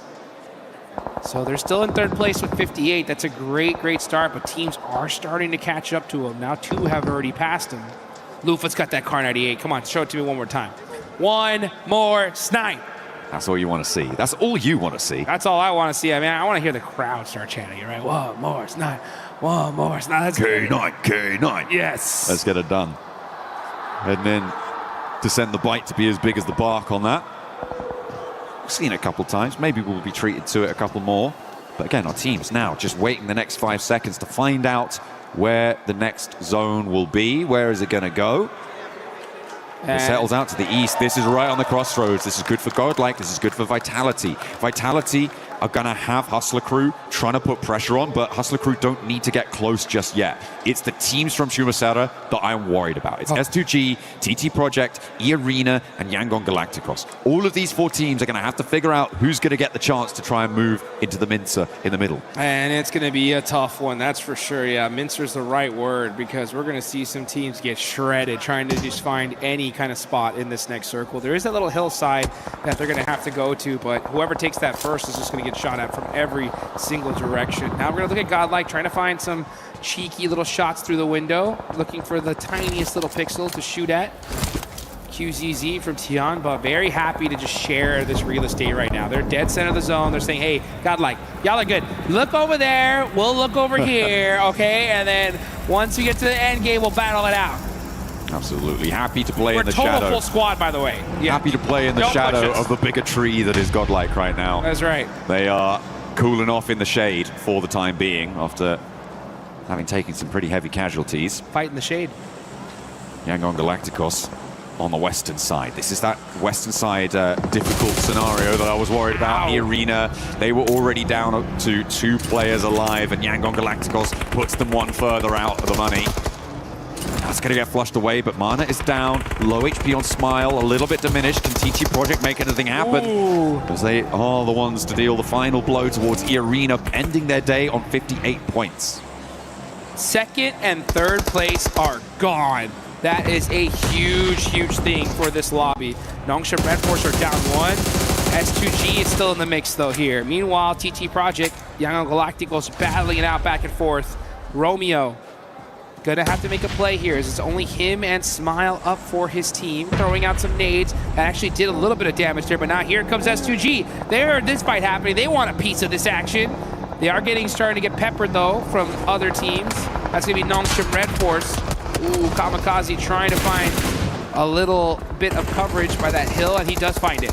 I like this. I like this from S2G. They've read this fight is going to get a little bit stuck, and they're moving ahead of it. Instead of trying to get stuck straight in, they are prioritizing zone. They know that Nongshim have great oversight onto any position that they would third party from. So instead of going for the third party on the Yangon TT fight, they are going to go instead and put pressure on towards that Nongshim position. But maybe they should have had their eyes set over towards TT Project, because they are stepping over these hills. They are going to step towards Hamzy, and they're going to take him down too. Effect just blind shooting through that smoke, and it connects. He'll take that all day long. Meanwhile, Yangon Galacticos with 3 players up, gonna try to find any space here. They're gonna be driving right in between these 2 squads, but Nongshim Red Force was just waiting for them to start making that push.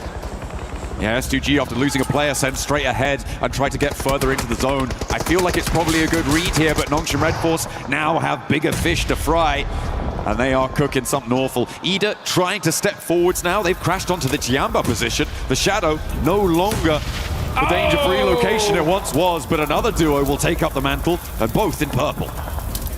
That's QZZ getting eliminated there. Tiamba just not able to do what was expected of them at the start of day 1. But it's kind of hard to do when you got some squads going absolutely insane. Nongshim Red Force had the high ground, but this is at the edge of this circle. They're not going to be able to hold this position for much longer, but they can definitely get some serious eliminations here. Oh, almost catching Lost on the way to that tree, but he is able to find that little piece of coverage. Meanwhile, Romeo catching TG Project. Yangon Galacticos getting peppered. Zarek getting shot in his back. Fights going in all over the place here, and Nongshim Red Force looking to clean this up. Yeah, 3 players now alive as Hyunbin does go down for Nongshim Red Force. TT Project full. They were able to do a lot of work into this last game though today. They got 9 eliminations there, pushed themselves up into 12th place. They should be happy with the performance they were able to find in the fighting from Shumasera. But now it's Nongshim to try and solidify themselves towards that top 5 in the fight with Yangon Galacticos, who they're trying to push out beneath them.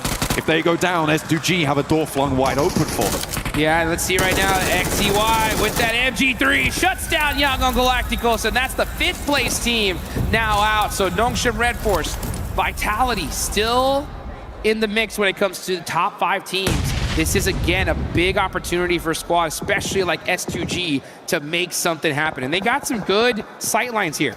I think this is a big opportunity for Godlike as well, right? On this position, they have got all 4 of their players. Etch is currently putting pressure on. Not too many other teams are going to be pushing towards this compound. Could potentially third party from Hustler Crew. But Etch making this crossing is going to be tough because, I mean, Nongshim Red Force, they've got a side swipe on the approach as well. Moving through this compound is going to be so difficult. The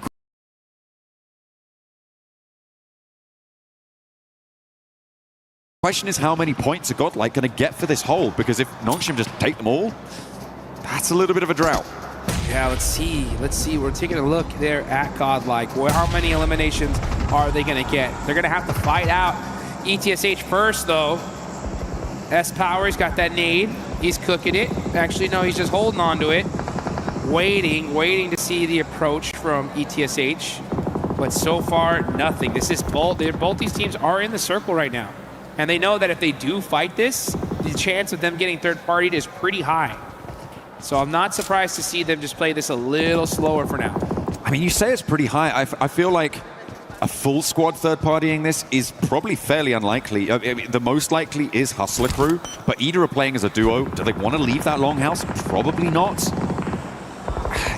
I think it might just be a straight-up back-to-back fight, but with Nongshim Red Force having their attention diverted, S2G now it's go time for Etch. A nice Molotov to place to cut the cross, but Etch pushed straight on through, and speed is there. And it is aggression to find it. A nice nade blast to a part of the seams, and Godlike hold their nerve. And the crowd goes crazy. Godlike fans getting nice and hyped up for that one as they get the eliminations and keep all 4 players up. Where was the third party? Not there. Hustler Crew not in a position to go for it. Eda not going. Nongshim Red Force in the meantime took down S2G, by the way, who do end this match currently in 5th place, but that is under threat from Godlike now on that north side. The difficulty, they have to move. Push to the longhouse, get towards the crossroads. Get to safety. Get in a position to put your team ready for this chicken dinner. Problem is you still got Team Vitality up on top of the leaderboards, and they are still in the mix. As we look at Godlike, 4 eliminations, they are there. Dopeness are still here, and that's a team that definitely could use these points. They do have that coverage, but this is outside of circle. The problem with the zone is that there's not a lot of spots left to take. The only way to really make this win happen is you're gonna have to make a push, and you're gonna have to get it done the hard way. Yeah, it's really tricky now to make ground in this one. The reason Dopeness can't push up the roadside there, out to their west, is because of Nongshim Red Force and 721 GS, right? Both of those 2 teams have the angle to control the roadside. If that fight goes poorly, if the players start to drop from both of those sides, it is going to get a lot easier for them to move. And if you're going to get a pick on the Razy, that's also going to be quite a boon to your movement Let's potential. get it. Lufa with the Car 98, making it happen in the end game. I love to see it. Nongshim Red Force looking to possibly get their 3rd chicken dinner on the day. That would be huge for them. Tizzy having to make a play though. Here comes 721 GS with the buggy. He's got the shotgun. S12K popped through the smoke. It's not good enough. So Easy's gonna have to support him. He hits 1. Can he get another? He's getting the thirst. Nongshim Red Force doing a great job of stiff arming this team. Absolutely beautiful stuff. Tizzy does go down, but he does enough damage to make it difficult. But now Malik has found a pick onto the off angle, and Nongshim Red Force are going to go low. This is the scenario that I was thinking about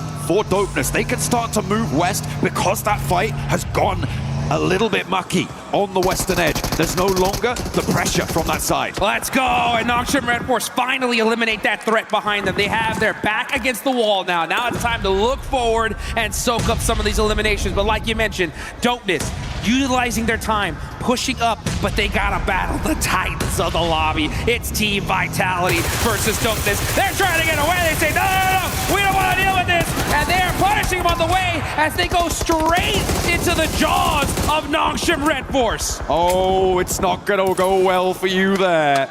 2 players alive, that's all they need on the crossfire, being hounded out of position by Vitality. With 13 eliminations for Nongshim Red Force, they're looking to play with the big dogs here, but Vitality are the biggest of dogs in this lobby. It doesn't matter if you got an MG3 Loco, Axel is still gonna run rings around you. And you guys gotta remember, if Team Vitality win this game with 9 eliminations, they will pass up 4 Thrive's 2-day performance in 1 day alone. Let's take a look though at Godlike Esports in the building. They got their shotguns loaded. You can see Mania pulling the pin. Psych! Putting it right back for now. Uh-oh. It's them versus Ida though. Oh yeah, S-Power getting knocked. That's gonna make things a little bit more difficult.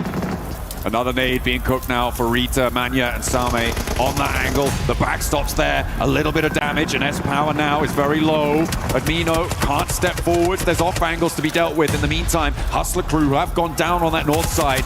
The res, I think it's going to stick here as Salme keeps his nerve up into the building. A nade being cooked in response now for Admino to try and take down this duo from Eda. This is the step that they need to take now. S-Power with another nade, but the shotguns are lying in wait, and it is vicious, it is brutal.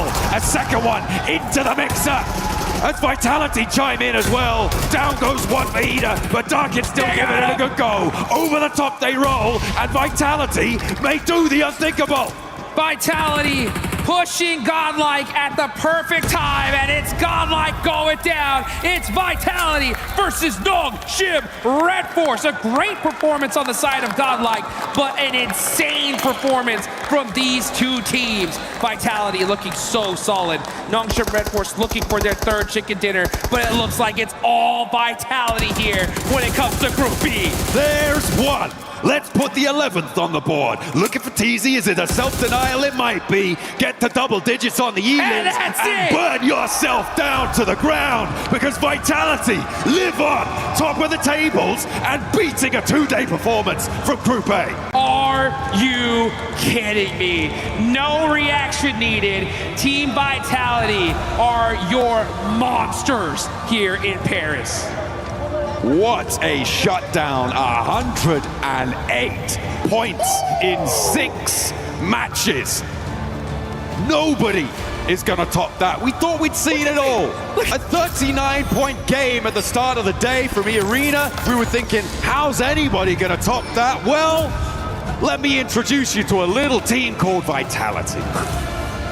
Daddy Maka said, thank you very much. These guys are gonna be sitting pretty tomorrow. Nothing but just kick back and relax, baby, because you made it happen on day number 1. But man, the expectations are now through the roof for this squad, right? You gotta have a good day tomorrow. You know what, as a matter of fact, forget tomorrow, dude, right? You're good to go. Finals time, right? That's where your eyes gotta lock in. So you know what? Even if Team Vitality doesn't go crazy tomorrow, I want tomorrow to be their day of, you know what is it that we need to fix for the finals, right? Absolutely. Is it any little, tiny little mistake that we can adjust? Even if they do something so wild just to work on that, I'd rather them do that there. So come finals time, they pop off. Absolutely. I mean, I was really impressed towards the end as well with Godlike, able to jump up just about into that 5th place position at the end of that last match, holding their compound. Really, really heavy stuff coming through. Little difficulty in sweeping through that longhouse. I feel like longhouse or Miramar, those longhouses are always so treacherous. The side angles, you don't know if you're going to be playing against those shotguns. Those nades can come out of nowhere, it seems. So a real difficult time to get rid of a duo. Yeah, and that's the thing, is that you have to make sure you play it perfectly, and they're not going to just run in one at a time. You got to play that slow, and they did it the right way. And the problem is just that with how much time that took, Team Vitality at this point, they're not making mistakes, right? They're not even taking an extra 1/10 of a second of delay, right? The second they recognize what was going on, boom, they are right there, and they're taking out Godlike. But, you know, looking behind us, we got all the fans right with us here behind us in the booth. They're very, very proud of what Godlike did here today, and it's good to be able to see so many teams perform so well, and just an overall insane day. I didn't think we were going to even compete with Group A when it gets to Group B, even though there were some monster teams here, but Group B, I think, just outshined Group A, and they did, right, in a big, major way. Yeah, imagine getting an 18-point average. What?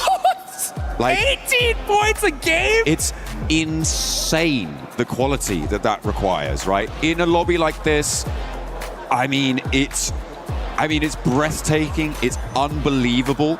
Over 6 matches to be able to put up that sort of a performance. Imagine, on average, you're getting 80. That's an 8 elim chicken dinner on average. Every game. Every single time you get on that plane, you walk away with that.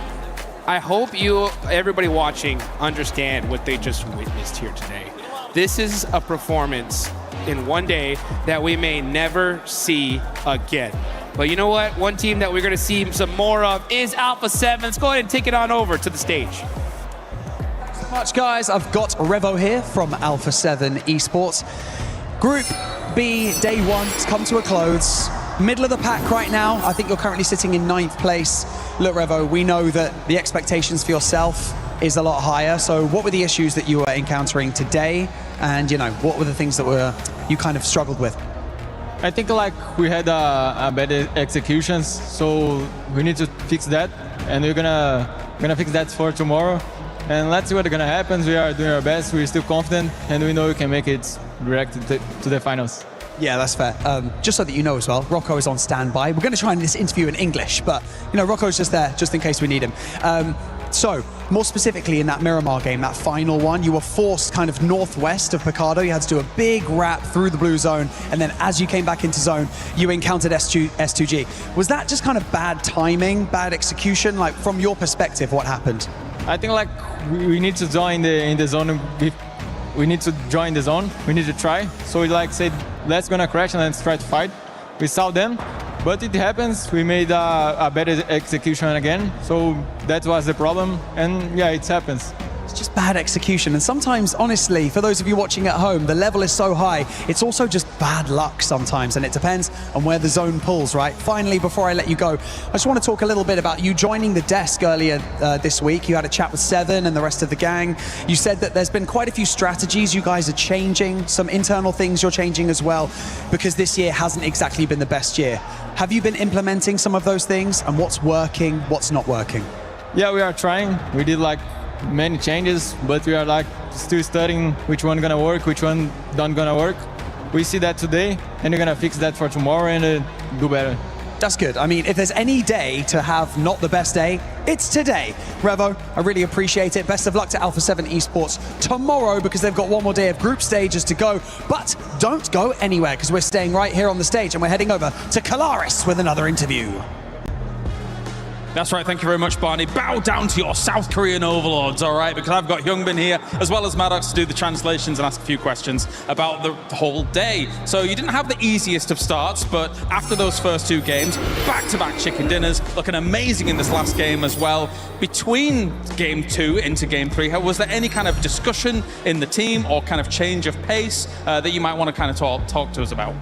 일단 현빈 선수 일단 첫 번째 질문은 사실 오늘 첫 두 경기가 그렇게 순탄하진 않았는데 그래도 세 번째 매치부터 2연 치킨을 먹고 또 마지막 매치까지 또 2등을 하시면서 굉장히 또 좋은 마무리를 했습니다. 그래서 이 매치가 끝난 이후에 좀 어떤 점을 좀 얘기를 했고 좀 어떻게 분위기를 전환하셨는지 일단 궁금합니다. 일단 1, 2 매치가 잘 안 됐는데도 저희 팀은 분위기를 최대한 살리려고 좀 같이 텐션 높여가면서 했던 것 같고 저희 팀원들이 너무 잘해줘서 마지막 매치까지도 잘해서 점수 잘 먹은 것 같아요. Yeah, even though we're like 1 or 2 points into the first 2 games, I mean, we're not down yet. I mean, we just try to bring our tensions up as much as possible. Like, we just try to get spice up with everyone. So, yeah, I mean, yeah, we try to be vibing, and we had a really good vibe from our team. So I think that went pretty well for us. And we had really good teammates. I think they lead me pretty well. So, yeah, that led to really good results today. Okay, and backstage, Maxman is your biggest fan, and I want to know, he believes that ever since you came onto the international scene as a young player, you've been unbelievably consistent with your performance. Is there any secret spice to that, or what do you think from your perspective? 사실 또 중계석에 있는 맥스맨 캐스터가 사실 현빈 선수의 또 굉장한 팬이거든요. 그렇기 때문에 또 현빈 선수가 또 어린 나이에 이렇게 국제 무대에 처음 와서 정말 지금까지 굉장히 또 꾸준한 모습을 보여주고 있는데 그 비결이 무엇인지 궁금합니다. 아직 제가 막 잘한다고 생각하는 선수가 아니라 또 잘하려고 노력하는 선수라 더 성장하는 것 같아요. Well, honestly, I don't really feel that I'm really a good player. However, I'm trying to being good at it. So I think the consistency of keep trying and the continuity of being an effort player. So I think that's what makes me a really good player right now. Staying humble and looking amazing whilst doing it. 감사합니다, Hyunbin. Thank you very much. And that does it down here on the stage. Standing by. Thank you, Kalaris and Barney, with those interviews. But we gotta talk about the records that are being broken here at Kirilla City Grid, because not only did we get a 29 elimination in the first game of Group B, we also got Vitality to outperform 4 Thrives from Group A. In Group A, in 2 days, 4 Thrives was able to get 107 points. Here today, Vitality was like, we can beat that in 1 day, because they ended up getting 108. Blank was also checking in the background, checking out with their PMGO Season 1 performance for the side of 4 Thrives in the finals, day 1 of finals. They got 82 points, blowing out the water 2 records.